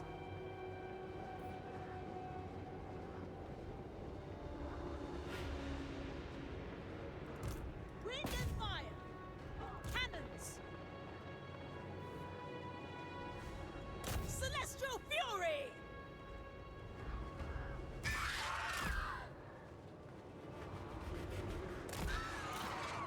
Oh shit, come on, don't be like that!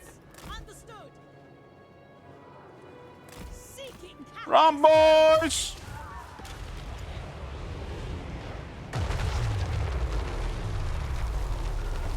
Good thing these things are indestructible to such damage. They do take some damage, but very little. guided by ancestors. Move in formation. They really ought to assign a proper object damage to these big explosions. These units would have all gotten killed if they got hit by that. Repositioning.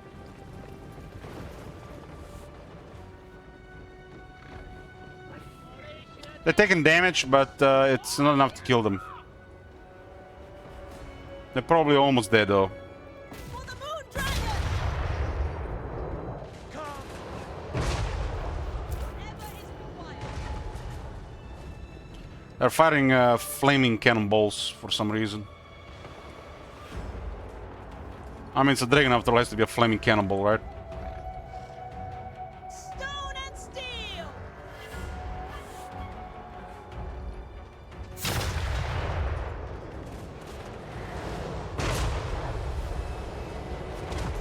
All order.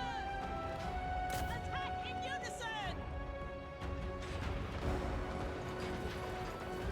Take aim.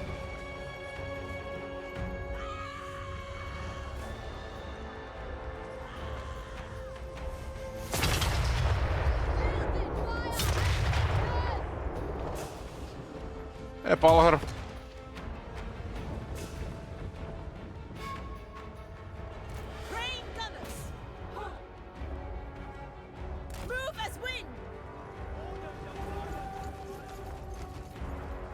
Is this where the Warplug Jutels come from?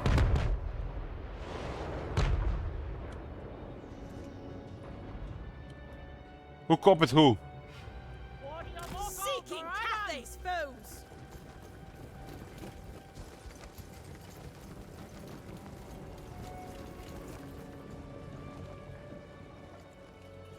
Kete copied the rats. How's Mummy Inc? Mummy Inc is excellent. They will perish.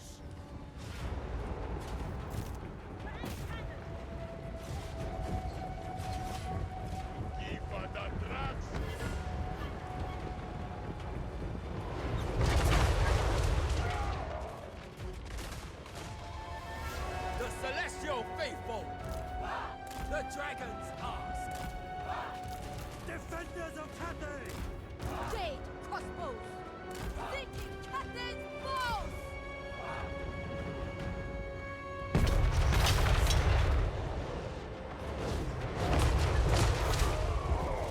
Cannons. Our ancestors grant us strength.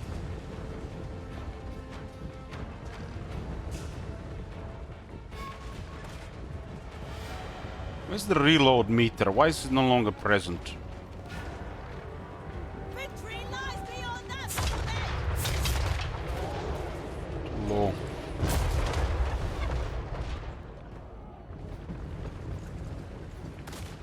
Well, I have barely any settlements. I'm invading Chaos Dwarfs and hoping my alliance will do the rest.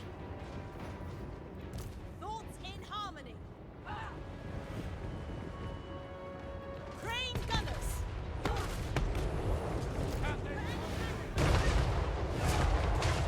Defend the realm.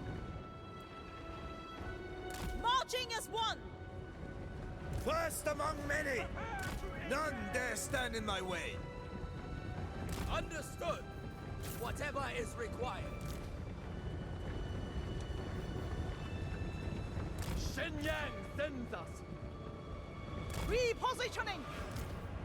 Understood. Dragons Commander! Let battle commence! Oh, the rats have been destroyed. The rats have been destroyed. Staying low! Victory lies beyond that moving!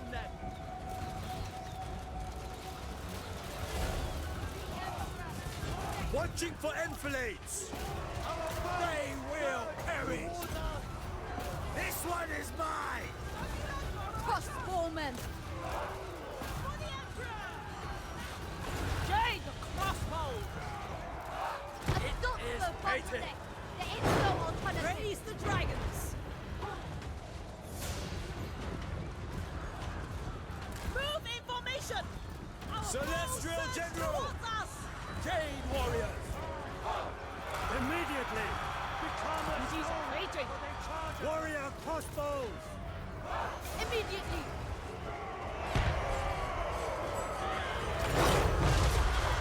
You're lucky nobody got hit from our guys.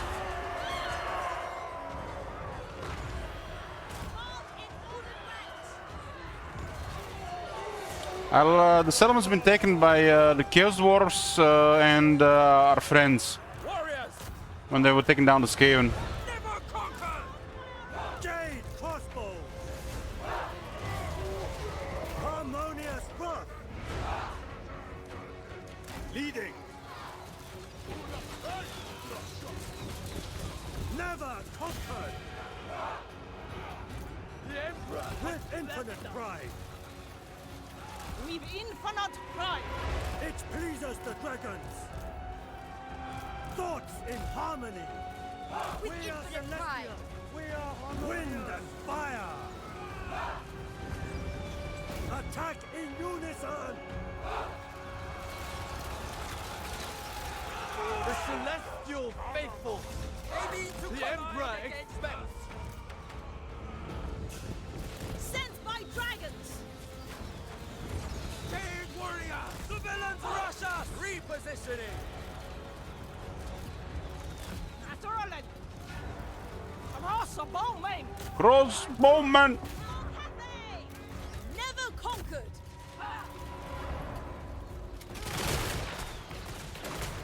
Damn! Raw steel! I might as well shoot the survivors, right? Celestial fury!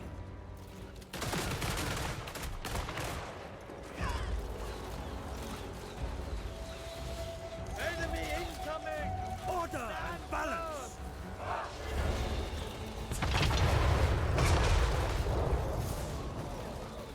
Hold ordered! Brace for impact! We got a lot of ammo here. Has a good penetration against the infantry for some reason.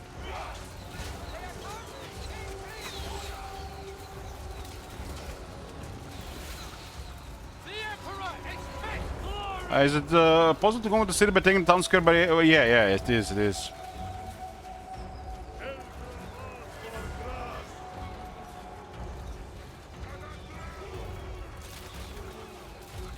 Warrior I have so much ammo. Yes!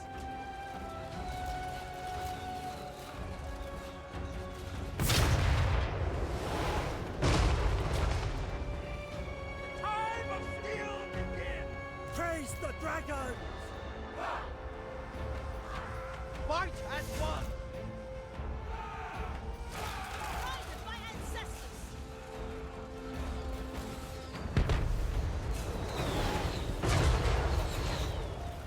Let battle commence! Cannons! Why are they moving when they're done firing? I don't get it. It's always been a thing. Fight as one!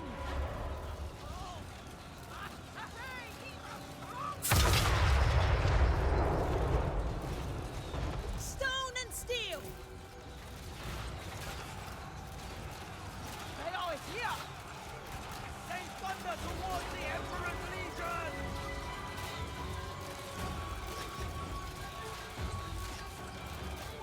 Cannons bolt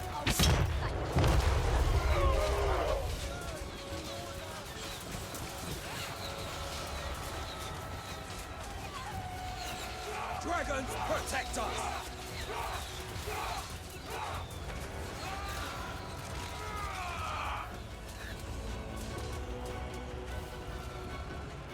We have a perfect composition for a long siege.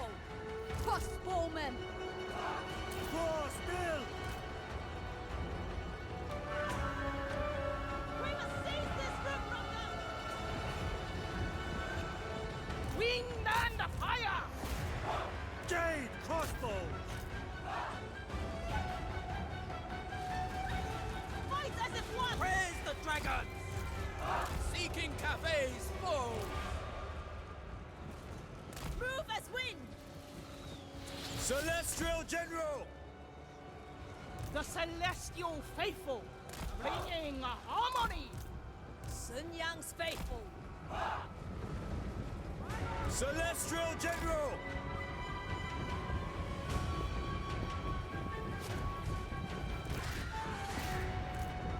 Kill for Cathay! Moon Dragon, protect us! By my hammer, martial might! Wind and fire! Wind and fire! Crane gunners! Move in formation! None dare stand in my way!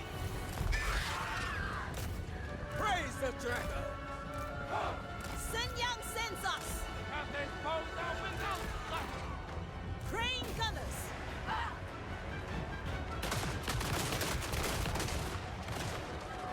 Celestial General! Decisive strategy! Prepare to engage with the enemy! Minds as one! March in ordered ranks!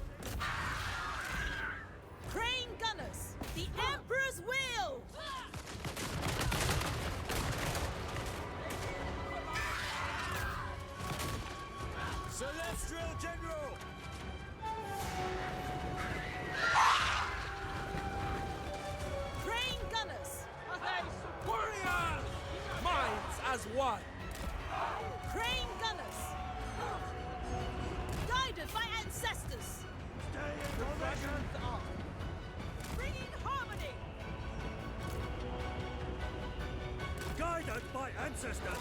Warrior crossbow! Move in formation. Jade warriors. Halt in harmony!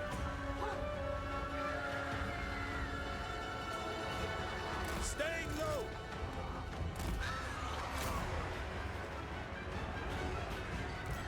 The Celestial Faithful. Celestial The Wielands rushes. All formation, boys. Who the fuck gave Orc Labor such massive weapons? Cut them down. Order and balance! Wind and fire. Their tools. The Celestial Faithful. Understood. Stay in your ranks. The Emperor expects. Soldier and leader.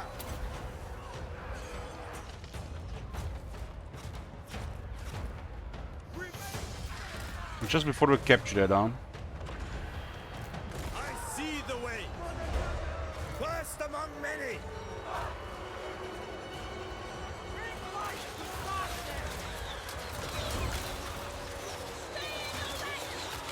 Warrior crossbow. Grand cannon! Move as wind!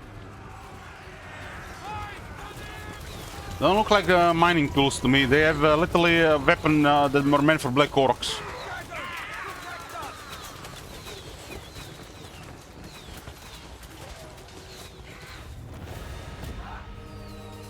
It's almost like they're trying to kind of represent. They broke into a Chaos Dwarf armory and picked up the orcs that were meant for the Black Orcs.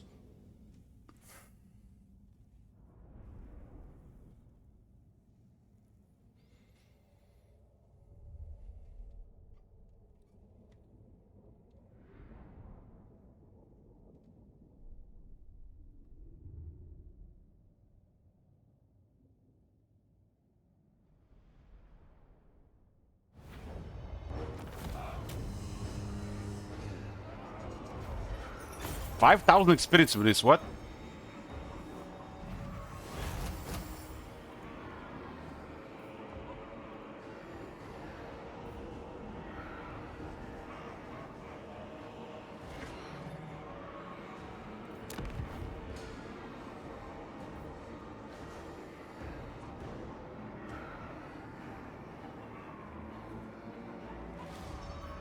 Take all they have. Celestial General. There's an army being recruited here and there's an army here. I don't think anything is in range here. Take this and hold it. It's unlikely. General of the Celestial. I don't know why we got so much. Aha, because of the lettered.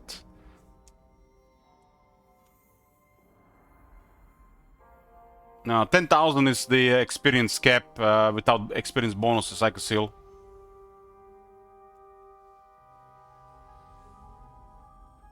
Why saying the occupy so I get money here? I'm gonna raise this area. It was 8,000 money, so can't say no to that. Experience is kept at 10%, 10k, and anything about that is bonus experience. This is the new rework trait from the vanilla game. That's why I get so much experience. It's pretty crazy if you ask me. You're gonna level up so much faster, and you're gonna get more items. Some one of the better traits.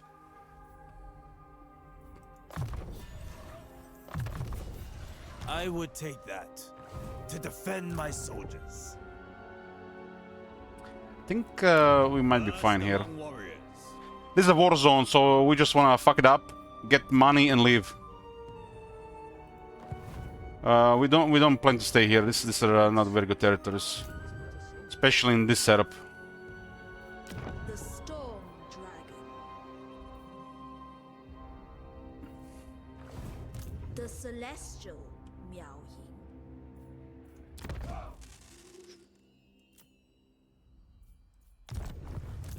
Yin. It would be bad to lose that one, but we'll take our chances.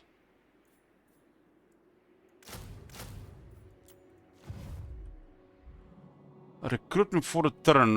We gotta destroy the works of Tsar, secure the northern area there, and get the remaining settlements, which is another 20.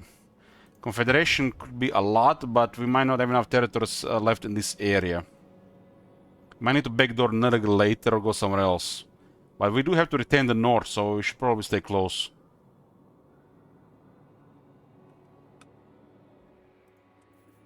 Celestial General. The plan is to pillage this area and destroy it. Hold the northern Grand Kate. Assist Iron Dragon and Geld holding the rest of Grand Kate. And look to the west.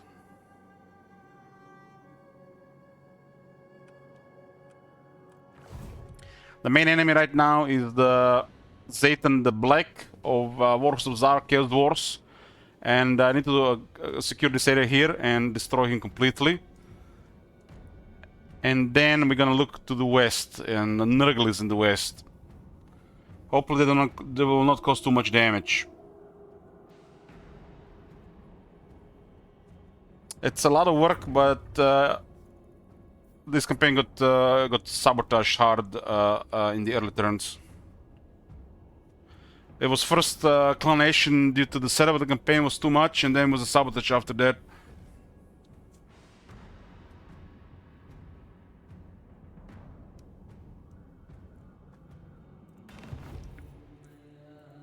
I've went on a suicidal run to backdoor the dwarves, and it's paying off.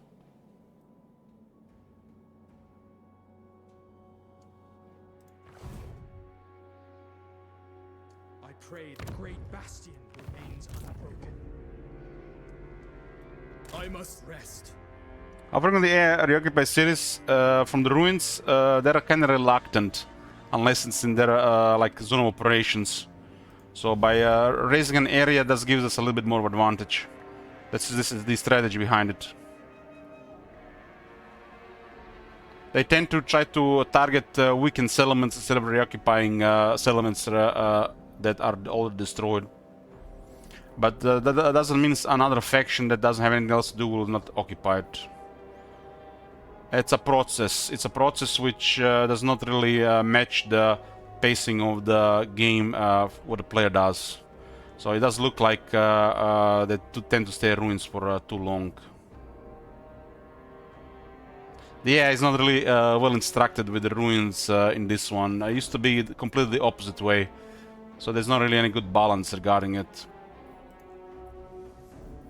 There are definitely situations where they should ignore the ruins, but more than half the time when they're ignoring the ruins, they should not be ignoring them. So it is what it is. Once you learn how to use this as a strategy in tough situations, you can use this to your benefit. It actually can get quite an advantage against stronger enemies. This is one of those things when you learn is just very useful. Just because you learn it, it's like one of those cursed knowledge things. It's not ideal for the AI, and it can be used as a tool versus for the player versus the AI. And some territories are not really worth keeping anyway, so you either give them to the allies or to another faction, or you just leave them destroyed. I've never really been one that like sees territories just have to occupy everything. That's like nonsense to me. I'd rather keep this entire area raised than occupied with Grand Kate.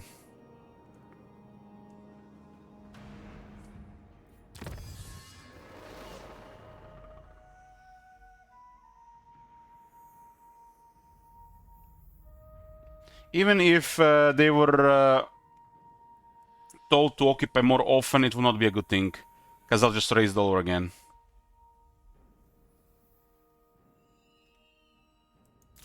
In a regular campaign, it really doesn't do anything. It's just a tool for the player. It's like in Medieval 2, you have a strategy. You turn the town into a castle and castle into a town. The AI doesn't do that. It's pretty much what is abandoned settlement and perma-raise thing for the player here. You are basically shaping the provinces in a way where the AI will respond differently and they can really utilize themselves. Because there is no reason to keep a settlement a ruin, although for the player it could be a strategy. A lot of people don't get this, but keeping ruins is a strategy. Even if the AI would be the one to occupy them, raising them again is a good thing. More territories means nothing if they're red.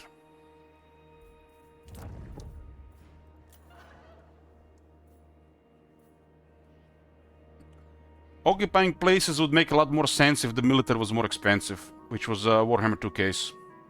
But since the military is not more expensive, that means no shit. Means shit. You can just get an extra army to do whatever you want. Because you can always get more military in Warhammer 3. In Warhammer 2 was very restricted.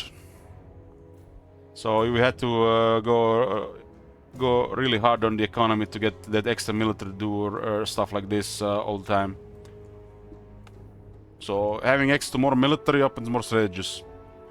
But overall the game is just easier because of this. Just because you have more military already makes things easier. But if you use those more military to devise different strategies just to slow down the game to your liking, which people might think like it's like some kind of cheap behavior, but it's literally you have more military, you can just murder anybody anyways. But you choose to play things differently. Speaking from the regular campaign perspective. Because the player can snowball way more with military than the AI can.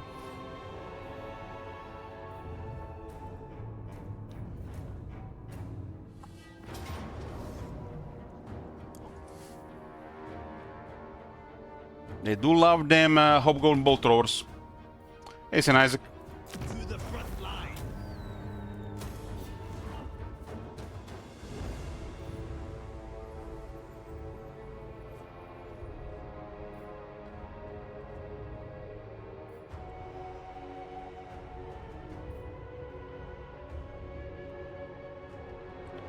We'll see if they actually have a chance against that Nurgle military, but it's looking good right now. It's looking good. It's just gonna take some time to finish this one. We just have to play behind the two bigger powers, Guild and Iron Dragon, and target whatever is bothering them. Make sure they get the edge. Instead of instead of AI is helping us, we're helping the AI to win the campaign. So we're basically a small force, small active force that make sure the AI gets ahead.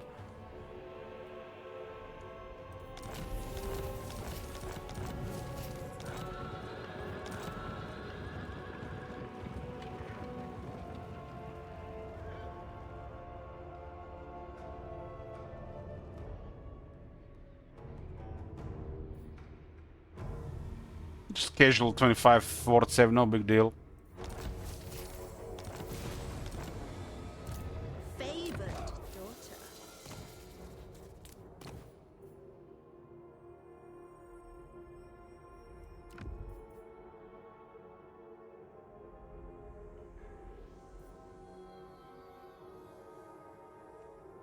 .25% ward save is a ridiculous amount for one buff.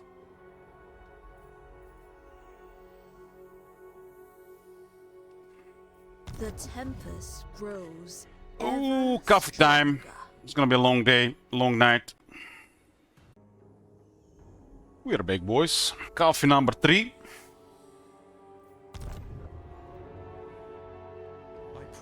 Well, the Chaos Door has been pretty busy as we are dismantling them from behind, but now Nurgle is coming.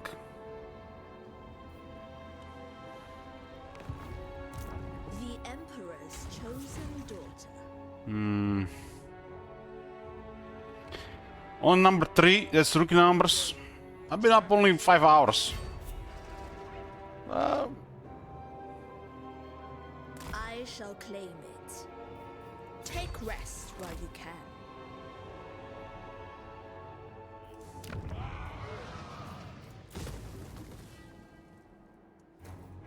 Attention! It does look like they're busy. The great enemy must be resisted. It's a little bit dangerous going like this, but Do not we need to ask do it this. like this. Whatever they have.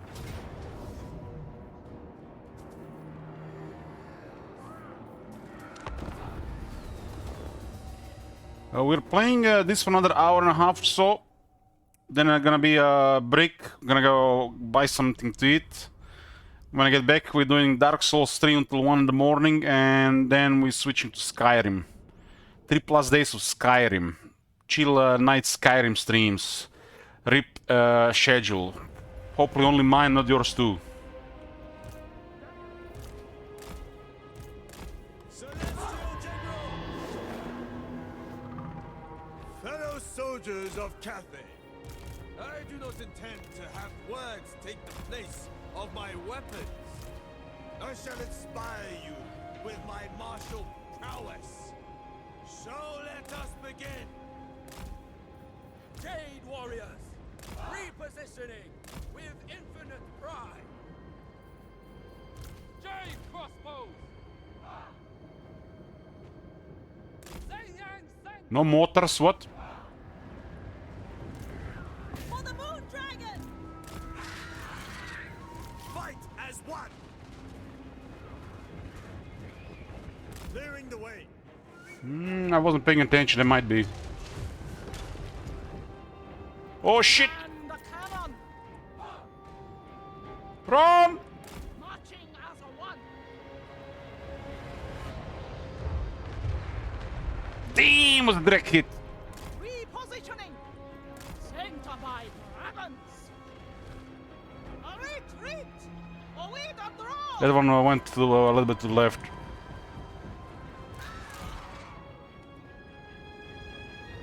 Baby, come back! You're fine! You're fine! You're traumatized for life, but you're fine. Come back! Soldier and leader. I'm surprised they haven't shattered.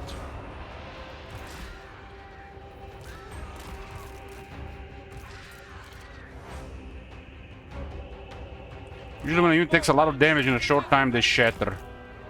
It pleases the dragons. Train gunners! Celestial General. This guy's not gonna recover.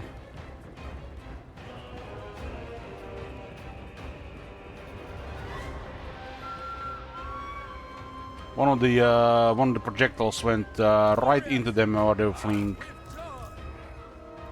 Understood. Leading. Agreed.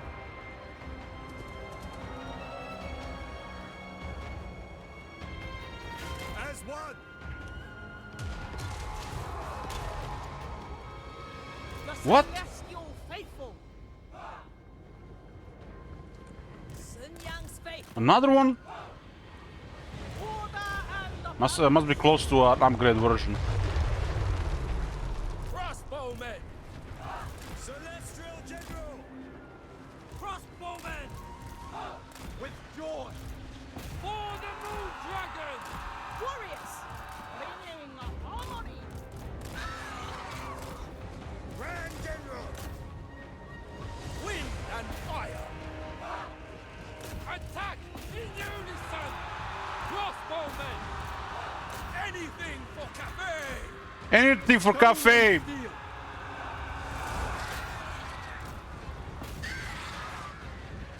Minds as one. Witness my fortitude. Crossbowmen. Never conquered. Warrior crossbows. Order and balance. Stone and steel!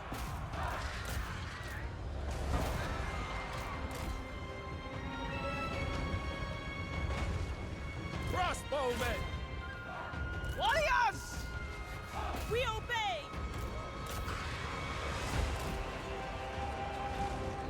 Stone and steel. First among many.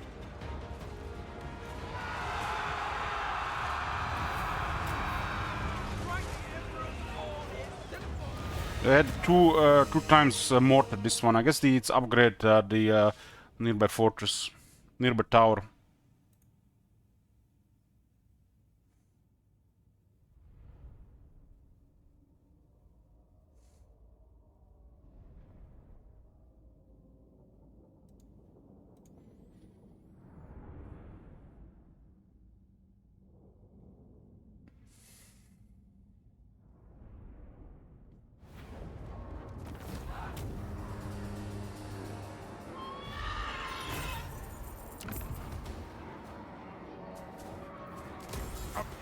Might have enough movement to take it as well. The Baldwin Keep has it upgraded. It's tier 5. There's a tower here and tower there, and that pretty much should be done after those two. The storm Celestial General. Servant of the Dragon. Should send reinforcements there at some point. Celestial General. Gate Master.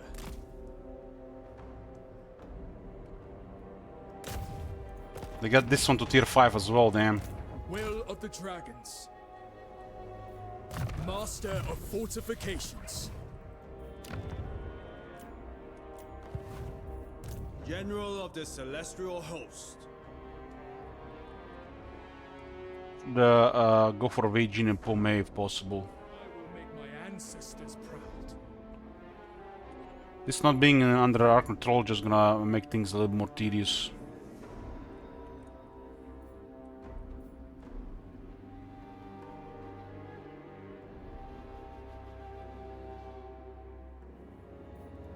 Humility in all things. Who recruits for the turn? I serve only the dragons. There's a rebellion in the capital, huh? You are without sense or honor. Says the rebel. Among warriors. Says the rebel. Emir of Wei Jin. This is why I dubbed this guy Chinese Skull Franz. With that, I would lead more effectively. What happened to the caravan? Got cancelled again.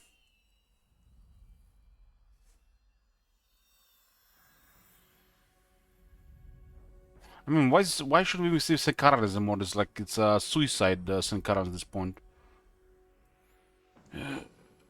Let's try this one. Maybe he gets lucky. Huh? Don't care about this caravan.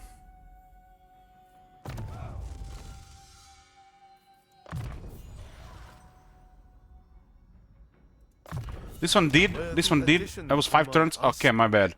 The one before was cancelled. Yeah, my bad this time. Well, last one was cancelled for some reason. Yeah, I did get that reward now, I just remembered. It just felt like it was short. It was like, what, 5 turns? It had a shortcut, that's why. That's why it seemed short. It was a shortcut.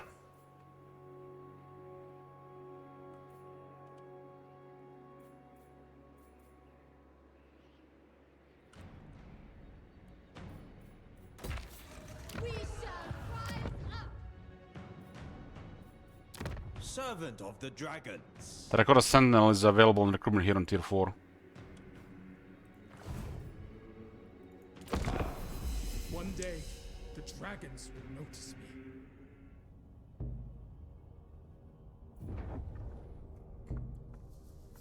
So Zayton is getting wrecked.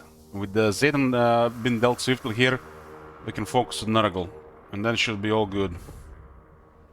Zhao Ming is only going after Nurgle. Hopefully his millet is gonna be enough to clear some initial Nurgle armies. Those Nurgle guys can spam like crazy.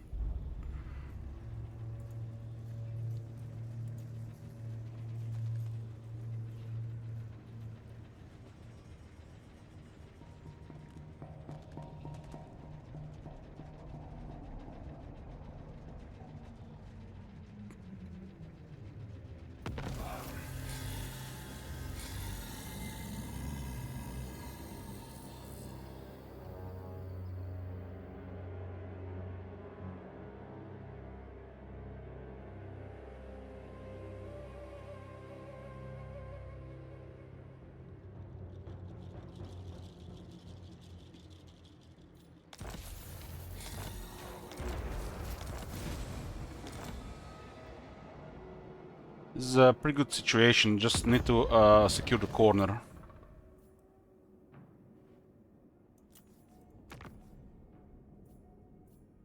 We just need to eliminate who is bothering them, and they'll thrive on their own with the rest.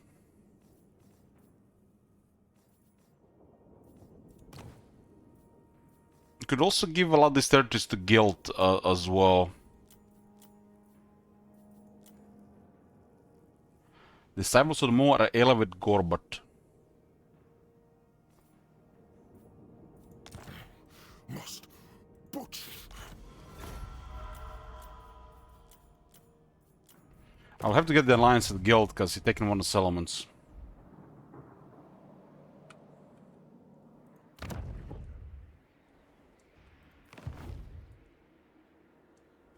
My warriors are well. Yeah, Draj got wrecked. We'll finish him fast and focus on Nurgle.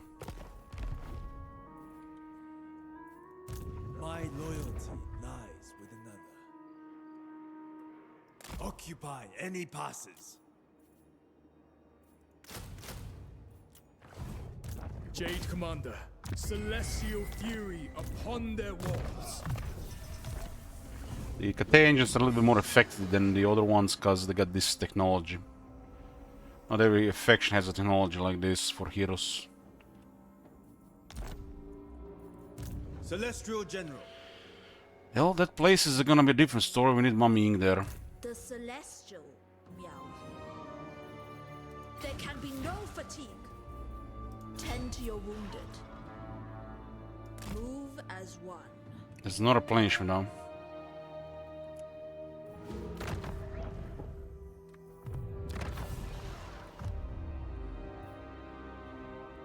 Storm Dragon.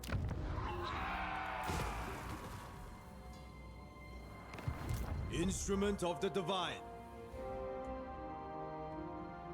There's an army in the Bloodwing Keep. Hard to say how much troops though. I yearn for my true form.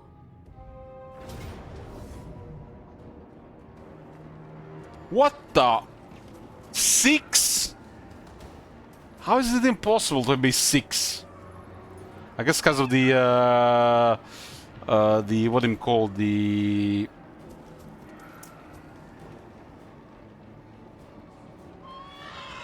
maybe because of the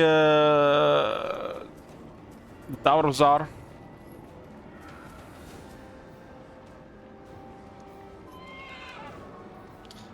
We'll take these 2 losses.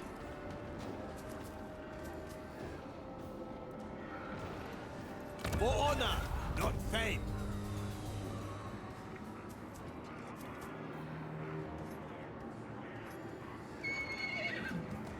The fine base operation. General of the Celestial Host. We need to take down Bloodwing Keep, Red Fortress, Pomei, and Wei Jin. This guy's done. They're also getting attacked by quite a bit from the other side. That was a pretty fast dismantlement of these guys. And should be right on time to start war with these guys. Unless Nurgle initially does cause some damage by winning a couple of battles, this guy should be fine here. Leader of men.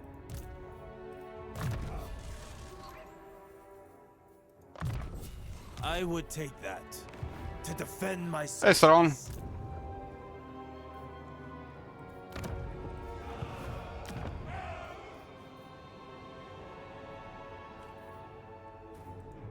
Ready to defend.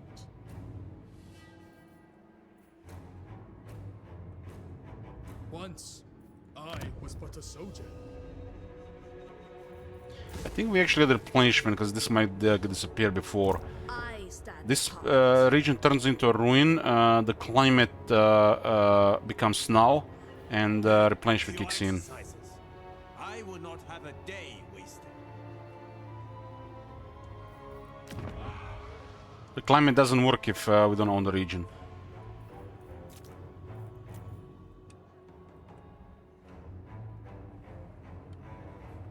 This penalty is only applied if you control the region. I think only of the Great Bastion. don't want to see these guys really anymore. There's gonna be 1%. Wrong button. -2, -5, so it has to be always at least 1%, huh?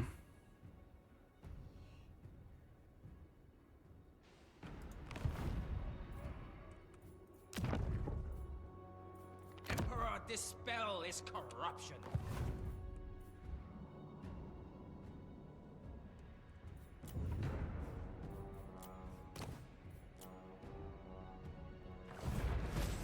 Yeah, this is doing really well here. We just need to make sure Gelt and Iron Dragon keep doing well by we helping them where we can help the most.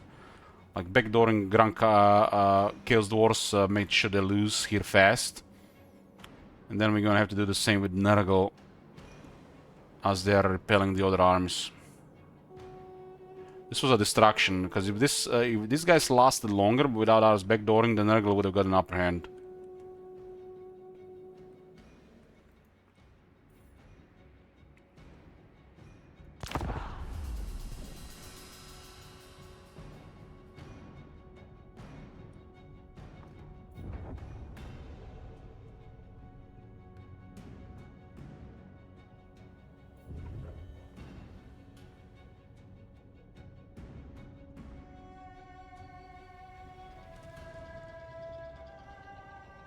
It's not only Nurgle, it's also Clan Rictus coming.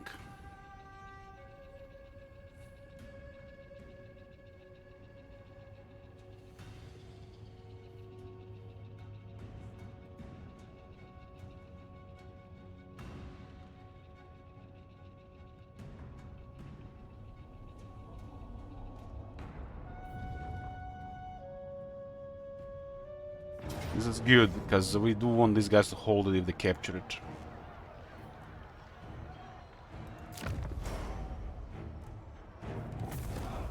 This is amazing. Are those guys actually a faction or a rebel?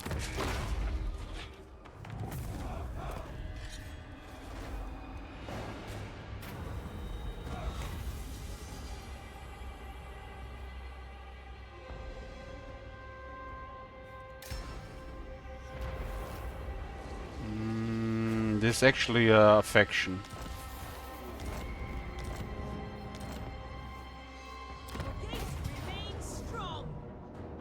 This guy's got extra troops here as well.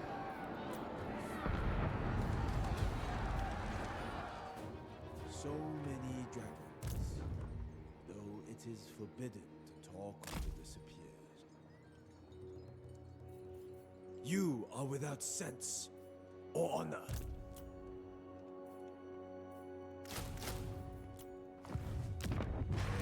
Awaiting orders. Their stone shall. Oh, this kind of caused a little bit delay here. The north must be defended.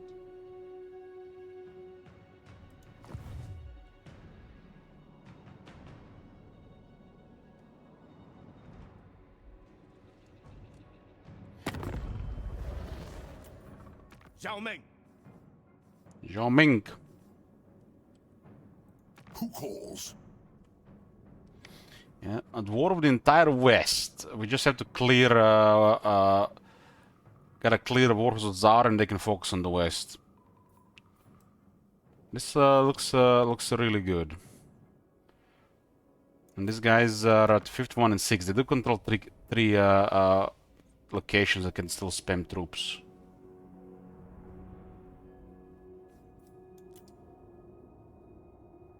Four, actually.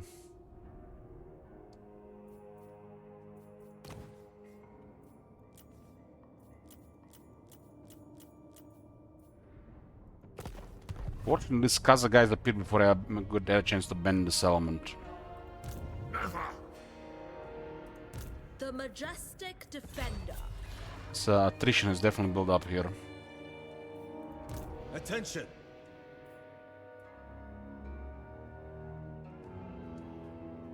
There's an army being recruited here. So approaching that is out of the question with more military. I'll be on the other side of the wall soon. Wei Jin is not the garrison as much as Po Mei. City defender. The Storm Dragon. I'm gonna take another turn of attrition here. Warden of the Great Bastion.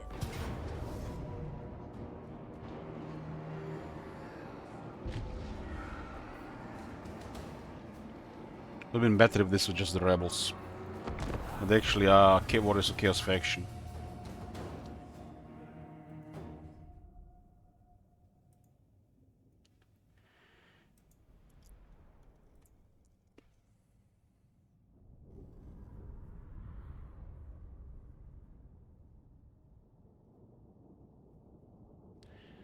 For some reason, I no longer get negative control by abandoning settlements. So occupy this and abandon is better.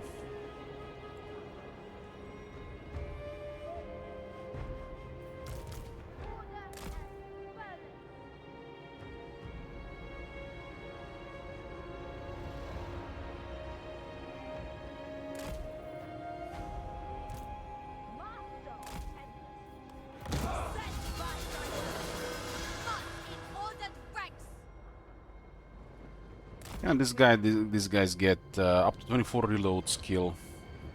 They need a yin unit. This guy's a yang. No, this guy's a yin actually. They need a yang.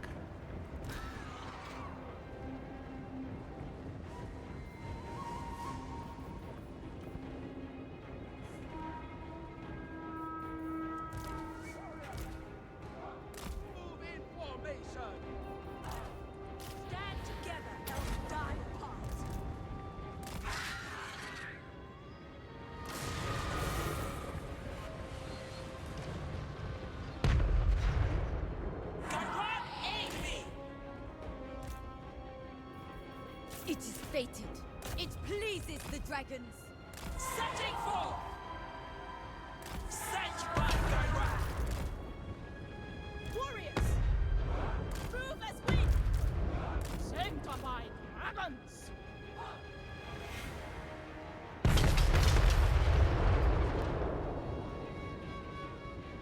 The storm unleashed!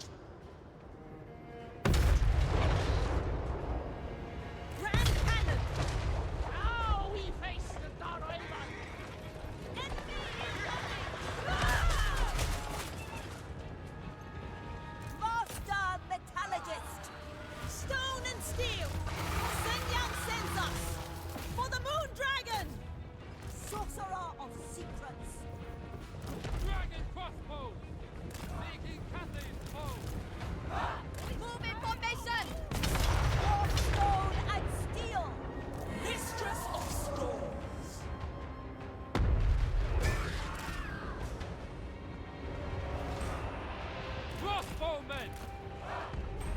Yes! March in ordered ranks!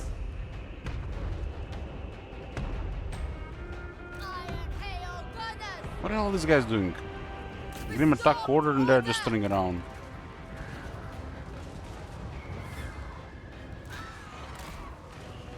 Iron Hail Gunners!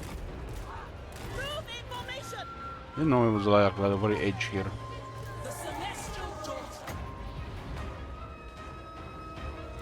The Storm Dragon! March for the Emperor!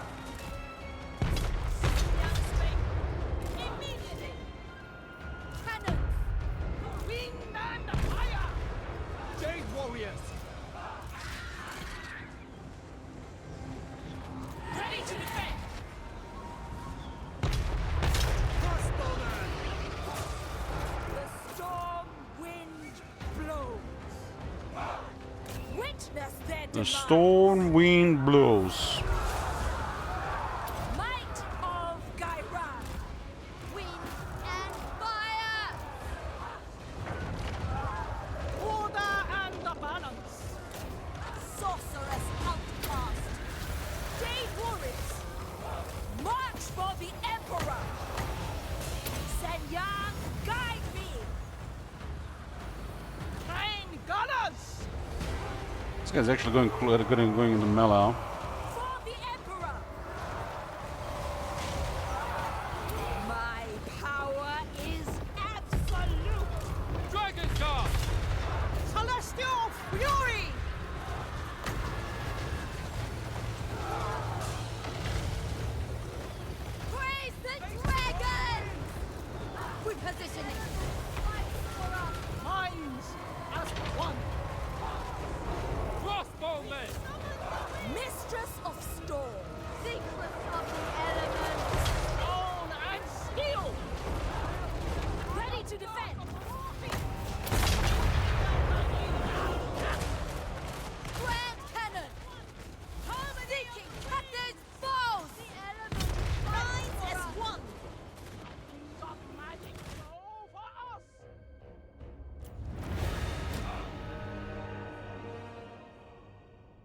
These guys rebelled just before us abandoned the settlement, and they appeared as a faction. This is the Kazakh, the easternmost minor faction of Warriors of Chaos. I think there are like 3 minor factions of Warriors of Chaos, so maybe it's 2. Could be 2 or 3. No, the red guy is close to Seagull, I think. And Kazakh, maybe just 2. It has the honor of joining Cathay. The Storm Dragon. Ready to There's no replenishment here, huh?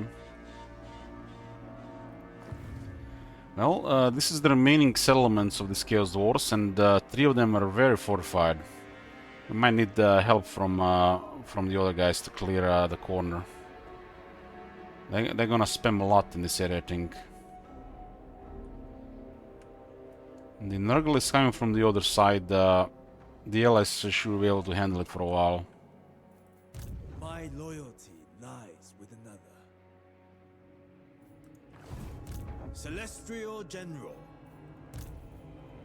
The Storm Dragon.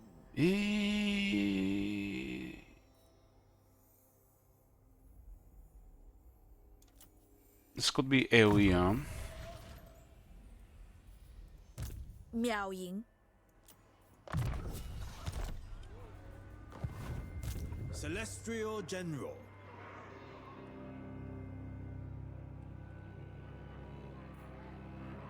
I will make my ancestors proud.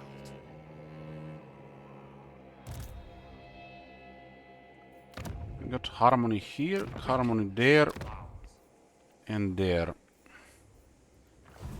You are without sense. Order. So the caravan got ambushed.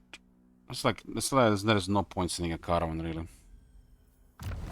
There's no point sending a caravan. Why is this a 3 skills to lower the cost? There should be like a higher chance of disappearing.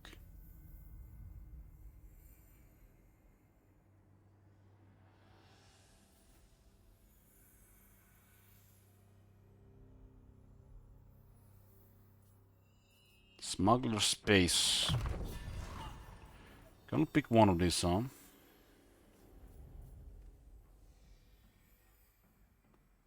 I mean, this does get really really nice, but there's a crazy war zone to the west. Our supremacy is assured. That's a lot of cargo. But look at this, it's all red.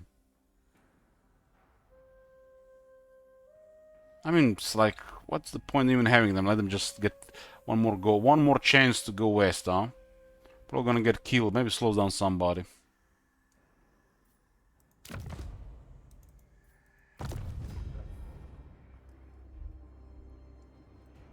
Lord Magistrate reporting. Stay off the dunes, soldiers. One more go. Nurgle will control this entire pass. Win, win, win, win, win, win! God damn, they lost. Oh man. Why did you attack then? I'm just kidding. Like, there's a chance to go both ways. This is might be the beginning of the end if they lost there. It looks like they lost, right?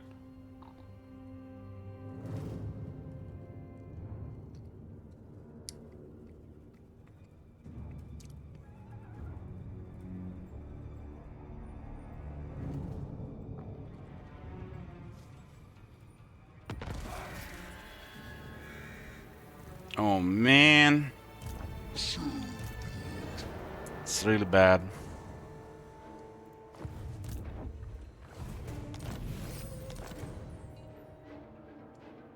Harmless worm. We're supposed to take attrition, but they didn't take any attrition, huh? Yours is an empire without balance or virtue.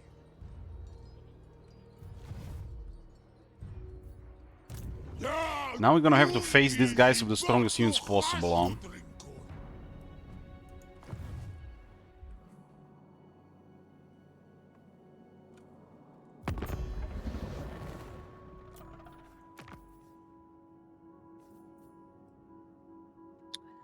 Well, the Gelt still do it. Gelt, I believe in you, Gelt. I'm not sure how the fuck are we gonna be finishing off Zetan on our own.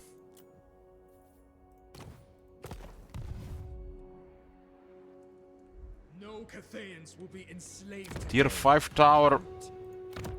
Tier 5 tower. Tier 5 tower. And a tier 5 tower.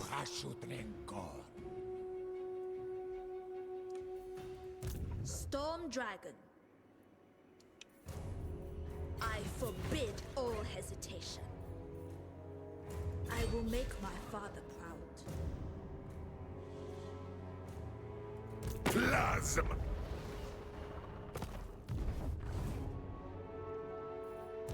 The Emperor's chosen daughter. Now we march. Replenish your strength. Feasible, perhaps. There's no replenishment because we get crippled by this one here on. When war is done, I shall build sandforts with the sun. Servant of the dragons.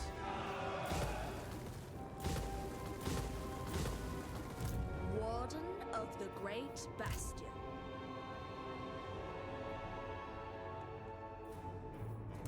Humility in all things.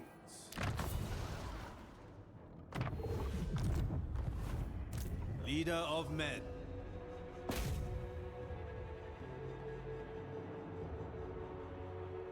Rebels besiege the capital.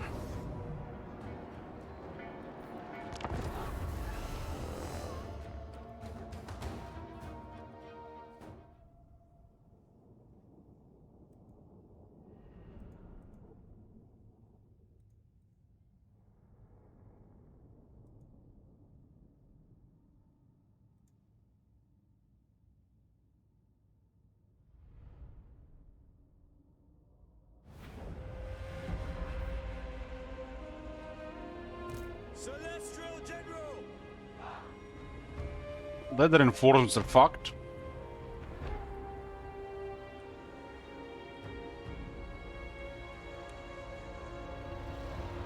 Hey there, bro.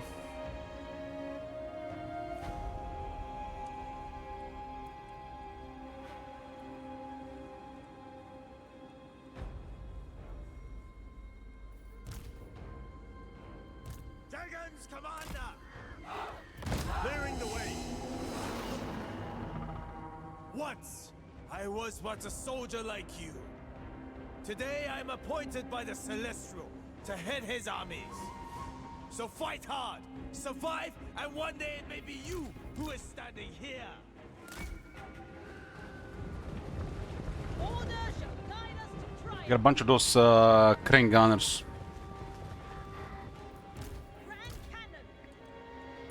So many shekels spoofed, yeah. Marching as one. It's like I think over 12 million shekels.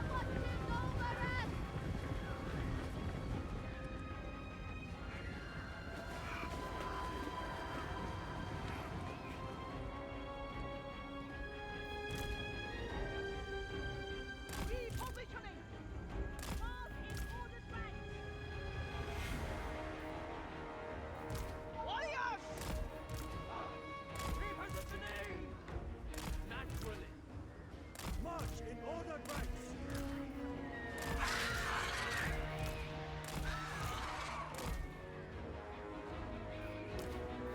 We await the enemy.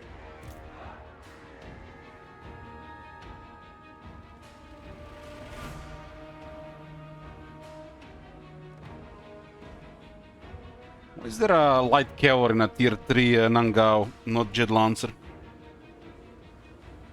Could be an outpost.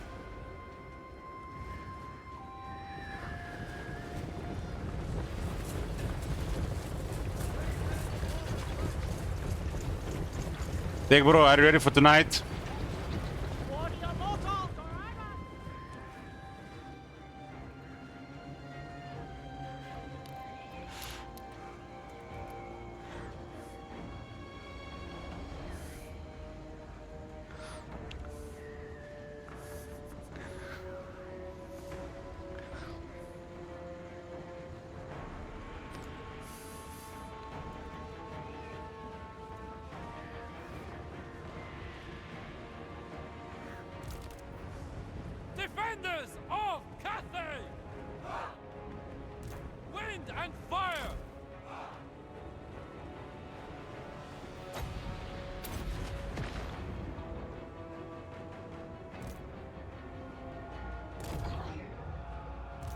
the Celestial Faithful!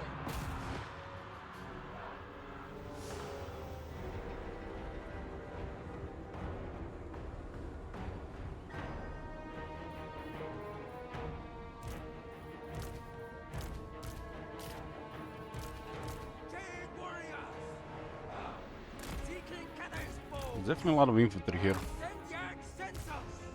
Guided by ancestors! Rotted as one. Sent by dragons! Guided by ancestors!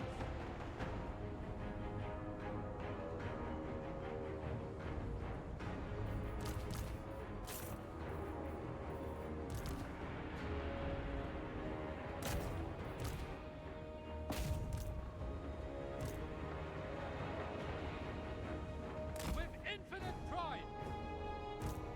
Stone and steel! Summon units need some better duration.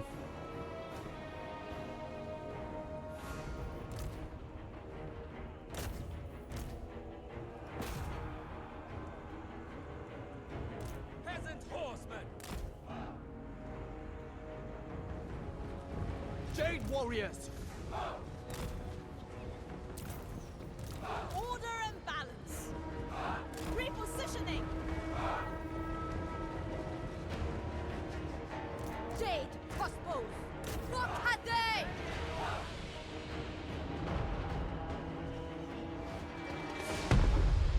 Defenders of Cathay!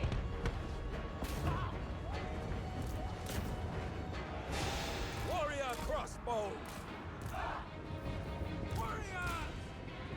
Move as wind!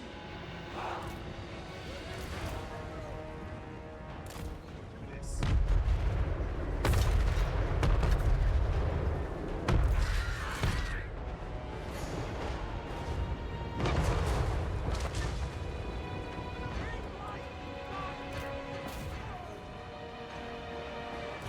Never conquered! Jade warriors! Naturally! Naturally.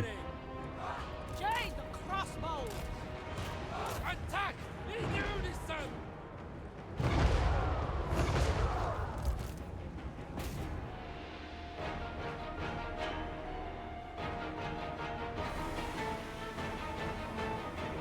Cavalry!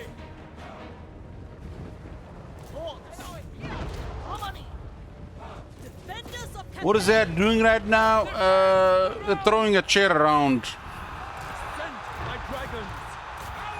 I heard the Skyrim stream is happening in the midnight. Crossbow! It's you know, one of them tantrums. Dragons ask! Move in formation!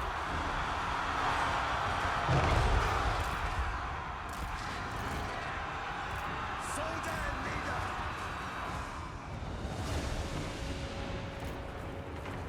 Defend the realm! Shenyan's faithful! Warrior crossbow!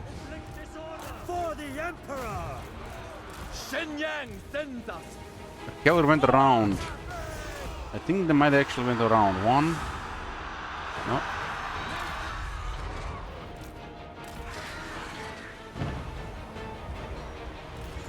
Martial might!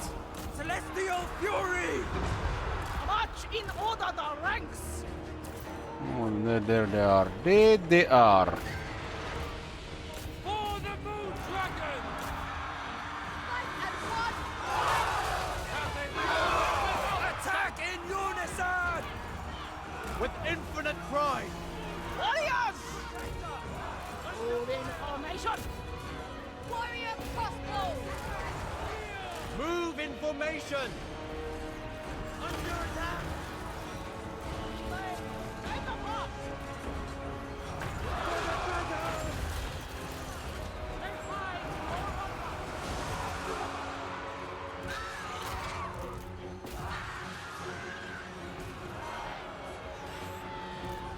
Don't worry, Bloomcool. You can watch the VOD in the morning. Just let the AI play some chat simulation for you.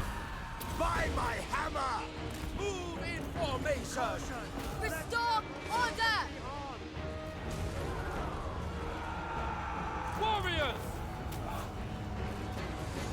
Heavy crossbows! Warriors!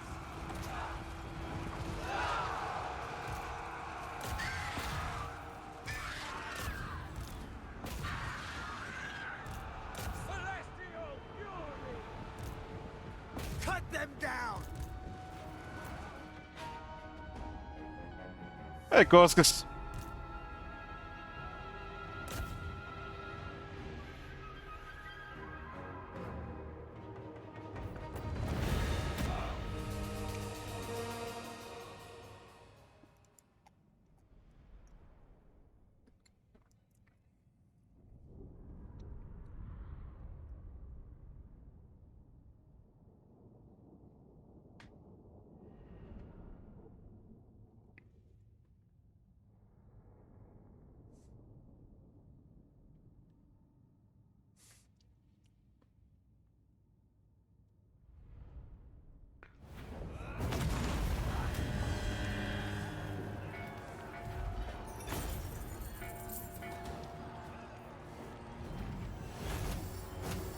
Spread word at these clements.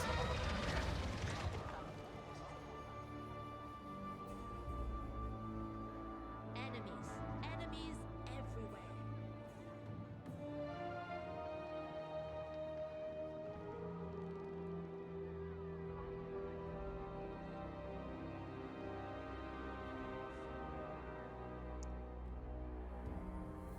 Celestial General. Unsheath blade. To the front line.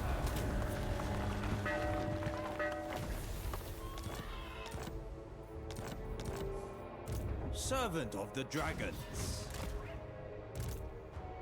The Storm Dragon. How are we gonna finish off these Chaos Wars? I'm gonna get just more military and hope for the best. Lord Magistrate reporting. This is looking a little bad in the west unless they get lucky. If I move from this area...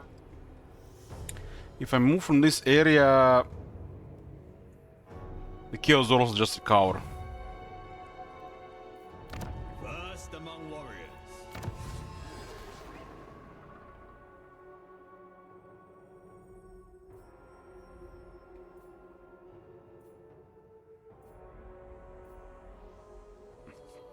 %20 speed.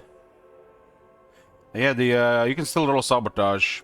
It's available while this campaign is still going. I'll tell you what, if we have if we actually have to break an alliance here, it's probably just done. It's probably just done. That's how bad would it be. But we have to break a lot of other trees before, so it's unlikely. We have to break 1, 2, 3, 5, 6, 7, 8 other treaties before that. So that's an expensive sabotage. My siblings conspire against But that will be a group effort. Attention.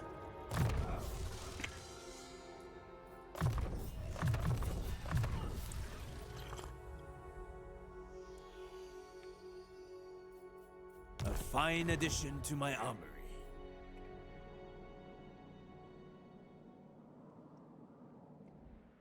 I mean, this campaign is I have to clear this. I have to secure this guy's strive here. And this entire side is now attacking at the same time. And there's no guarantee that this guy will die anytime soon. Tower, tower, tower, tower, all tier 5. And there is 6 mortars firing this direction. 6. And a replenishment on my army, non-existent. So you might not be doing nothing here regarding sabotage. This might go to shit on its own.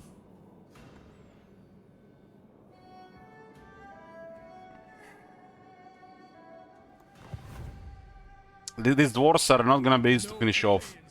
Unless Gelt sends a military. Celestial General. Can't even stop the recruitment here. Yeah, this campaign is on max potential, so it's been too much in the start. Probably would have been fine without a sabotage, though. Gate Master. March for the dragon.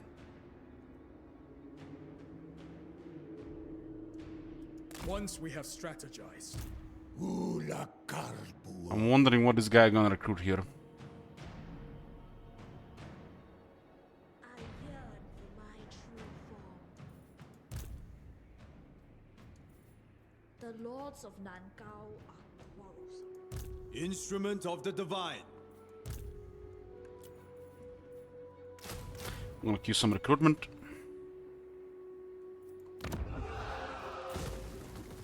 I did strike them here, but it's not enough. This corner is just too much.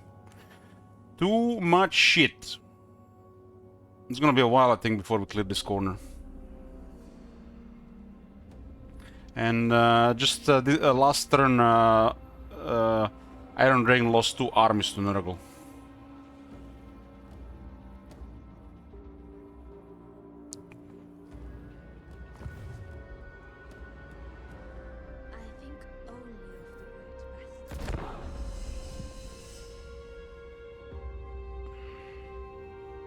This is the last campaign to finish.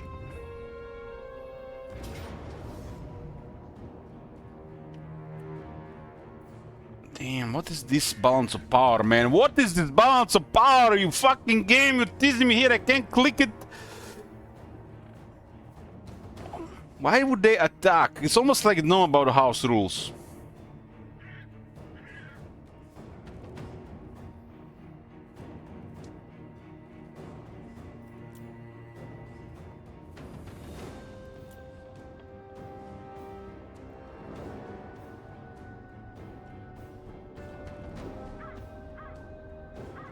How do you even win this without losing most of your army? Auto-resolve doesn't kill anything. This is broken. Broken. Broken ass shit. This is dead, really. Like, Mommy Ying is gonna survive and everything else is gonna die.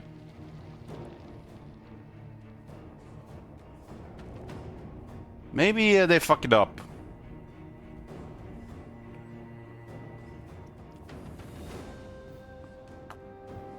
Before we recover our army, they get army like this, like nothing happened.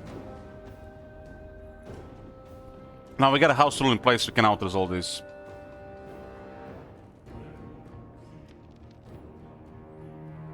Oh my god.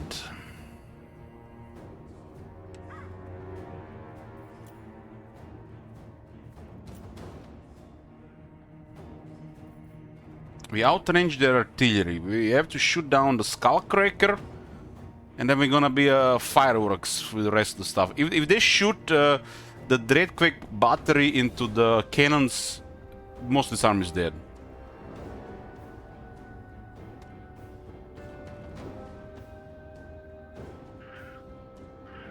If I retreat, I take attrition, but they might still have enough movement to attack.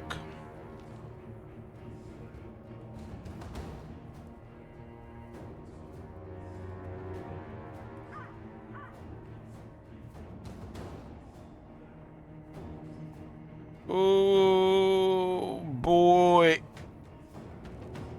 This is 1, 2, 3, 4, 5, 6, 7, 8, 9 turns of units. 9 turns of units.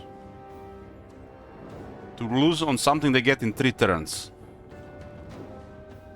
Now, who's gonna destroy this army if we are not gonna destroy it? Maybe they attack the wall and suicide there. That would be desirable.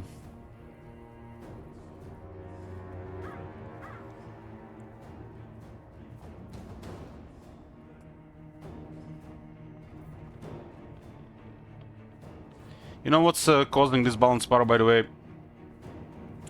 It's the her skill for reload.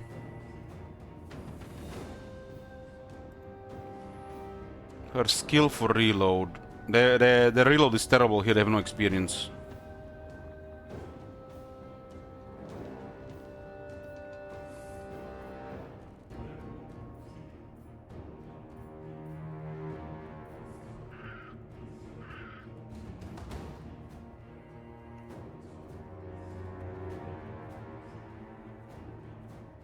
God damn.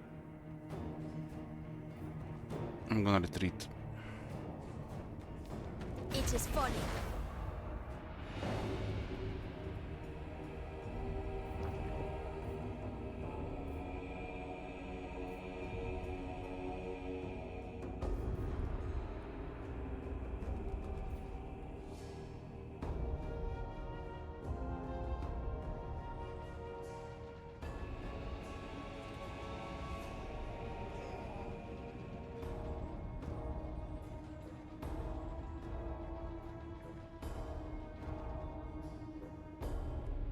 If they shoot the battery on our cannons, just most of the army is dead.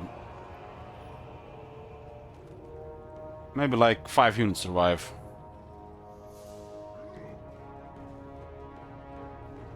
I need those cannons to fire for like 10 minutes.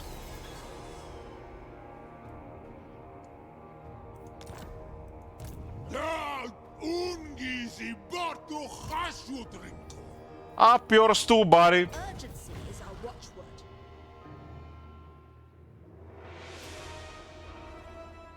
Another day, another battle looms.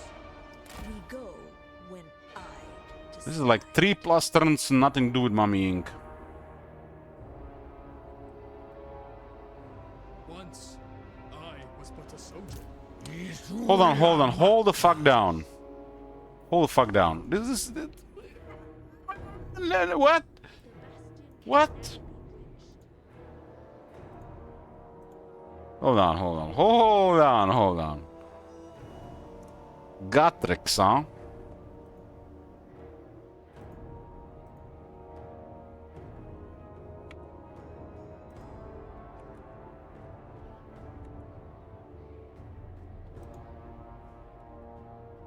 That guy there, Gatrix Ironhand. Single lone lord.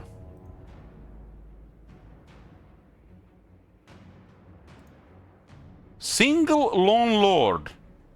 And now he has this? What the fuck? How the fuck you recruit Drakequake? God damn.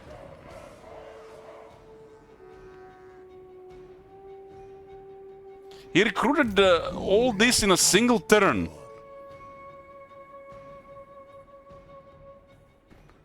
Sleepy Sane, are you here? Never become complacent.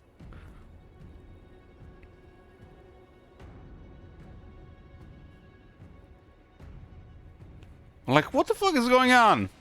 How are they recruiting so much?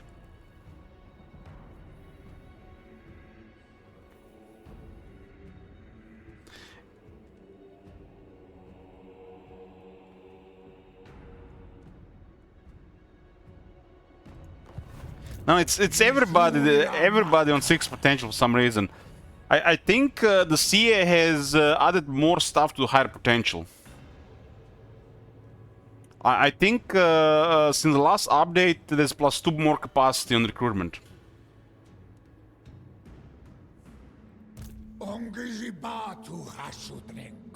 Because this was happening with Kislev and what do you call the Skaven at the same time. General. 14 units. Oh my god. Remain vigilant, always.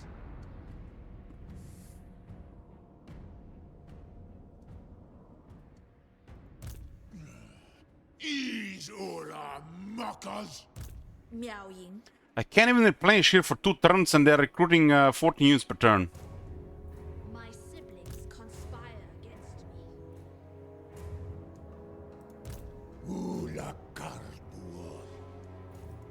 Leader of men.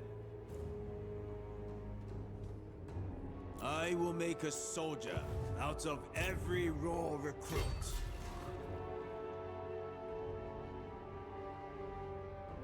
This is the max potential AM mode. Ready to defend. Mass potential by mistake, I might add. It's supposed to be 4 and 3.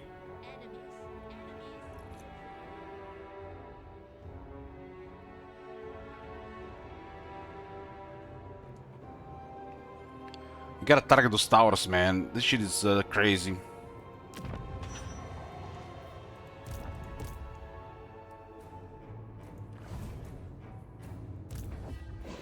Stay vigilant. Avoid ambush. Awaiting orders. I will secure it.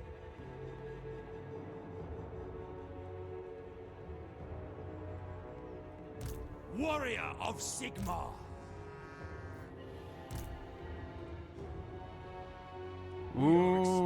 Okay. Serve from the front. Favored daughter. I need to hit this place. Because it's unacceptable they can recruit so much in one turn. Stay off the dunes, soldiers. It's not even worth going after their armies to get so many units. Enforce the dragon's will.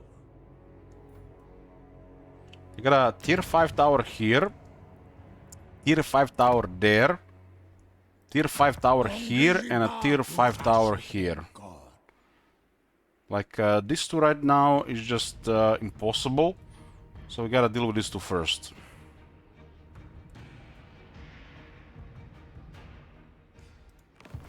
General of the Celestial Host.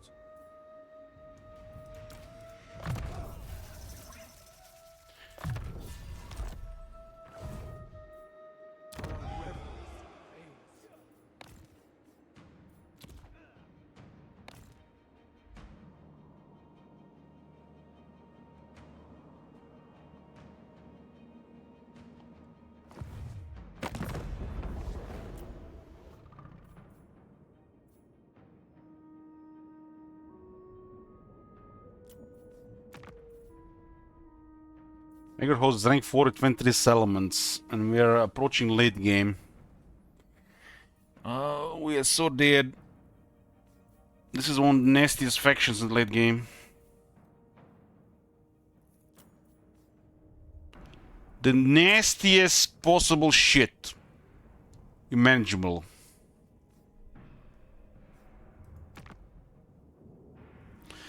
Not even the Empire is probably gonna be able to handle that shit.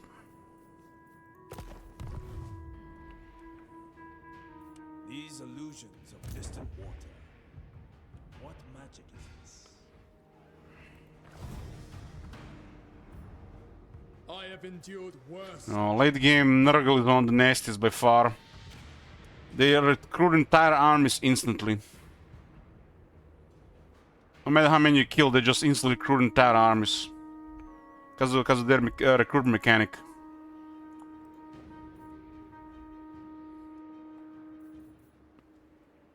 We dealt with them in that Sigvald campaign, the last back and forth. It was literally just, you kill all their armies and next turn like nothing happened.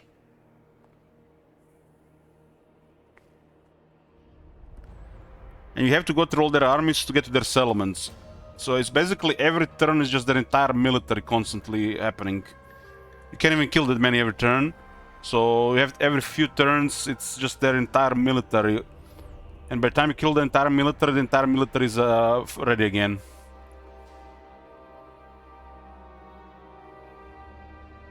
It's because of the very high potential. Oh my god. Have you seen that shit? Holy shit. What the hell? Yoo-hoo! Unless I get really lucky here, the Nurgle is probably just gonna fuck everybody up. The struggle against a great enemy must be fought on multiple fronts. I think this is just dead to Nurgle.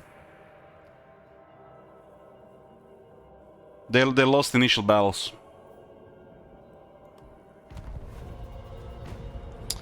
They lost the initial battles.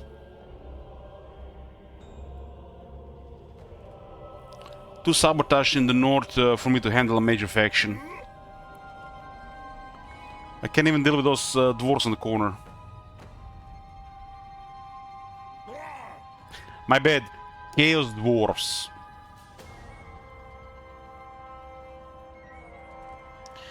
So you see that sabotage Bashir Wizard still did its job. Still did enough.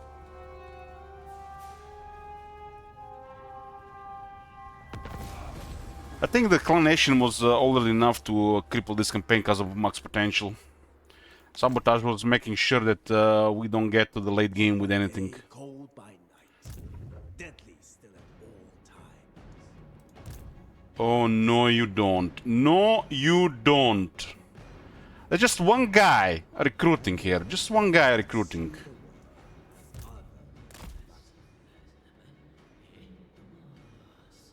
Looks like Gelt has destroyed the Chaos Dwarf army. Just one guy recruiting here. Celestial General. We're gonna put that place under siege. Maybe we can maybe we can actually attack this. We gotta dodge 3 batteries with this, huh?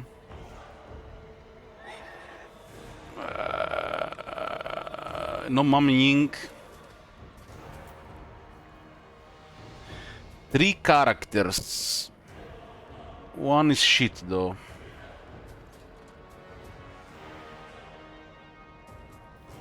Now the batteries just fuck us up here.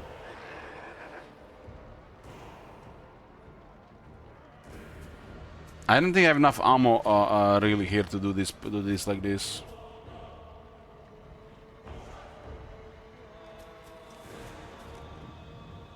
Put them under siege and hope they don't sell you out. For honor, not fame. But mission accomplished, we cancel the recruitment. Be not distracted by thirst. 217 Elich, fuck you talk about Bloomcools, there's no Chaos Dwarfs in this game. Bloomcool's talking out his ass. The heat dulls our wits. You have to respect Chaos Dwarfs, otherwise they blow you up.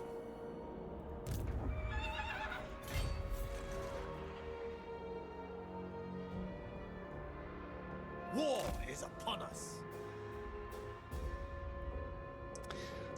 I must keep our forces in balance. Not enough to march here. Fight and be recompensed.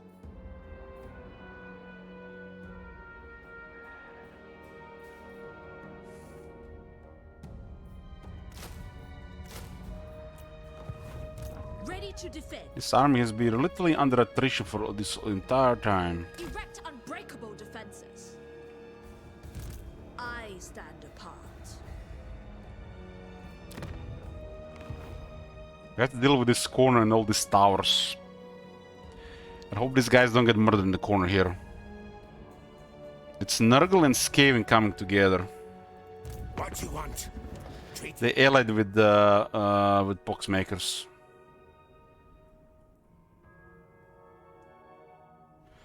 So this entire side, this entire area here, it's coming on Iron Dragon.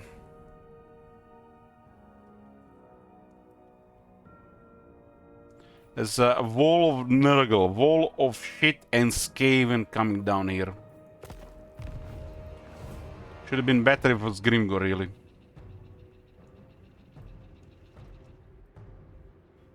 Man, I wish it was Grimgor.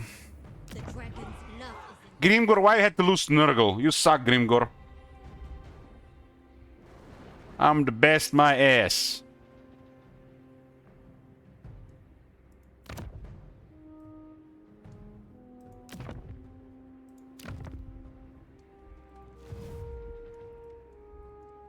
This is the time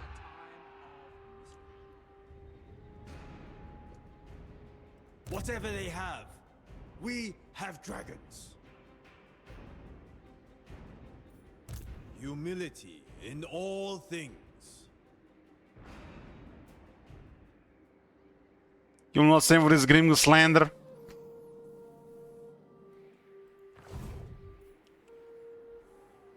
Marching to war.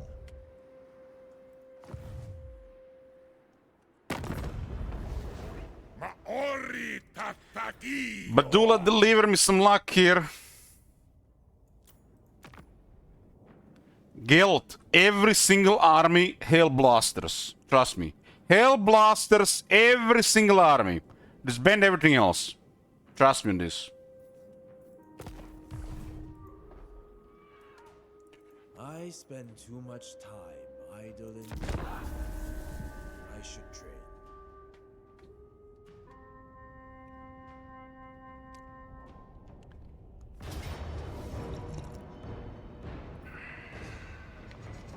Why do you have to sally out, man? You're safe behind the walls. We are outmanned.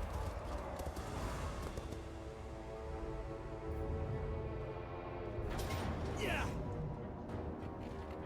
We can't even out-resolve this one. We have to fight. Oh, I mean, no batteries in the nearest list. Okay. The wall's been breached. It's Satan himself.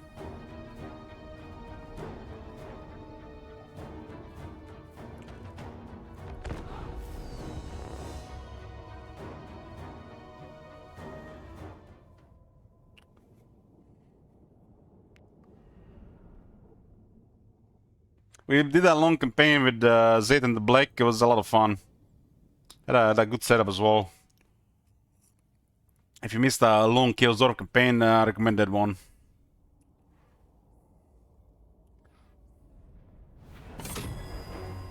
I don't even remember who requested that one, but that one was pretty good.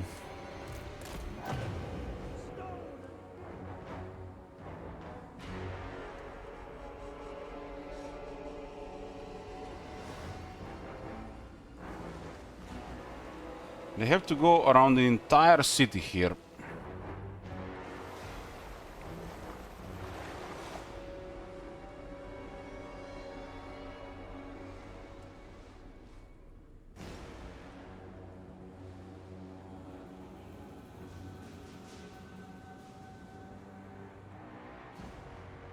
Garrison guarding the wall does make sense, but we still have to deal with some other stuff here.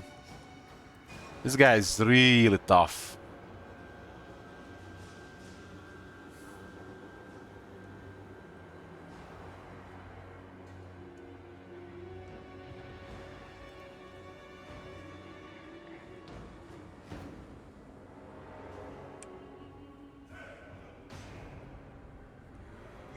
They got so much artillery here.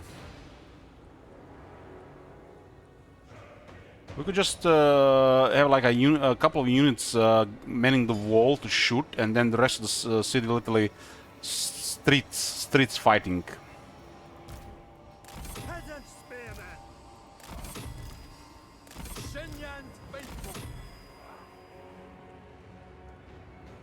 Spears.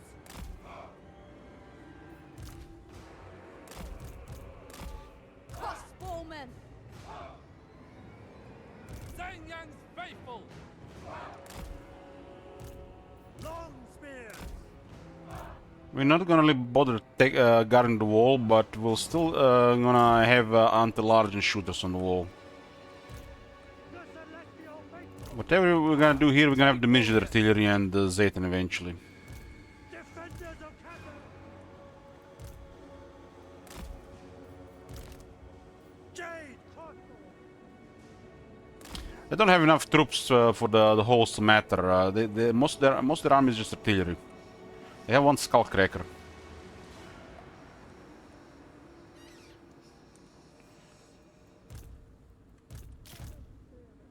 These guys can cause a lot of damage on their own.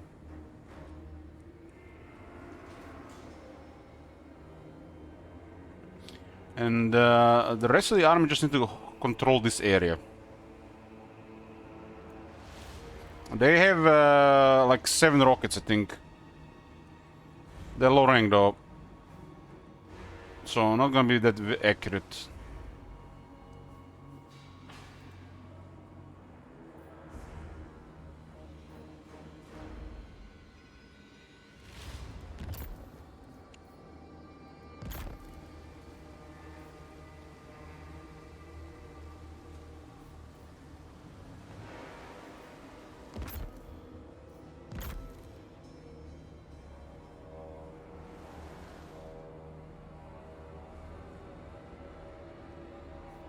Get a couple of these towers all over the place.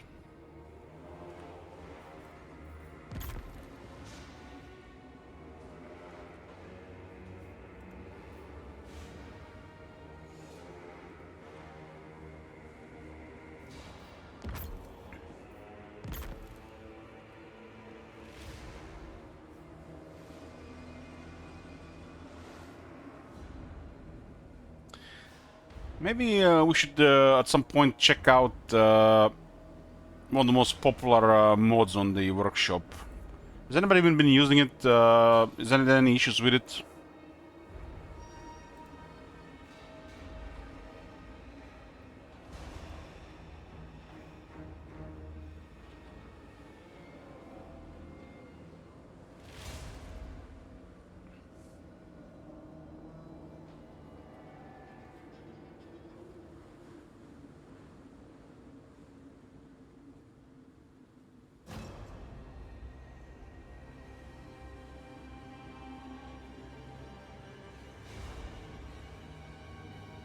I don't see it here, but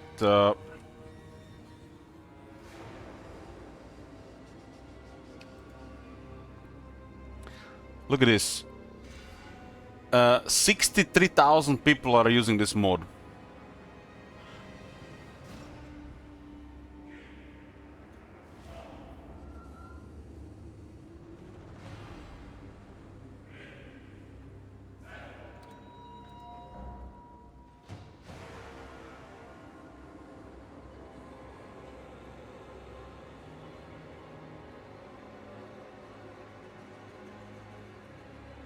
It was fine. It's a visual, it's just a visual, right?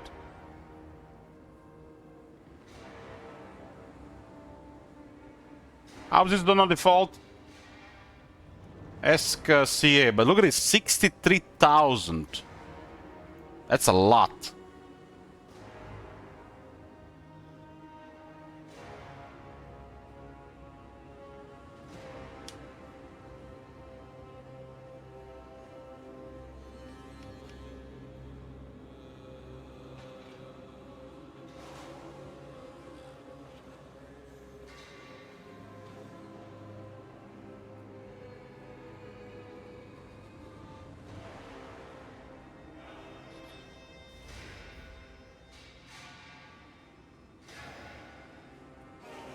They still haven't even fixed the range of the towers. I mean, look at it, the tower's not even showing the range, it's showing the tower's vision range. So you don't know the range of the towers for all the 2 years now.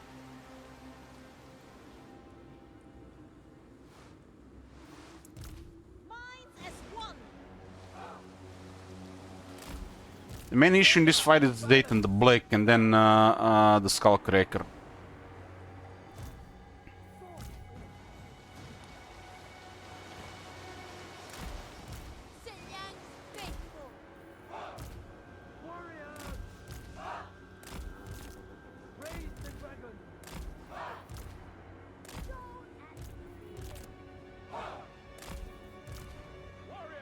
We'll see how they go about this. We have reinforcements.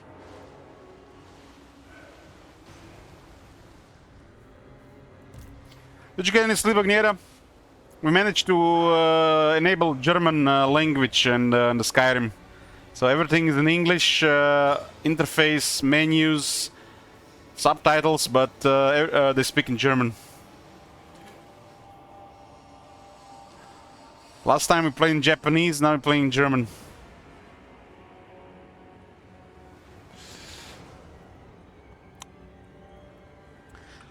The alchemy begins tonight.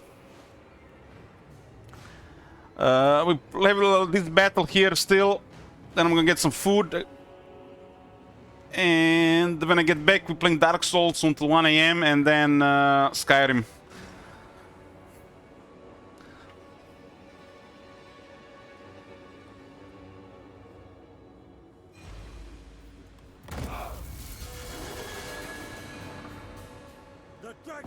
Elken is the easy target. I think this campaign is doomed, but I don't want to give up until it's really bad. The winning is so close, but if the Nurgle is too successful, it's doomed. I just have to get the advantage over the Chaos Wars.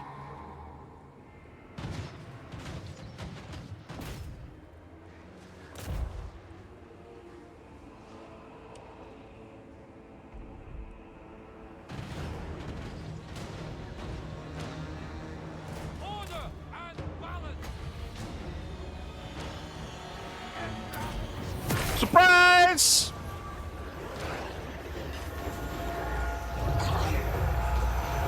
Thoughts in harmony.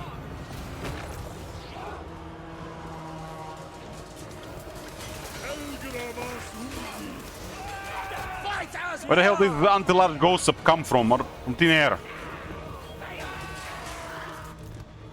Praise the dragon! For the Emperor! Defenders of Cathay!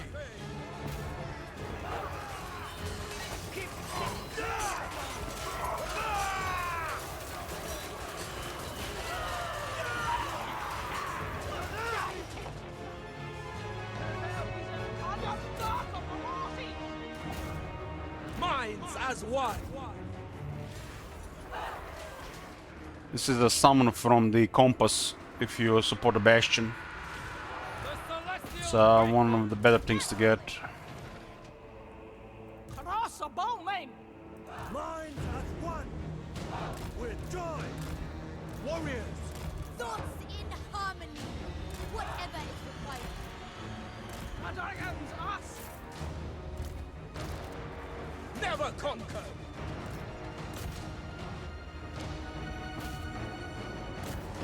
Warrior crossbow! Stone and steel! Satan likes to go for the shooters. This guy has 105 defense. What the fuck?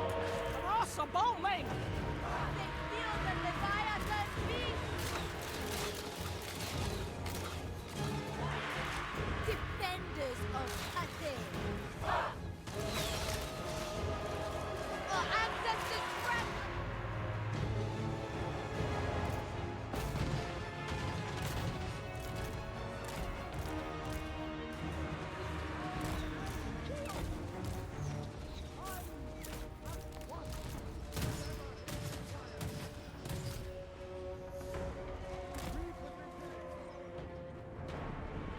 Warriors! Immediately. It is fated! Crossbowmen!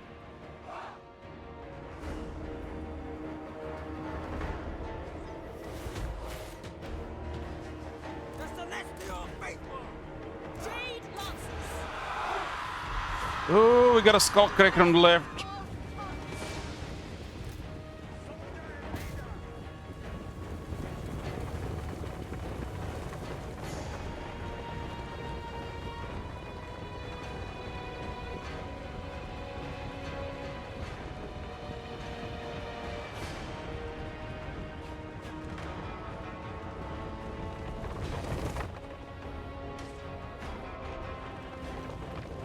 Jade Lances. Gonna be a bunch of ground horse Stay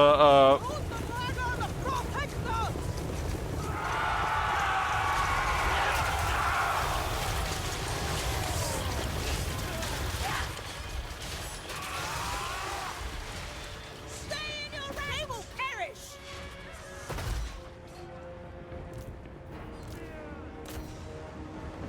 Jade Warriors!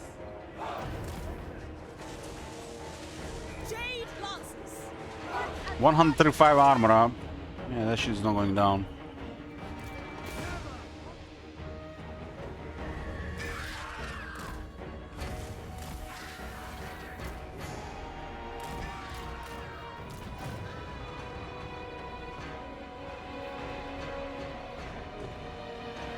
Warriors!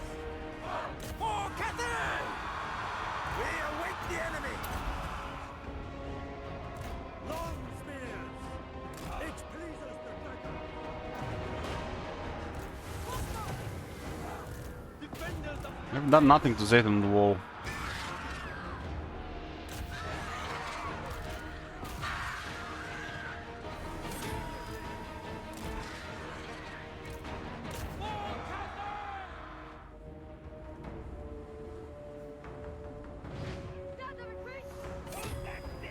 Not sure what those guys are doing there.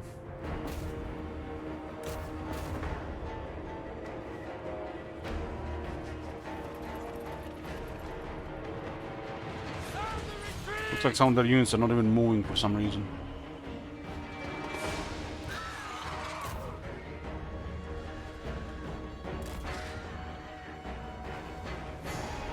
Celestial General! Jade Lances! Alliance has won! Jade Warriors! They will perish!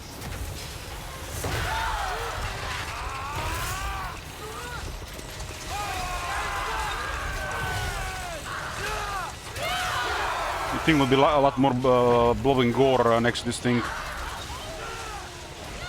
Like in Warhammer 2, you had little explosions of blood and gore in some situations, like when artillery would fire. They toned this down in Warhammer 3.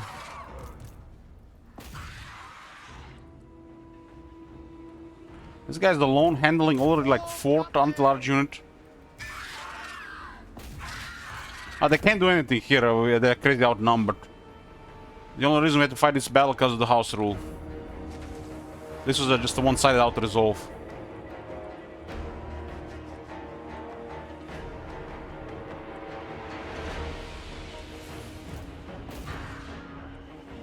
We have them crazy outnumbered here.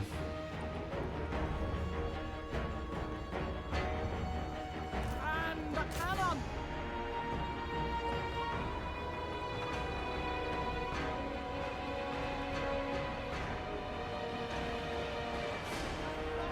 Firing cities around the firing cannons around inside the city. Oh, that was a hit. That was another hit. Nice. Never conquered!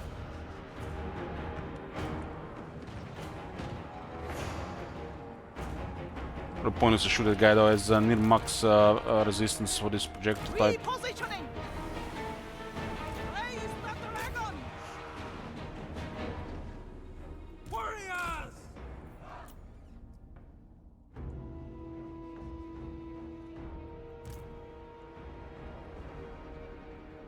He's killing halberds like they're nothing.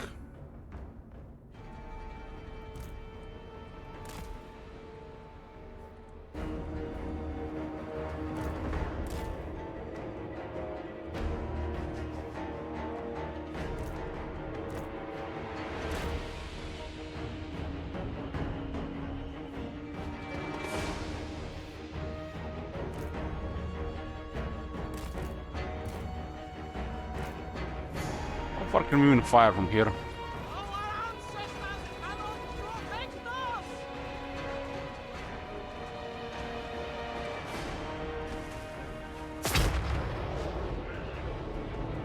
It's like 700 range. But the projectile disappears before.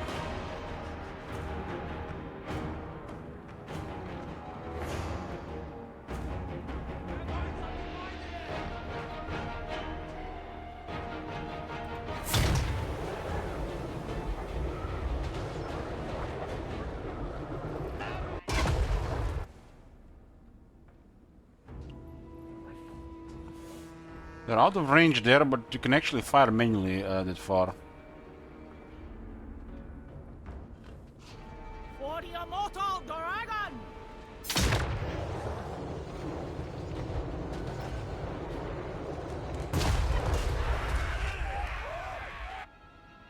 Order shall guide us to triumph. Fireballs, almost as good as rockets.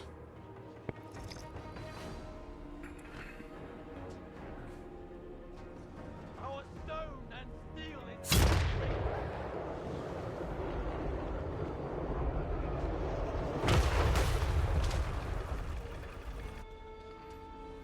Stone and steel!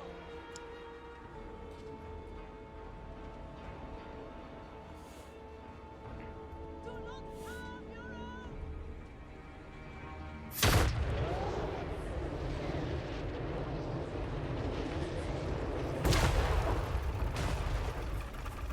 Stone and steel protect us! I think this is the best we can get, considering the distance. as a area to hit there.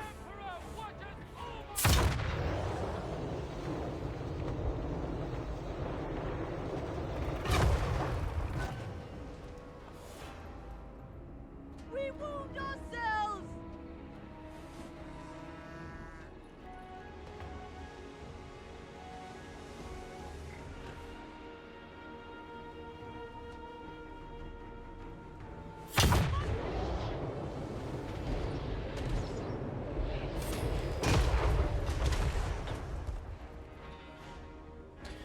I just need to hit one of those things once. They might get army losses.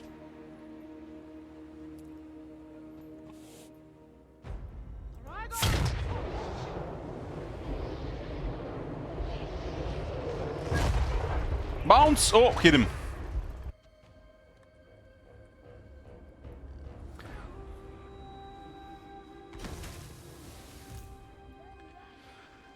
Oh, this is like a Reddit moment. God damn that blood sowing my entire garrison!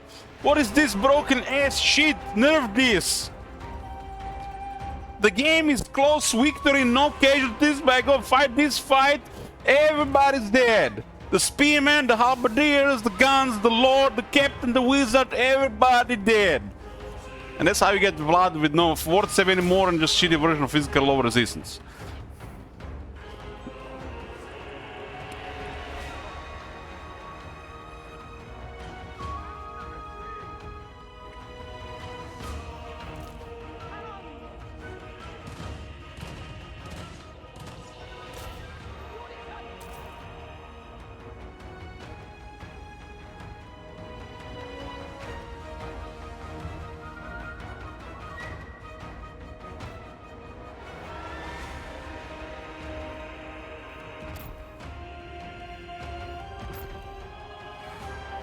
Hopefully he doesn't. I was about to say, hopefully he doesn't have the healing cap item. I just need to hit one of those things just one more time.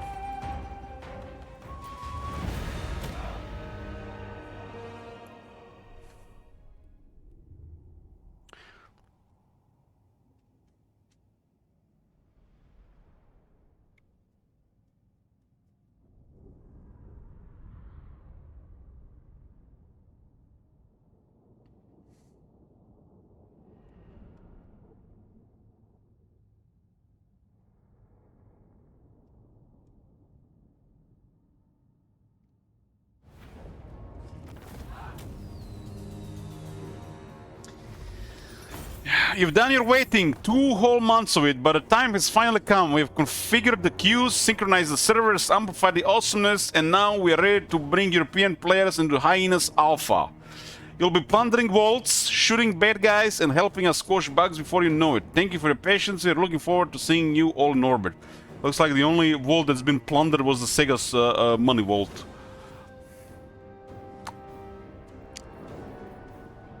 Harmony restored.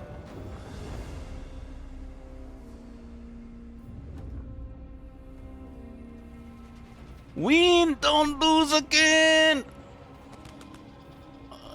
What happened there? I didn't even see.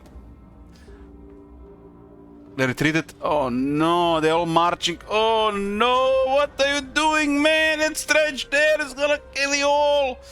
Oh, he retreated. Okay, that stretch there, he's gonna flee. Never mind. Oh, don't lose 3 more armies. There's Nurgle down there.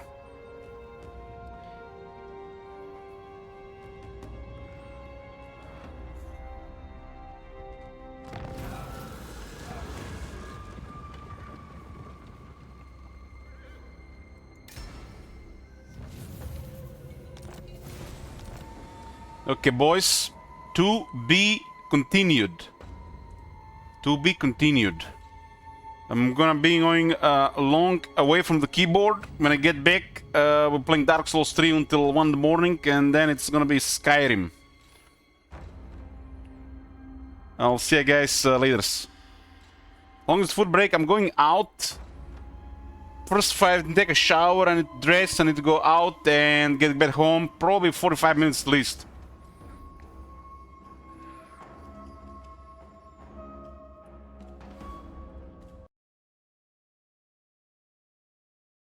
Not gonna be 2 hours. It's gonna be like 60 minutes tops. Give or take a couple of minutes.